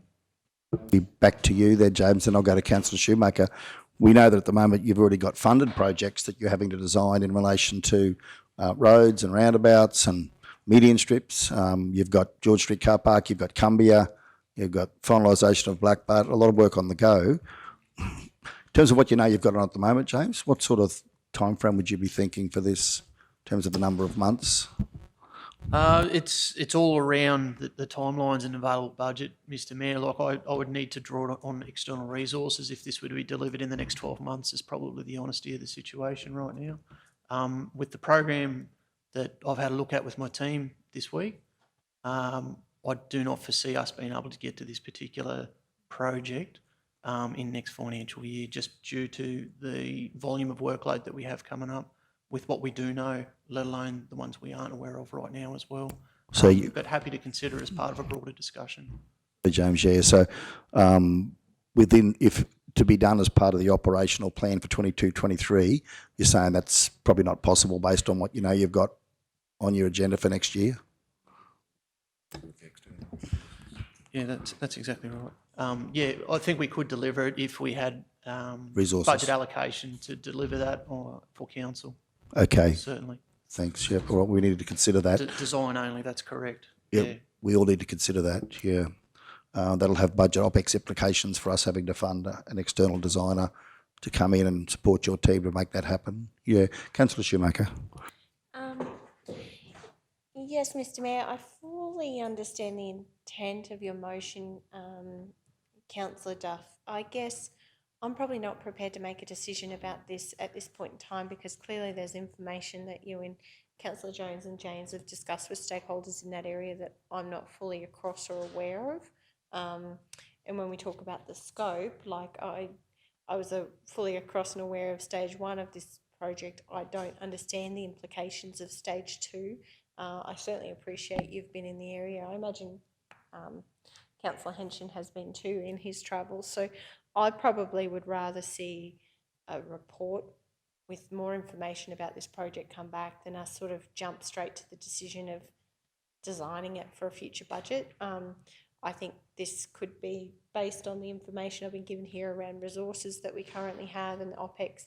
And as you've said, for a future budget, we probably need to, as part of our CapEx, think about what future budget and how we're going to plan toward that. So I guess I can see many moving parts here. I'm not fully across it, and I would prefer that we gave the staff and the team some time to prepare a report as to what discussions have been had and what technical advice they can provide at this point in time, and then make an informed decision about this one, not jump to the conclusion of designing it when we don't know. It's sort of an open-ended question there in terms of the cost and implications. So that's my thinking. I'd rather some more information before I make a decision on this one.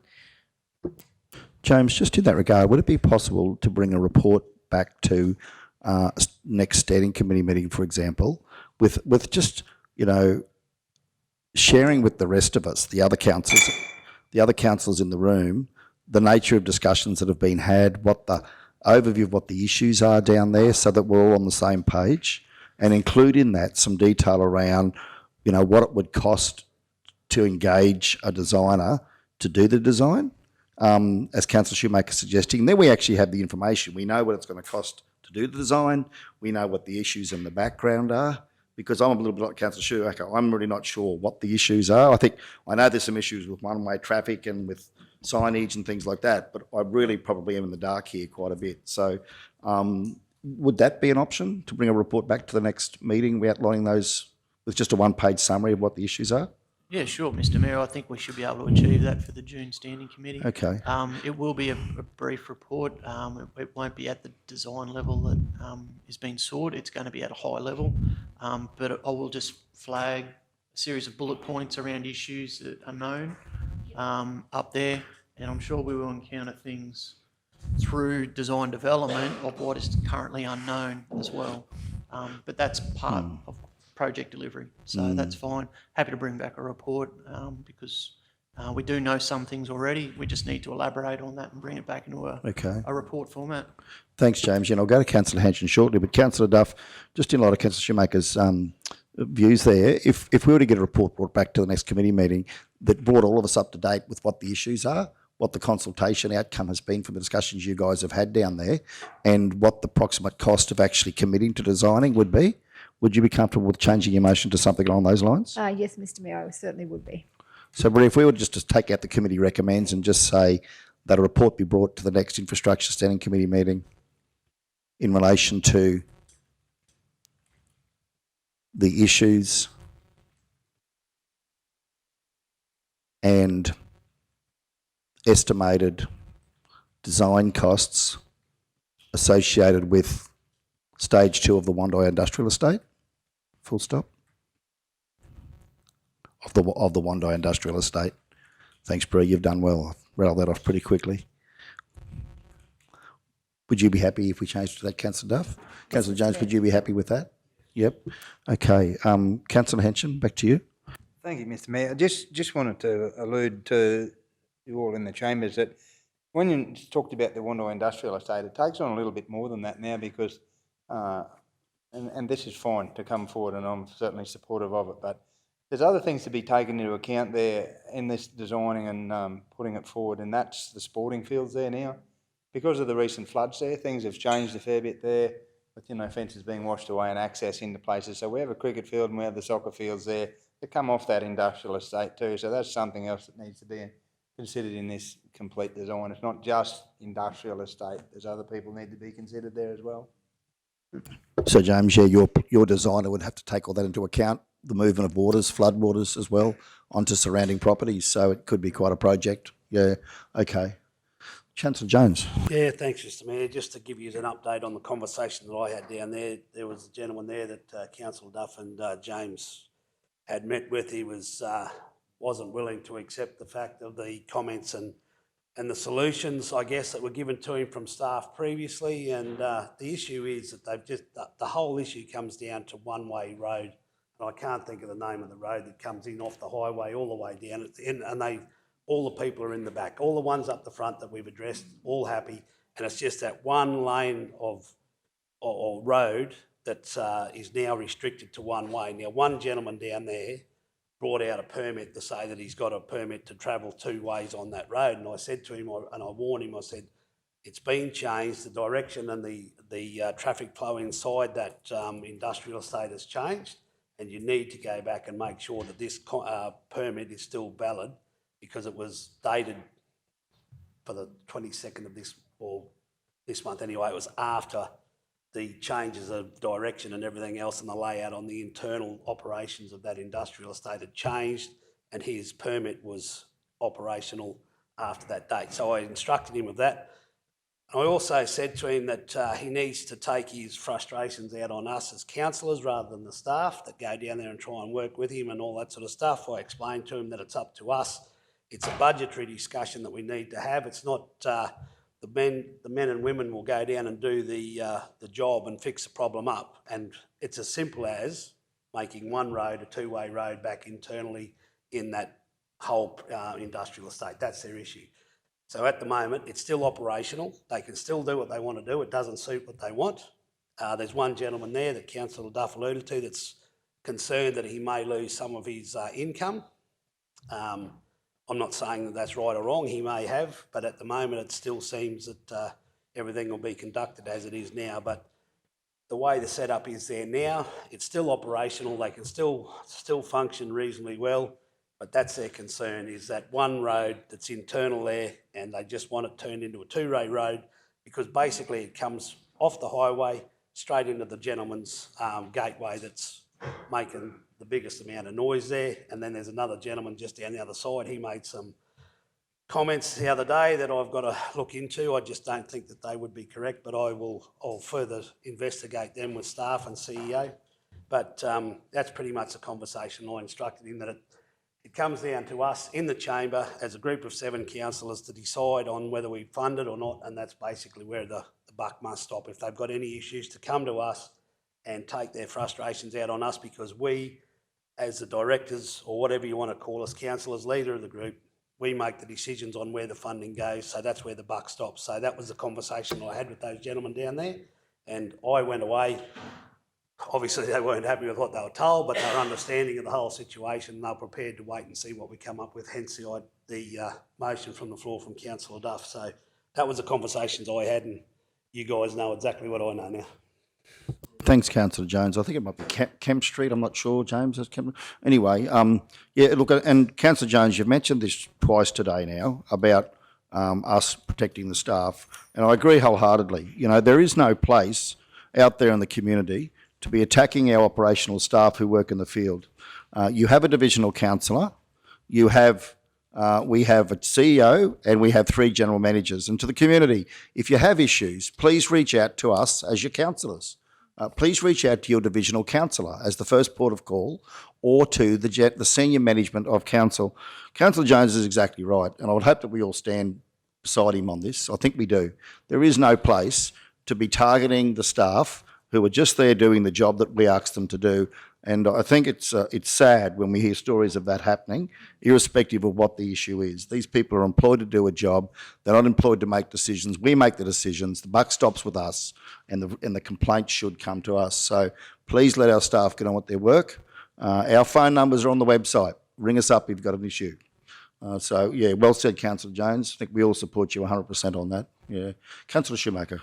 Yeah, Mr Mayor, I'm sorry, I've just got some notes here, but certainly I think I am keen to lean in on this one. You know, we had put significant funds into rehabbing the intersection and the regulation of traffic, because the industrial estate, the nature of the activities in that area had changed quite significantly since Wondai had first developed the project many years ago. And certainly to see an operation like Parkside expand to the extent it has, it's certainly impressive. I think council's intent was always to support those operators. So if we're not meeting those needs, I think it is really important that we understand it and start to think about it. But if we are, and that's to a degree, like if we've delivered on what the scope was, which was to rehab that intersection and regulate traffic in the area, then I want to understand that better too, because I think there is sometimes community expectations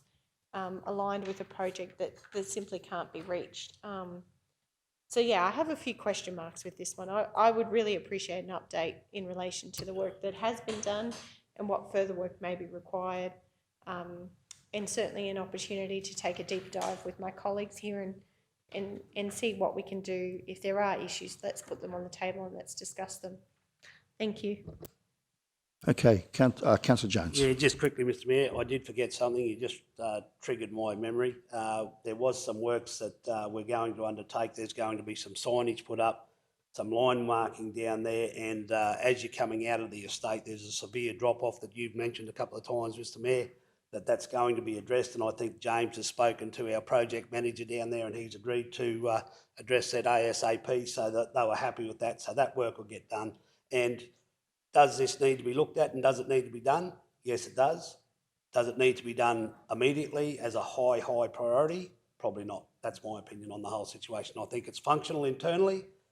The old mate down there is, until we get it two ways, he's going to continue, and that's his beliefs. And I told him, I said, you're entitled to your beliefs and all that sort of stuff, but Councillor Duff was there, and I'm not making the stories up. I said to him, it's up to us to go back, get the council support and try and fit it into a budget in our work program, operational program moving forward. So that was what I told him, and that's where we're at. So does it need to be done? Yes. Is it a high priority? I don't think so. We've got other high priorities that these guys need to address. The designs need to be got out, projects that we've committed to already, and we need to get them out and free these guys up, and then we can move forward. Thank you. Thanks, Councillor Jones. And yes, the statements I made this morning when we were discussing Burt Road, I'll be making the same statements in relation to this one when the budget discussions come around, that we have to be really, really careful about what we're committing to with our capital funds moving forward as the finance portfolio holder. And again, suggest that we proceed cautiously with our money. Yeah.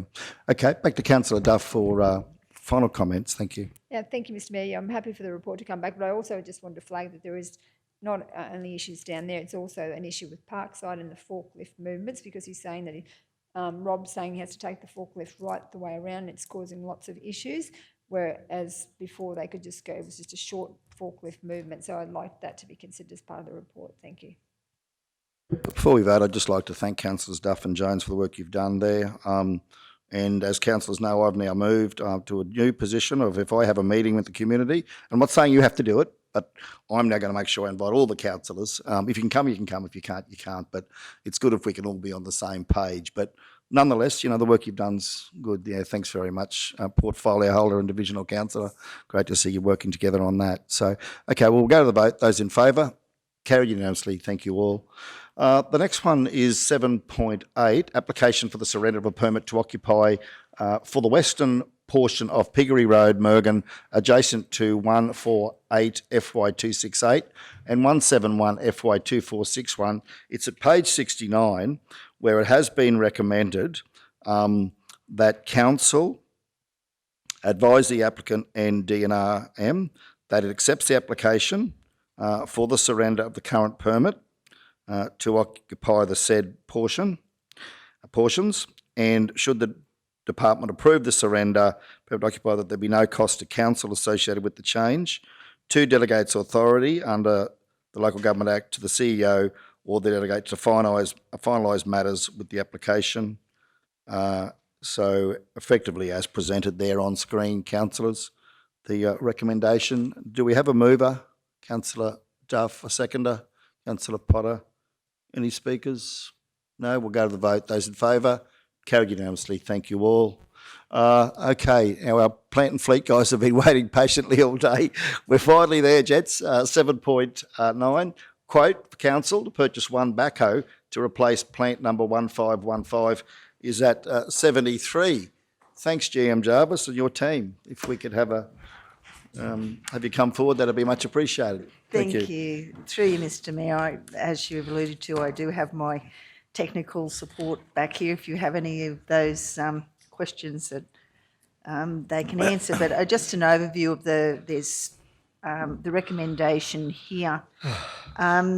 In considering the recommendation, we're looking to replace the backhoe, plant number 1515. It's located in the road maintenance crew at Kingaroy.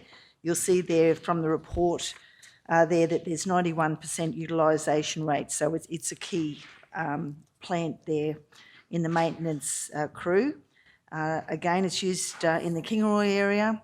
There was no trade price requested due to the slow delivery time, so there was... So on delivery, the existing backhoe will then go down to the Kingaroy depot and replace the antiquated or the 15-year-old backhoe down there. So there were 6 offers there, or 6 tenders. Local Buy actually did the tender preparation and documentation. One didn't meet the criteria, so there was 5 assessed there. The 5% local preference was applied to the local. There was only one local that submitted a tender, and it was the 5% was allocated, even though it was outside the realms of the. It was over 200,000 from the 50 to the 200, but it was still applied. And the biggest difference there was probably it was assessed two key. Plant were assessed, and I think the biggest difference there was in the warranty. You'll see that there it was all pretty well neck to neck in the warranty. The operators were also asked to have a look at the plant, and you'll see on page 2 of the recommendation they were the preference. The plant that they did prefer was based on best fuel economy, best digging brake force, cheaper servicing costs, etc., etc. So the recommendation to council has been done in a pure form, and it's recommended as per the adopted assessment there, but we're open to council's input or feedback on it. Thank you. Thanks, Susan. I think we might have a discussion on this one before I seek a motion. Yeah. Susan, probably I'll go to Councillor Shoemaker short, but my question as the finance portfolio holder will be, is this in the plant and fleet capital budget for 21-22? The 200,000 is in the budget? The backhoe, Mr Mayor, is in the budget. It's in the list? Yep. Yes. The allocation, though, it is over the allocated budget that was first estimated for this backhoe. Yes, that's fine. Yep. But it's in the budget. That's good. It's on the list. Thanks very much. Okay, Councillor Shoemaker. Yes, thank you. Thank you for the report. I've been over it quite closely. From what I can see, the real difference between the John Deere and the New Holland, I'm actually a little bit baffled by the report. From what I've seen in the assessment that you've gotten here, the New Holland from South Burnett Machinery actually had a better specific suitability score. It was higher overall, being 4.71 in comparison to your recommendation of the John Deere at 4.47. I also see that the New Holland from South Burnett Machinery has more power, more fuel capacity, and that is why it does have a slightly higher fuel consumption at 7.5 litres an hour versus your recommendation of the John Deere at 6 litres per hour. It is, however, though, an 83.5 kilowatt machine versus the John Deere in your recommendation, which is a 78.3 kilowatt machine.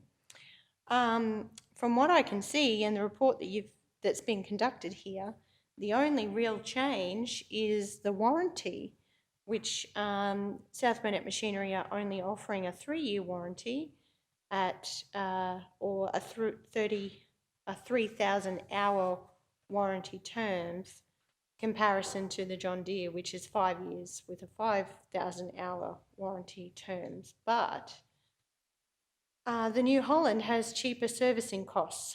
And I think the life of the machine and the data that you've got here says that we would be looking to replace utilisation of a backhoe over its life when compared to average utilisation of 600 hours annually,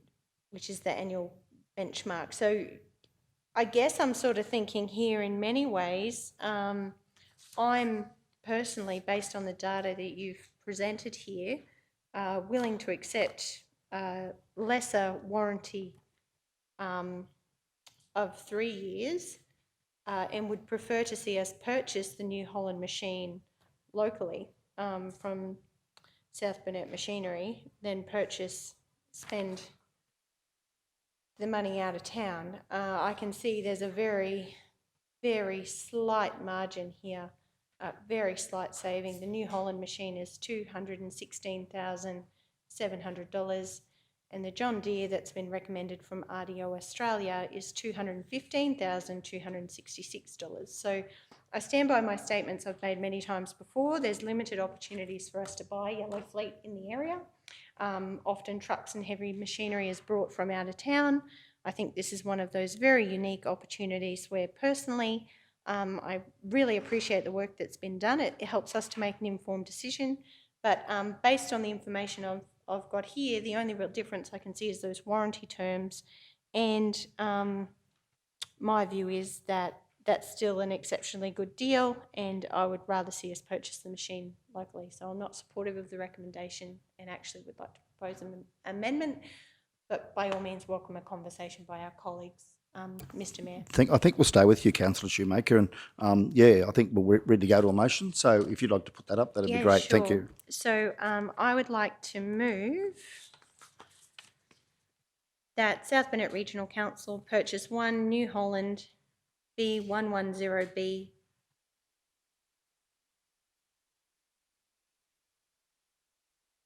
for purchase one New Holland B110B for $216,700, excluding GST, from South Burnett Machinery. Thank you, Councillor Shoemaker. We have a seconder, Councillor Duff. Okay, we'll go to Councillor Shoemaker for opening comments. Thank you. Just before, Mr. Sio. your reasons you just read out before, could we grab them again so we can add them into, Yep, because we'll need absolutely. that as part of the resolution, Mayor. So the reasons for my recommendation, Bree, is that the New Holland has more power, more fuel capacity, that we accept a higher fuel consumption based on these reasons.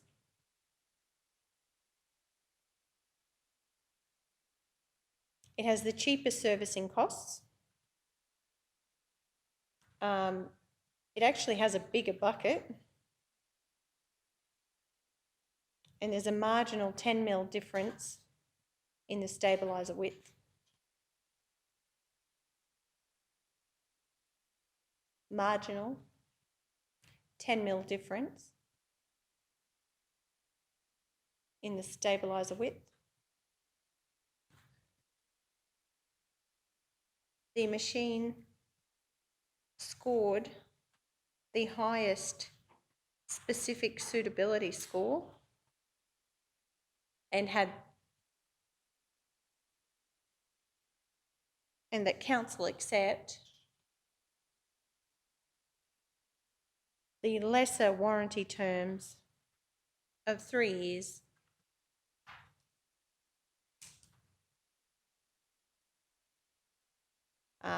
in comparison to the recommendation that offered 5 years. The grounds are purely that most trucks, heavy machinery and yellow fleet are unable to be purchased locally due to limited suppliers.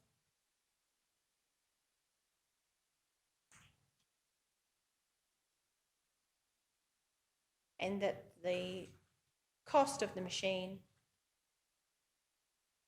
is considered reasonable in comparison to the other quotes provided or other tenders provided. Thank you, Mr. Mayor. That's the reasons for the recommendation I've put forward to council. Thank you, Councillor. Councillor Duff, you're seconding those reasons. Thank you. Okay. Rightio. I think Councillor Shoemaker's given us a pretty good, compelling argument there. I'm certainly going to support this on the basis, for very good reasons, that the council has articulated in much detail. And in saying so, again, as Councillor Shoemaker said, would like to acknowledge and thank our fleet officers for the work that you've done. We as a council, we all understand that you've got a process whereby you are ethically and legally bound to present a recommendation based on the assessment that you undertake, that you can't apply any subjective judgment to this. You've got to purely make an objective recommendation. So we certainly thank you for doing so, because you've done your job, and we acknowledge and thank you for that. But it's up to the council. If we want to do something different, you can't make that decision for us. So thanks very much, gents. Okay, further speakers before we wrap up? Councillor Duff? Thank you, Mr. Mayor. I'm fully supportive of this. I just think it's great, as Councillor Shoemaker said, that we can have an opportunity to purchase this locally. I think we've been spruiking loud and clear that we want to support local where we can. And so I think that this is great that we can actually walk the talk. Thank you. Closing comments, Councillor Shoemaker? Oh, sorry, Councillor Henson. Thank you, Mr. Mayor. Yeah, look, guys, appreciate the work you do, and it's probably a thankless one when you would have, no doubt, opinions that may vary from some of the paperwork that's put in front of you. I just note, yeah, horsepower. I'm a male. There's no substitute for horsepower. And I can see by the work Councillor Shoemaker has done, you must have had your overalls on and gone in great depth, not only through this paperwork, but in your certainly your formation of your motion. So I appreciate that. Yeah, look, I've just got I guess a couple of questions, or not necessarily questions, but the New Holland doesn't require AdBlue.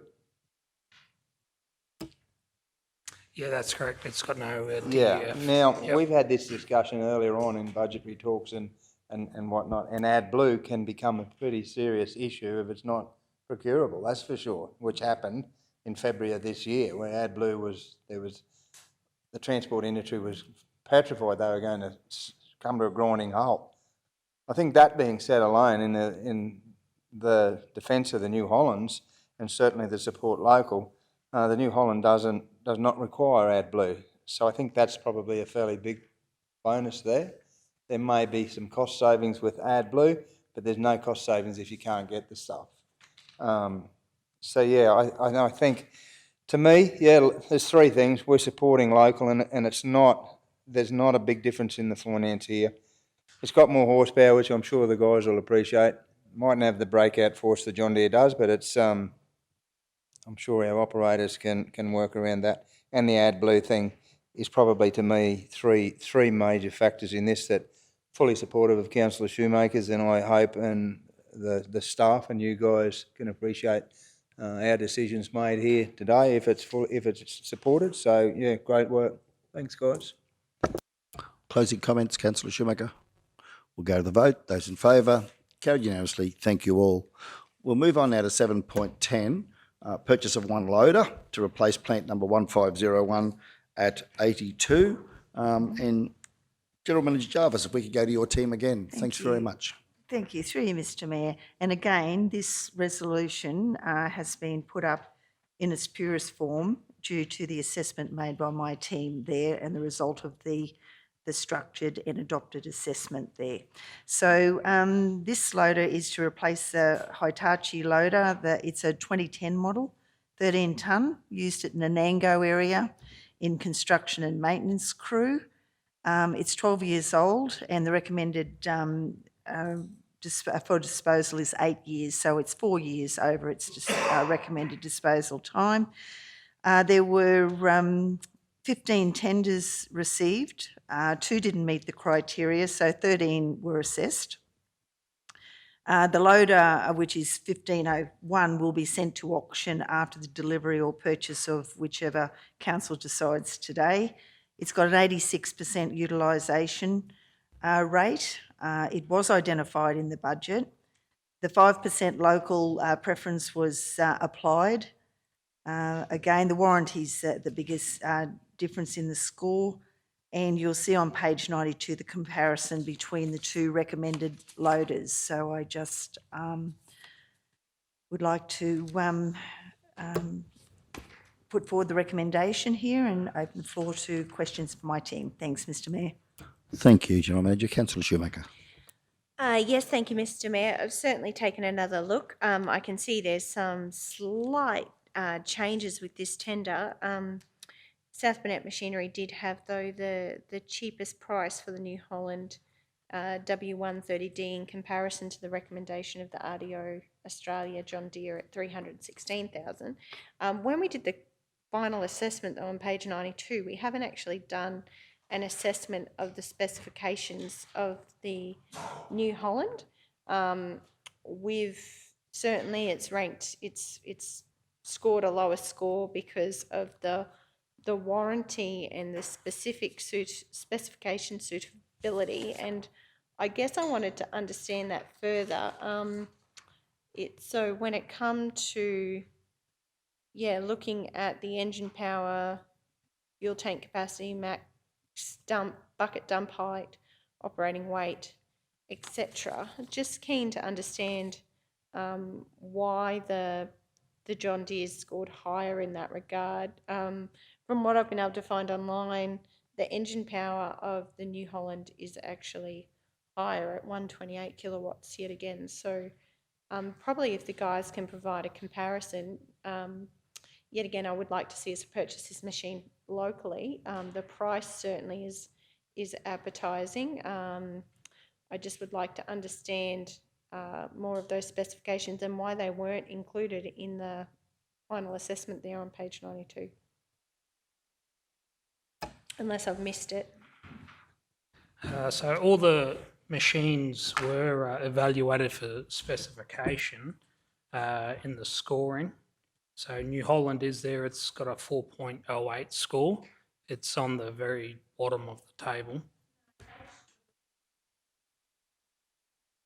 Sorry, your final assessment on page 92, you've got the Komatsu, the New Holland and the John Deere listed.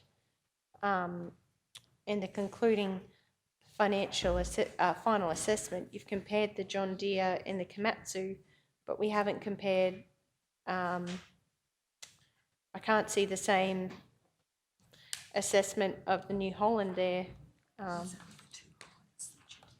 Yeah, it was on page 9. That's all. I've got a different report. Sorry. No, you're right. Yeah. So the John Deere and the Komatsu were finalised there on the final assessment. And that was because it was the two highest scored. The New Holland was number 7 on the total evaluation, and so that's why it didn't get assessed any further. So I guess my question is, why? Can you run us through that total evaluation? Because, I can see the warranty score wasn't as good yet again, but the other scores seem to be sort of comparable, if anything. So I guess I got a little bit confused here, and I was trying to take your advice. Like, for instance, the evaluation of the annual whole of life for money for each truck compared to lowest annual cost and score out of 5 was calculated. So value for money score, for instance, was comparable. It was 4.37 for the New Holland compared to the John Deere, which was 4.48. So it's a very marginal difference there. The warranty score was less. The next score that I saw that you've got there, the specification scores, it was 4.08 for the New Holland, 4.24, 0.16 of a difference there for specification suitability. The warranty, yep, I accept that's a quite a jump from 3 to 5 years. But yes, I guess I'm not feeling the warranty scores there, but the other scores seem comparable. So, and from what I've found on the New Holland, it's actually got more power. So, yeah, I'm not convinced on this one. Can you? Yeah, the specifications were actually based on engine power, fuel tank capacity, the max height of the bucket when it can dump, operating weight, breakout force, hydraulic performance. So the engine power is only one of those specifications that they're all based on. Also, it is a pretty competitive market, and so some of the scoring there, as you can see, isn't much in between, but there's a lot of other machines between the John Deere and the New Holland as to why it actually didn't make the final assessment. Gents, just on that, when you look at that table at the top of page 92, as Councillor Shoemaker has referred to, the warranty is the only thing that's dragged down the New Holland, really. Otherwise, had warranty been equal, the scores would have been quite close, wouldn't they? Been, yes. Yeah, they would have been. And it probably would have escalated it up the list in relation to the other items on that list of 7. Can you just explain again, sorry, I might not have caught that, the difference between the warranty then, if it's the real major factor here, what's the difference between the warranty for the New Holland as against the John Deere?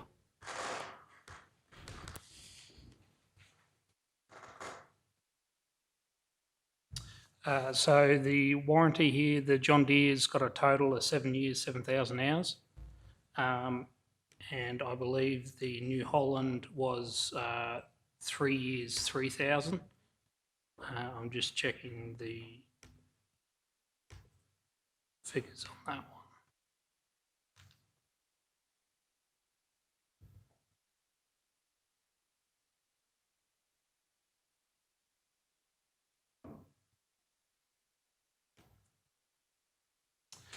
Yeah, the New Holland had 3 years, 5,000 hours.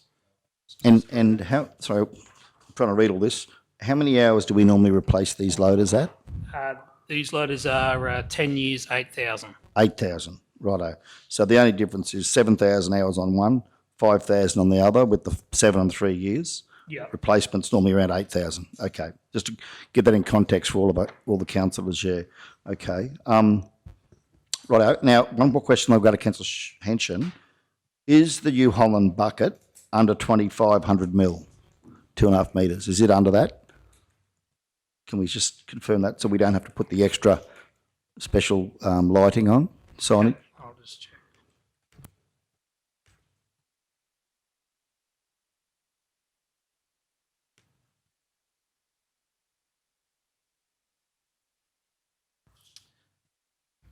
The New Holland is under just by 3 millimetres. Yeah. No lights or flags on that one, though. Henshin, because I think he's probably going to ask you about AdBlue and a few other things. So, Councillor Henshin. Yep. No, again, a great valuation process, and I just refer to page 85, and I guess that's the guidelines you guys are ruled by. Justification, like whole of life is 50%, specification is 30%, and warranty is 20%. So I guess that's a fairly major influence on the scoring as well, which just comes into context, yeah. Yeah, so the AdBlue question, yeah, does the New Holland require AdBlue? I'll just check for you. Thank you. Yeah.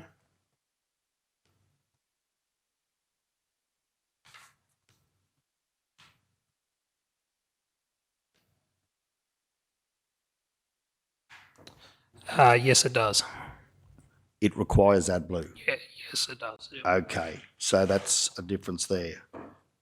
Right. So the John Deere doesn't require AdBlue, but the New Holland does.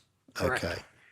Right. I'm not sure what the implications of that are, but go back to you, Councillor Hench, and then to Councillor Shoemaker.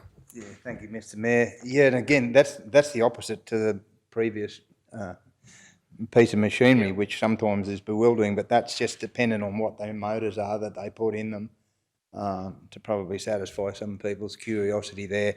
Modern day motors in might be a different motor, be it a Cummins or a Perkins or a Iveco or something, will run AdBlue, and they'll put different motors in different models, and hence, in seeing that, I thought, well, gee, there's the exact opposite in the previous tender where a John Deere required AdBlue and the New Holland didn't require AdBlue, and in this particular case, the Ford New Holland requires AdBlue and the John Deere doesn't. So they're just simple little things that can actually be quite an influence on the decisions that need to be made.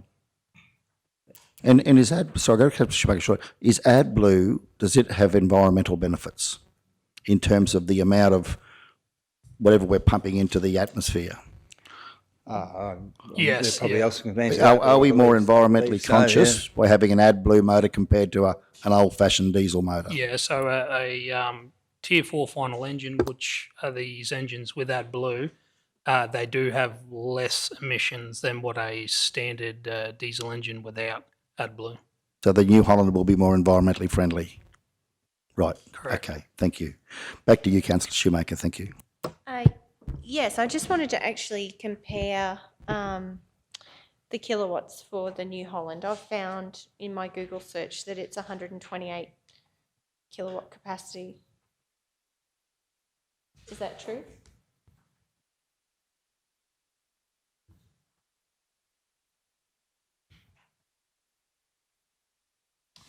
Yes, I have 129 here. 129. So that's significantly more than the John Deere. And the fuel capacity of the New Holland? 246. 246. That's less. And the fuel consumption?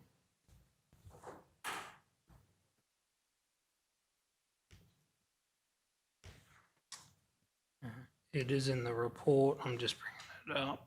Yeah, sorry, I couldn't You're right.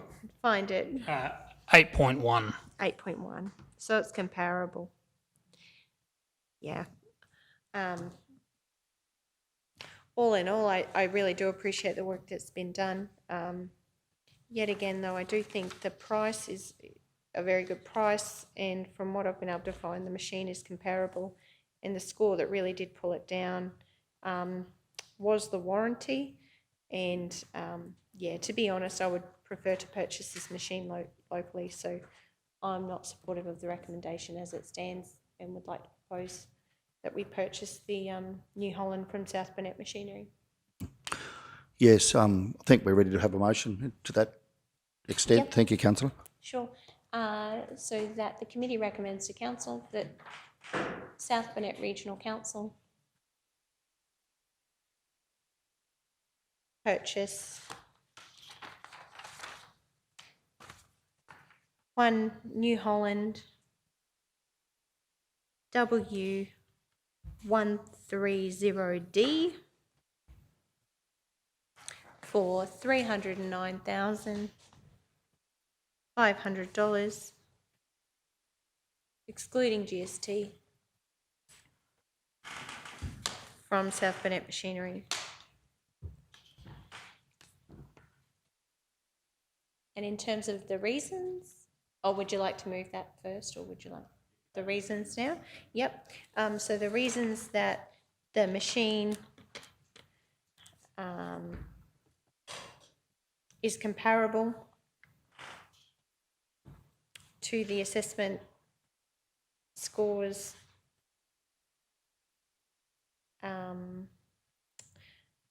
the machine is comparable to the specifications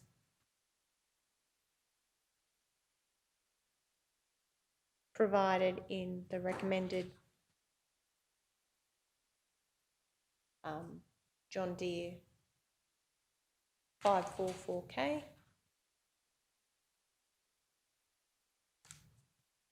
That the assessment conducted demonstrated purchasing the machine locally was cheaper. That very rarely happens. What else have I got?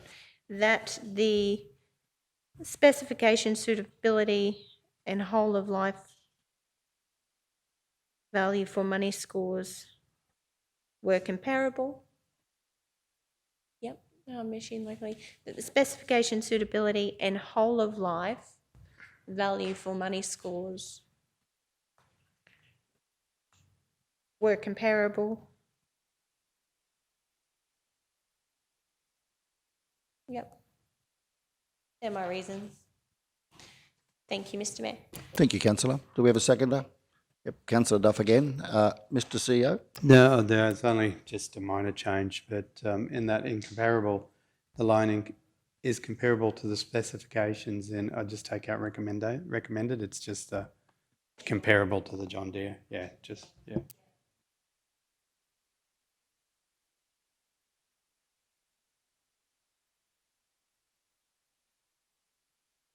Thanks, Mr. CEO. Okay, speakers?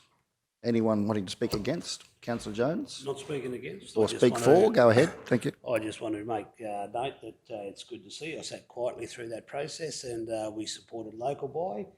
And there was only $8,000 in difference in two contracts that added up over 600,000. So it was good to see that that is acceptable. I can accept that very, very comfortably as local buy. So, yeah, good to see. Well, thank you, Councillor Jones. Councillor Shoemaker, concluding comments. Thank you. Yes, thank you, Mr. Mayor. I absolutely agree with Councillor Jones. I do just think these are really tough times for our local business community, and we have to do all that we can to support our local business operators. They are employing local people who live in our family, many of which who pay rates to the South Burnett Regional Council. I think the work that's done here is excellent.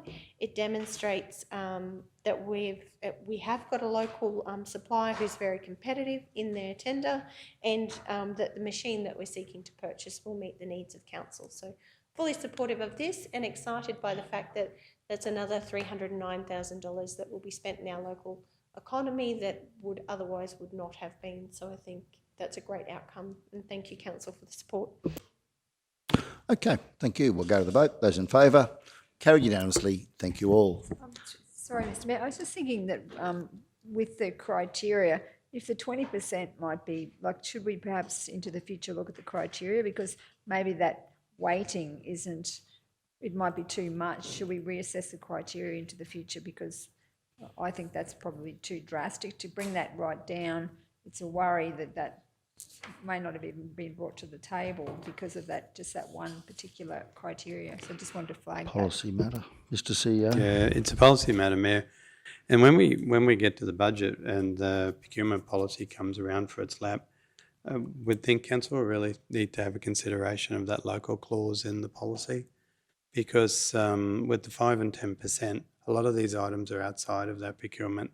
Yeah, it's a discussion for a different day, but yeah, I would think, councillor, it's a policy matter. The warranty is important for a range of reasons, but yeah, we can pick that up as we go along and make a note of it. Thanks, Mr. CEO. Yeah. Thank you, councillor. Okay, we'll move on to 7.11, which is the grader to replace plant number 1504. That's at 94. General Manager Jarvis, thank you. Thank you, through you, Mr. Mayor. There were no local tenderers for this one. So it's to replace the John Deere 670G. There was 7 tenders received, no local tenderers. The grader is the patrol grader that does the Wandai and the Mergen areas. It's 99% utilisation rate, so it's a key plant within the for the maintenance crews there. So when this vehicle is the grader is replaced, the existing 1504 plant will be sent to auction then. So the recommendation there is that council purchase a one Komatsu GD 655-5 for $399,800 excluding GST from Komatsu. So the assessment again is on the back there if you want the technical thing from my team. Thank you.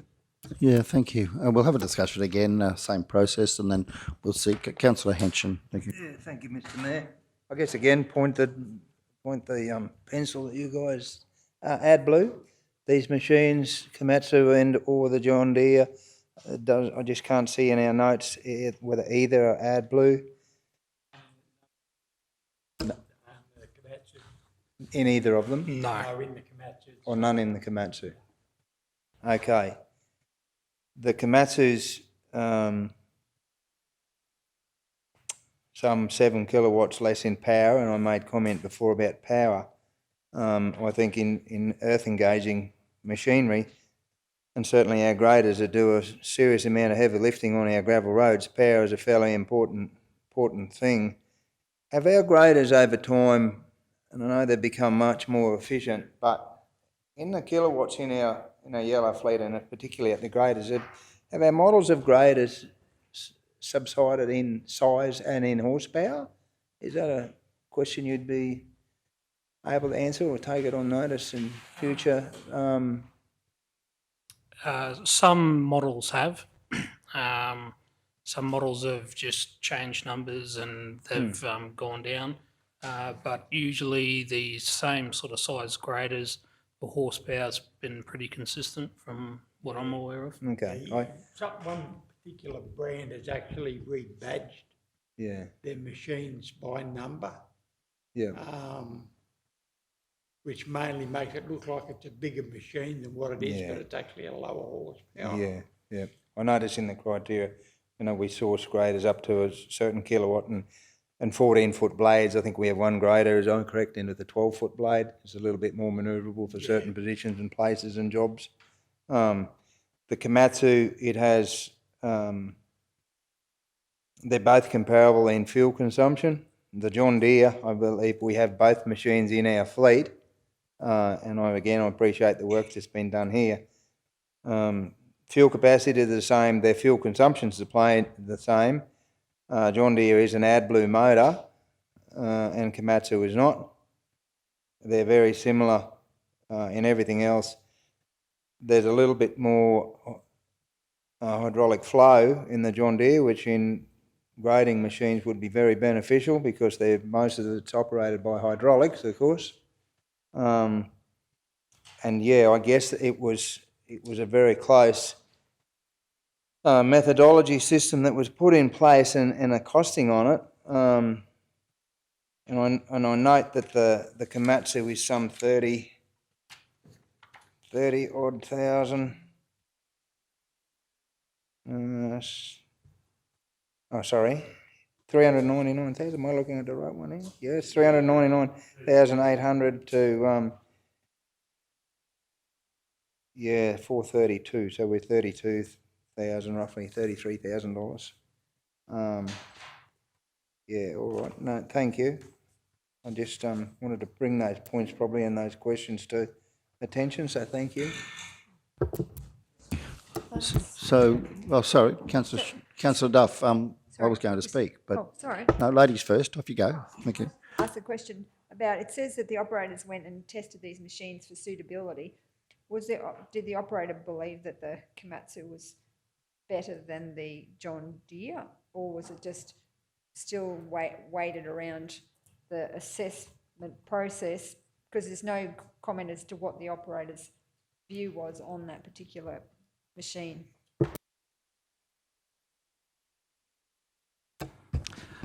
So the operators did go and try both machines. Both machines are already in patrol grader crews. So he went to the other operators. This particular operator did favour the John Deere. The reasonings behind it, we couldn't actually find too many specifications to really support that fact, as in the specifications. And so going off the evaluation, it was still recommended for the Komatsu. Thank you, Mr Mayor. Councillor Shoemaker. Yes, thank you, Mr Mayor. Brandon, I'm probably just a little bit confused by your comments there around the specifications, because I'm actually thinking maybe we do need to consider the John Deere. It's got more power, its fuel capacity is much the same. I appreciate that the cost is a little bit more, but if it is the preference of our council staff member and it is within the budget, I'm actually supportive of that on the grounds that the John Deere is a higher, it's got more grunt, and I guess, yeah, noting how much our graders are used. That's my thinking. So I'm probably keen to understand what you meant by when you said you couldn't find the specifications to match, because it's saying that the John Deere is 172 kilowatt in comparison to 165, as Councillor Henshin said. You know, yeah, the things that are here in the final assessment, it really does just look like it come down to price. So I just wanted to confirm that. So the specification on the Komatsu is still quite high. We do have these machines currently. We have quite several Komatsus.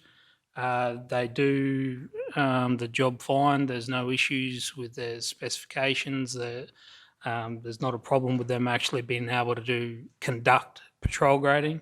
And so just given that, and with the other scorings, it was picked on the total evaluation, in which it was the highest scored out of all the machines. If just while we're going here, I know this has been assessed in relation to patrol grading, but council's had discussions today about investment in roads, and there could be scope into the future, or the need into the future, to use these machines for formation, heavy formation,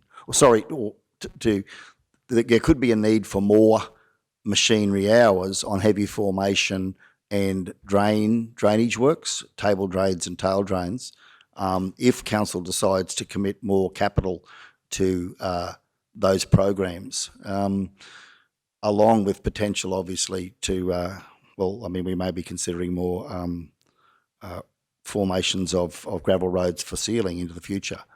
Would the John Deere be more suitable to, if we needed another machine for formation works that we had to move across to that than the Komatsu, if the type of work changed? This machine in particular was ordered for the maintenance crews, which means there was no what's called a top-con system included on the grader, which in road development and that which is on most of the graders we used, it's a computerised grade control system. Runs into roughly about $30,000 as an option on them. Because this machine wasn't going to be used for that sort of roadworks, that top-con system wasn't there. But every time we go to purchase a grader, we put out a justification to the departments about the specifications they want. They have the options to put the top-con systems on them. In the past, we have standardised and put top-con systems on all our machines. This is probably one of the first ones we purchased without that system on it, because it was going to be primarily for maintenance grading. So it's really apples and apples. They're both maintenance machines. Neither will have the top-con system. Yeah, okay. Thanks, gents. All right, thank you. Sorry, just one last question. Just I see on page 98 the replacement machine requirements. I just wanted to make sure from the discussion we've had, it sounds like the Komatsu meets those replacement machine requirements, and I just wanted to confirm that all those requirements have been met with the purchase of this machine. So that's on page 98 of the report that I've got here, the replacement machine requirements. Yes, the Komatsu does meet all of that. The additional wear plate is an option that is in the tender, and the same as the Ripper scarifiers. It's in the tender as an option and supplied, and it does have the reversible radiator fan as well. Okay, so just on that, fellas, so it's more than 160 kilowatts. Yep. It's got a 14-foot blade, the Komatsu. Yep. And it's got the additional wear plate to be welded on the mould board as well for safety, for user safety. Okay. And abrasion resistance. Righto. Yep. Okay. All right. What are we thinking? Okay. Everyone's comfortable? All right. Well, we've got the recommendation as presented there that Southern Regional Council purchase one Komatsu GD 655-5 for $399,800, excluding GST from Komatsu. Do we have a mover? Councillor Jones, secondly Councillor Potter. Speakers? Those in favour? Carried unanimously. Thank you all. Okay. What do we want to do about a break? Should we adjourn for a quick break? Okay, I'll move that we adjourn for a quick break. Seconder, Councillor Henson, those in favour, carried unanimously. Thank you all. Welcome back, everyone. I now move that we resume the meeting. Do we have a seconder? Councillor Duff, those in favour, carried unanimously. Thank you all. We're up to item number 8.1, which is the LDM Water and Wastewater Portfolio Report at page 103. It's recommended that the report be received for information as presented. Do we have a mover? Councillor Duff, seconding Councillor Potter. Any speakers? Councillor Shoemaker. I was just reading the key highlights that we've advanced in our Building Our Regions funding application process and now preparing the detailed design. So just wanted to understand, obviously it's a gateway forward, what sort of the next steps look like. That's my first question. It's extended to the 17th of... sorry, 1 week from the 17th. 1 week from the 17th. So it's 21st of May, we have to have the final submission in. Then it goes into the acceptance round and assessment. And so time frame of that, I'm not really sure because they've extended that out. You might be aware that they were supposed to actually assess it in early January of 2022. It didn't happen until February. So if that time slide is the same, we could be 6 weeks behind when they finally give us a yay or an A. Yep, and just my second question, just with the dam levels so high, I know in the past we've had a real apprehension to doing any maintenance on the Bundoomba pipeline because we rely heavily on Bundoomba for Kingroy's town water supply. Just wondered, with the dam levels currently at the way they are so high and with Gordon Brook so high, would we or have we progressed in conversations with Sunwater around that maintenance? Are there any plans to actually get that underway with the current dam levels at the levels they are? Through you, Mr. Mayor. Yeah, so we, Adam and myself, we meet regularly with Sunwater, so they've reassessed their key maintenance items that they had to do. There was one big one, which was the fish greens. They have actually abandoned that at the moment because, as everyone else has experienced, trying to get industry experts that can actually build them, because they've actually got to pull them out and build them and put them back in. So they've stretched that out. They put it in the too hard basket at the moment. Some of the other interruptions, they're more back in line with our standard interruptions, so they're very manageable. And so they're just progressing through as a normal course of business. Yeah, thank you very much, Manager. Yeah. Okay, any further speakers? Go to the vote. Those in favour? Carried unanimously. Thank you all. Appointment of Chairperson LDMG is 8.2 at 109. Thank you, Mr. CEO. Thanks, Mayor. It's with Councillor Frolof's resignation, we're up for a new chair of the LDMG. And while we're doing it, we reaffirm deputy chair, so we might as well pick them both up. depending on who gets the gig, whether we need to then look at the recovery committees, but certainly there's a vacancy for chair of the LDMG and we need to appoint a new one. Yeah, thanks, Mr. CEO. I probably feel like I probably need to take on the chair. I'm sure Councillor Potter would do a great job if coming forward as the chair, but probably the only thing, and certainly Ros did an excellent job, but the only thing I found is that I had government departments are set in their ways. So I'd be getting phone calls and teleconferences with the Premier's office or with the Minister, and then I'd be getting the police chief, district inspector would be ring me, or the police would ring me on a Saturday, or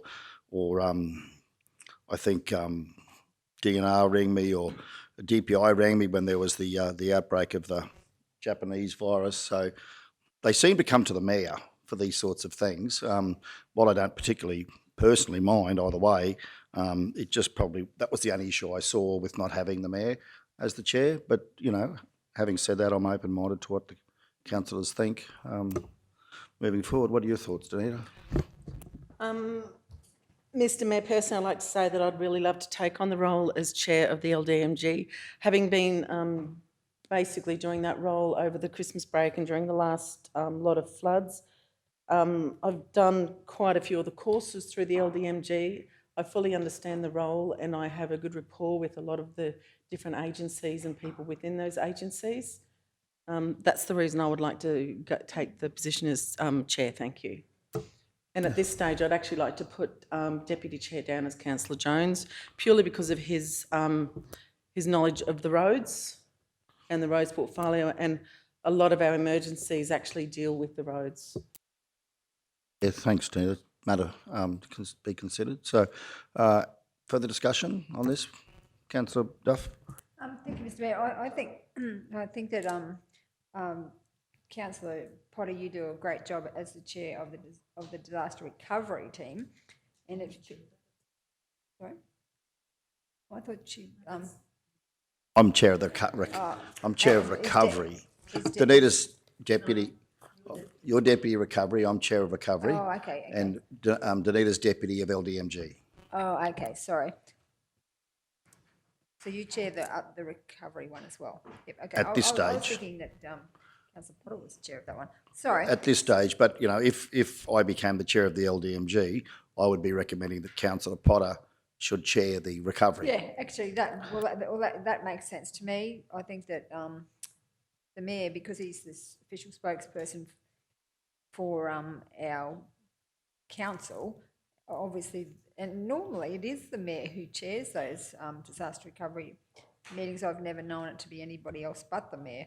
It was unusual and noble of the mayor to put Councillor Froloff forward because of her position as a paramedic, but I think Councillor Potter would be better suited as disaster recovery chair and the mayor as the disaster management chair. Thank you. Other thoughts? Councillor Hitchin. Yeah, thank you, Mr. Mayor. Yeah, look, I appreciate both you, Mr. Mayor, and Councillor Potter, but Councillor Potter's been in DMG as deputy and certainly, as she's alluded to, done courses in that, and I'm not sure what they are, but I'm sure they go hand in hand with that position. So yeah, I'd be fully supportive of Councillor Potter.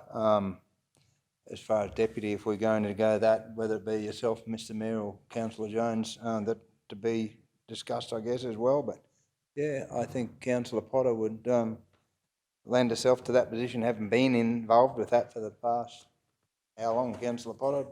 Pardon my ignorance, but 2 years since the start of this term, yeah, and certainly taken over from Councillor Froloff in her absence, and certainly a lot with the recent weather events. Hopefully we don't go through too many more of those, but and certainly appreciate, Mr. Mayor, the people that may get in contact with you, which I'm sure they would be consistently anyway in every other department. Councillor Shoemaker.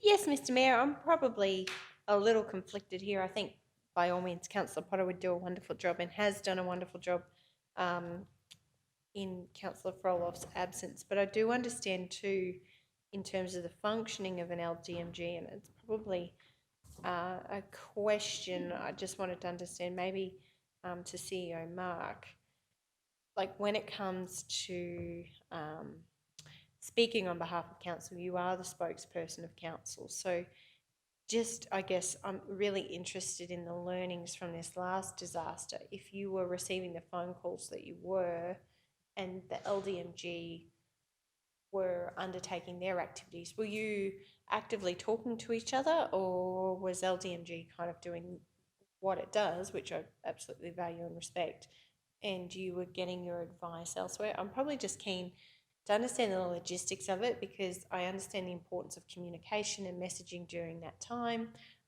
If you're the spokesperson or you are the mayor and receiving those phone calls, it would concern me if you're having one conversation that doesn't necessarily align with what's happening with the LDMG level, and if there's any opportunity to derail the work, or just, I guess not mean to, but sometimes it can happen when you've got things happening in a fast-paced environment, and if you're trying to contribute or understand, probably just keen to understand, as the mayor, were you getting information from the LDMG? Are there learnings from that process? I think maybe sometimes I do think having Councillor Potter in the role frees you up as the mayor for those spokesperson duties and those sorts of things, and to have those higher level conversations with ministers and things, but probably just keen to understand how the two work together, being I haven't been part of an activation before, how the two work together and really set our team up for success. So I'd hate to see you in a position where you're giving information to the media that does not aligning with what the LDMG are doing, and I guess I just want to see if that happened or not during the process. I'm supportive of you both being a part of it. I think it's very important, and certainly recognise the work Councillor Potter's done in the last couple of years and the training that she's had. So, and I think it'd be a wonderful growth opportunity for Councillor Potter as well. So I'm not set, I haven't made a decision, but I'm just keen to understand the learnings from the process that we've been through. Perhaps Councillor Potter and yourself could comment on your experiences, how that worked last time. Thanks, Councillor. I think it's a really good question. And can I just say up front that obviously, Roslyn did a great job. I certainly don't think that the quality of the work that was done, the LDMG, was compromised by my absence. And I know that Councillor Shoemaker, you certainly have recognised that.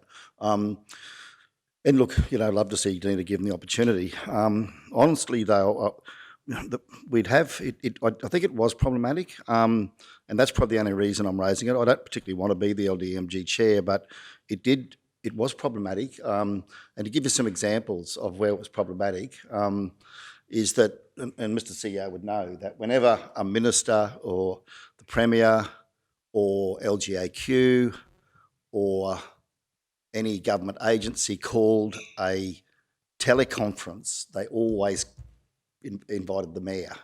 And so then I would get a message at 10 o'clock to say you've got a teleconference at 2, and Linda would be frantically chasing me. And then around the table would be all the mayors online who were also the LDMG chairs. I was the only one who wasn't. So then they would ask me questions about how's your LDMG travelling? Are you getting the right? So the LDMG disaster coordinator from Brisbane, the police officer, would say, how's the coordination going for your regional LDMG with your district coordinator? Well, I couldn't answer that question because I didn't know. When the Premier called COVID teleconferences or flood teleconferences, I really, to be honest, couldn't contribute because I didn't really know what was happening with the LDMG. So I think the mechanics of it did make it hard for us to get on the same page. There would be LDMG meetings called that I wouldn't know about, and that wasn't a problem, except the fact that the next day then I would get a phone call from the media, and then I would have to say to Belinda Sanders or someone, "Oh, look, I really don't know, but I can give you Roz's number if you want to call her." So, look, to be honest, I would probably prefer to let Dina have the opportunity. In terms of making it work, what works best, though, I think, is for the mayor, because unfortunately, the mayor's office is who they go to. It's who everyone seems to contact. The police would be ringing me on the weekends often, and I would then have to try and get messages through to Roz. So I don't want to overstate it, but, you know, I'm not trying to make a case for the mayor doing it, but it's a good question. And yes, from my perspective as the mayor, it was very problematic to be in a position where I was being asked questions by government and by media, and I just didn't have the answers because I wasn't involved in the process. Yeah. So that certainly was problematic. And probably just keen to understand Councillor Potter's perspective, being at the table, how that worked, what your learnings from the process were with the work that the mayor was doing and the work that you were doing and the conversations that you were having. Just keen to understand how your position in that. Yeah, am I allowed to sit? Do I have to stand? Can I sit? No, you can sit there, yeah. I suppose during that, the mayor and I actually, I have to admit, did not really even talk that much during that. So in that sense, probably didn't go too well then, Mr. Mayor, did we? Sort of. Not really. Because I don't I didn't know that he was getting those phone calls, you know, on that part. So, yeah. Well, one was the Premier called a teleconference and she directed. It was only 6 councils, just the ones that might have been 4 or 5 that were involved in the latest flood event. So there was myself and a couple of others from Brisbane City Council, and she issued us with a directive. There was a weather system coming, and she issued us a directive for all the LDMGs to issue a red alert or a media alert or whatever it's called that LDMGs can issue. So I actually had to try and get myself to the meeting. So I got here, came to the meeting, and then came out and said at the meeting, the Premier has asked you to issue an alert, but it didn't happen. The meeting didn't do it. But I had this expectation from the Premier's office that we would do that. So, and I'm not criticising the committee for not doing it, but as not being the chair, I wasn't in a position to be able to make that point that there was an expectation to do that. So that does cause problems.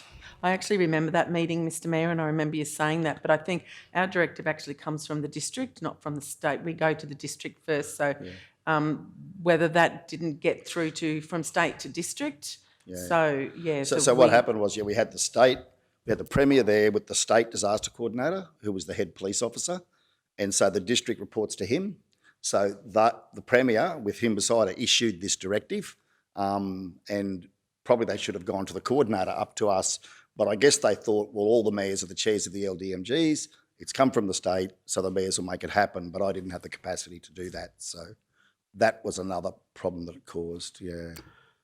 So, Mr. Mayor, is it possible then that, listen to what you're saying, you don't really want to do it, but you're the contact person, so a suggestion would be, say, that Councillor Potter becomes the chair and you become the deputy chair, and if you can't make meetings, which you'll have other, advocacy roles and all that sort of stuff, but Councillor Potter and yourself can stay in contact and continue to communicate and all that sort of stuff. Is that a possibility to give you the spare time if you can't, like you said that you weren't making meetings or couldn't make certain meetings or whatever, if Councillor Potter was able to chair the meeting and you be the deputy chair and you two attend any meetings that you can, but if you've got other events on, you are able to go to them and then communicate with Councillor Potter and be up to date with Councillor Potter and the DAS. Is that an option?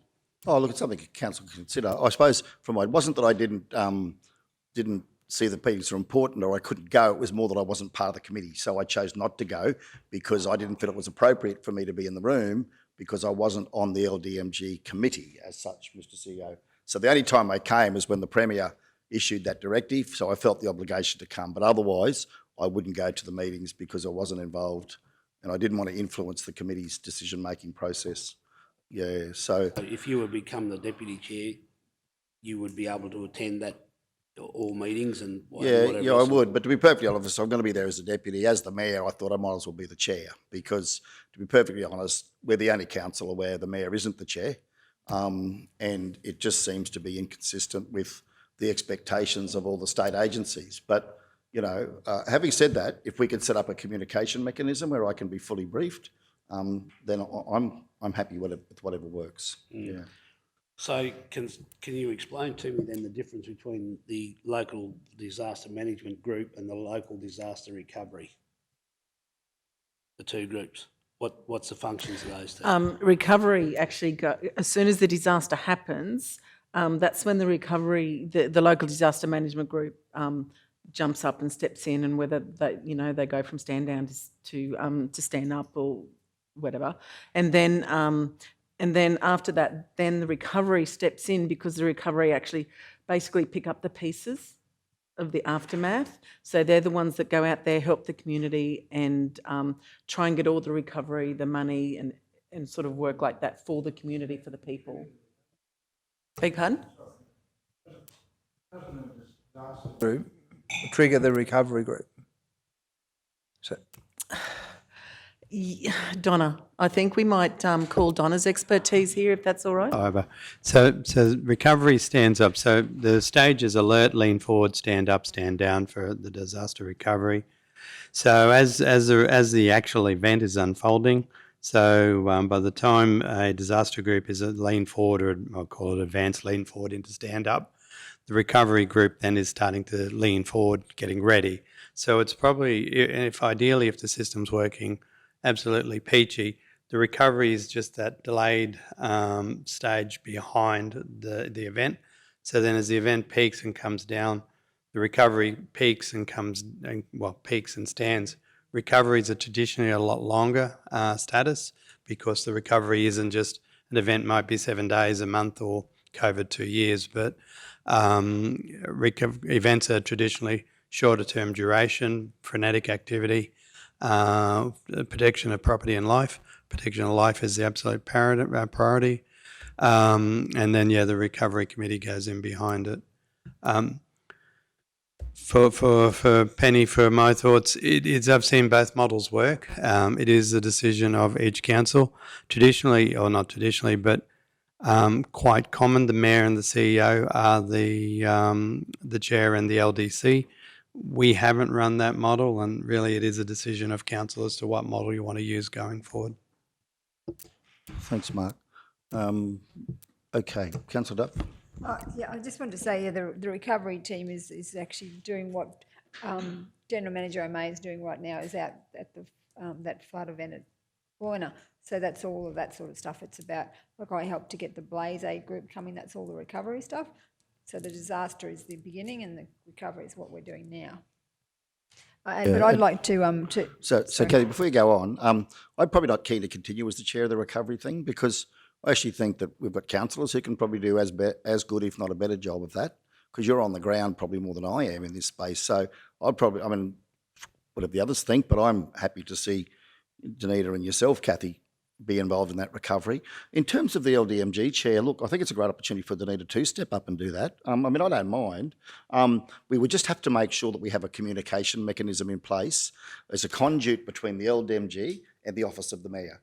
And that includes, it's a two-way thing, because not only will I not get information from what's happened at LDMG, and then I'm going and telling the Premier, or I'm telling the Minister, or I'm telling, an agency head, the Minister for Health or someone, or the Emergency Services Minister rings me, I'm telling them information that I haven't got. I'm probably half the time having to make a bit of guesswork. Similarly, the other way, I'm given information that the LDMG isn't privy to. So, for example, at these meetings, I'm told things about weather patterns, about bushfire activity, about a whole range of information that I don't pass on to the LDMG. And when something is happening quickly, these teleconferences can be every day. And every day it changes. You get a new update. And I'm not sharing that with the LDMG. So they're not getting that information from those high-level discussions that are happening with government. I'm happy for the need to do it, but we would have to set up a mechanism whereby there is very clear communication channels both ways. So happy for Danita and to be chair, and for Spud to be deputy, as long as we can have a communication system, Mr. CEO, to the Office of the Mayor, so that I can be briefed and can brief the chair of the LDMG. So if that happens, I think it could work fine. I don't know, Donna, what do you think? Thank you. Through you, Mr. Mayor. Just letting you know, so out of the debrief actions, it was actually it was noted that for communication purposes, we would include all councillors when we send anything out to the LDMG. So from going forward, when I send any notification out, we're going to include all of the councillors so that you can attend and listen in to meetings as well, so that you can be across what's occurring. So if that helps. That'd be a big help, actually. I think that's a really great initiative. Thanks, Donna. We can then all attend if we want to, and we'll also get the all of the notes and notices and all the minutes and so forth come to councillors. Okay, that'd be great. Well, that certainly ticks one side of the ledger. The only other side of the ledger is then a process whereby I can then feed that information into the LDMG chair so that she can share that with the agencies. Yeah. So, what are thoughts? Before we wrap this up, Kathy? I think that that in this particular instance that the mayor should be the chair of the LDG, the Local Disaster Management Group, and I think that is the role of the mayor, because he's obviously the expected first point of contact.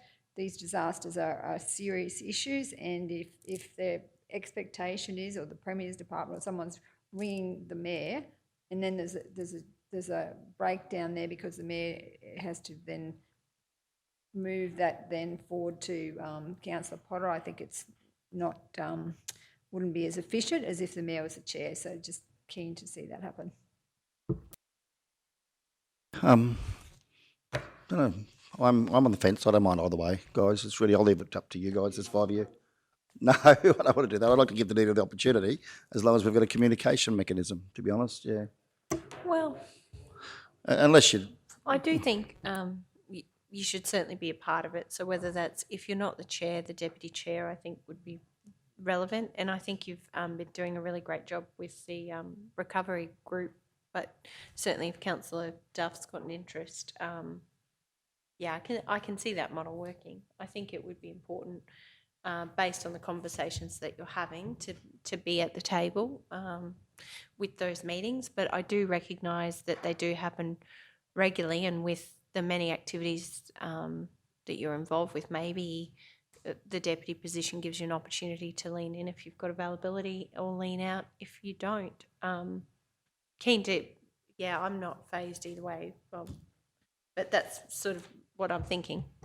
Yeah, thanks, Councillor. The only probably concern I have with that is that the mayor in the presence, just the position of the mayor in the presence, I don't want to be, what's the word? I mean, Susan, help me out here. Where if I'm in the room, overshadowing, that's it, Spud. I don't want to be overshadowing Danita's role, because people will look to me and come to me possibly when they know that I've been in those discussions. So, look, I'm happy to put forward that Councillor Potter is the chair, Councillor Jones, as you said, Danita, you'd move that, be the deputy, and that I have an invitation to attend meetings so that I can receive and share information.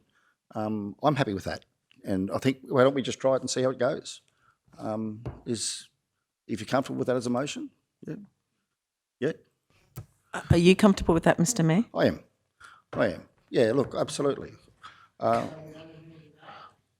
And hopefully there's no more disasters.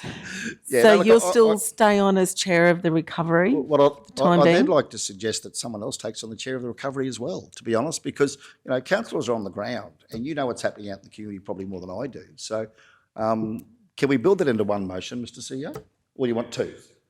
Well, could I ask? I'm happy to move the motion that Councillor Potter be appointed as chair of the LDMG, and that Councillor Jones be appointed as the deputy chair. Do we have a seconder? Yep, Councillor Shoemaker. Speakers? We'll go to the vote. Those in favour? Good. Carried unanimously. Thanks, everyone. But I'm very comfortable with that. Thanks to that. Very happy with that. Then the next one, Mr CEO, can we now put a motion up in relation to the recovery group? Probably open up the discussion. Is there anyone that would like to, because Councillor Potter's the deputy, no, Councillor Duff's the deputy. Thoughts for the chair of the recovery? Is it appropriate that Councillor Potter should also be the chair, or should someone else be the chair? You can't be, okay. No, I don't think that's suitable for me to be chair. Right. Okay, so are we thinking that perhaps Councillor Duff could be chair of recovery and another councillor as deputy? So, Mr Chair, Mr Mayor, I love to chair the recovery. It's my heart and soul. I bring to the table the Blaze Aid stuff and all of the, it's what I've done for a very long time, is be part of that committee, and I'd love to chair it. Okay. Councillor Shoemaker, your thoughts?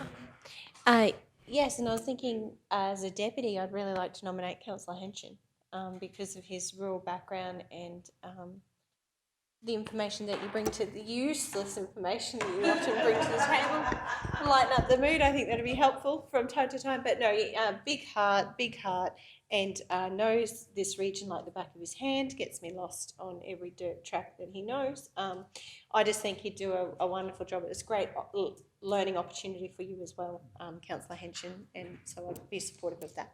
Yes,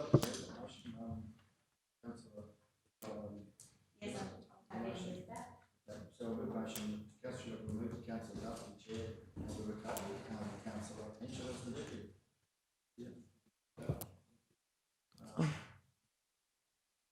Right, those in favour? Carried unanimously. Thank you all. Mr. Councillor Shoemaker moved, and I didn't get a seconder, sorry. Councillor Jones. Councillor Jones, sorry, Bree. Right, very good. Thanks, everyone. Can I just, with that, sorry to speak out of turn, Mr. Mayor, but with regards to that, you know how Donna was saying before that everyone's going to get all the LDMG information.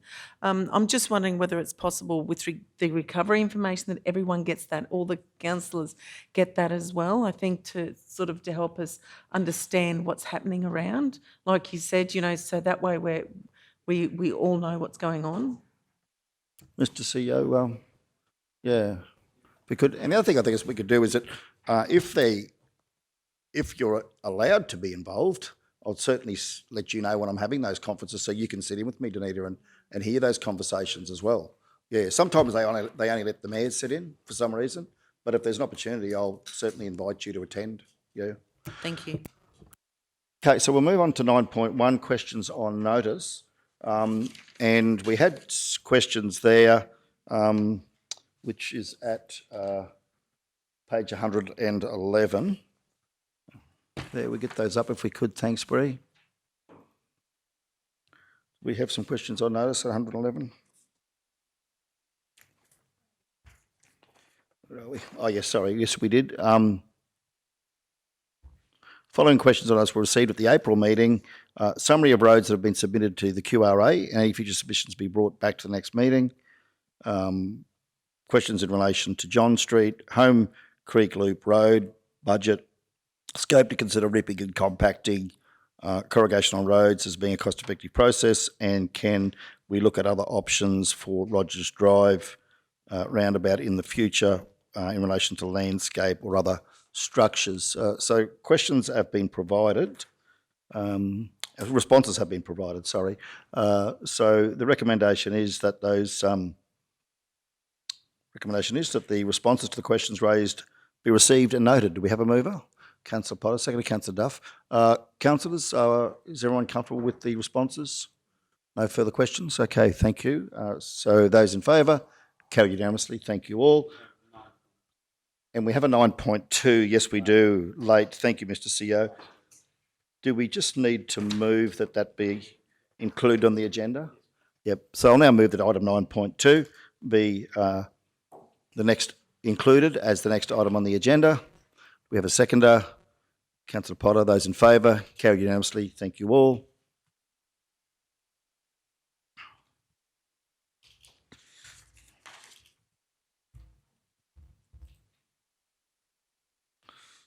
Okay. So the question was in relation, from Councillor Duff, in relation to the report on the expected timeline for completion of the Cumbia CBD, and the response was that staff have forecast our design to be completed mid to late June with an estimated construction completion timeframe of Christmas 2022. Thanks very much to the team. It's recommended that the response to the question raised be received and noted. Do we have a mover? Councillor Duff, second Councillor Potter. Councillor Duff, you're comfortable with that? Those in favour? Carried unanimously. Thank you all. Okay, thank you, Mr. CEO. 10.1 is closed. So 10.1, item 10, it's recommended that Council considers the confidential report listed below in a meeting closed to the public in accordance with Section 254J of the Local Government Regulation 2012. 10.1 being release of sewerage December 2021 at Alice Street, Kingaroy. The matter is considered to be confidential under Section 254J-ENG of the Local Government Regulation. Do we have a mover? Councillor Potter, second Councillor Jones. Those in favour? Carried unanimously. Thank you all. Now call the open meeting. Close out into confidential. Thank you, Bree. Council, we have item 10.1 here, and I'll now move that the matter lay on the table until the May General Council meeting. Do we have a seconder? Councillor Potter, speakers, those in favour? Carried unanimously. Thank you all. We'll now call the meeting to a close at 5:40 p.m. Thank you for your attendance.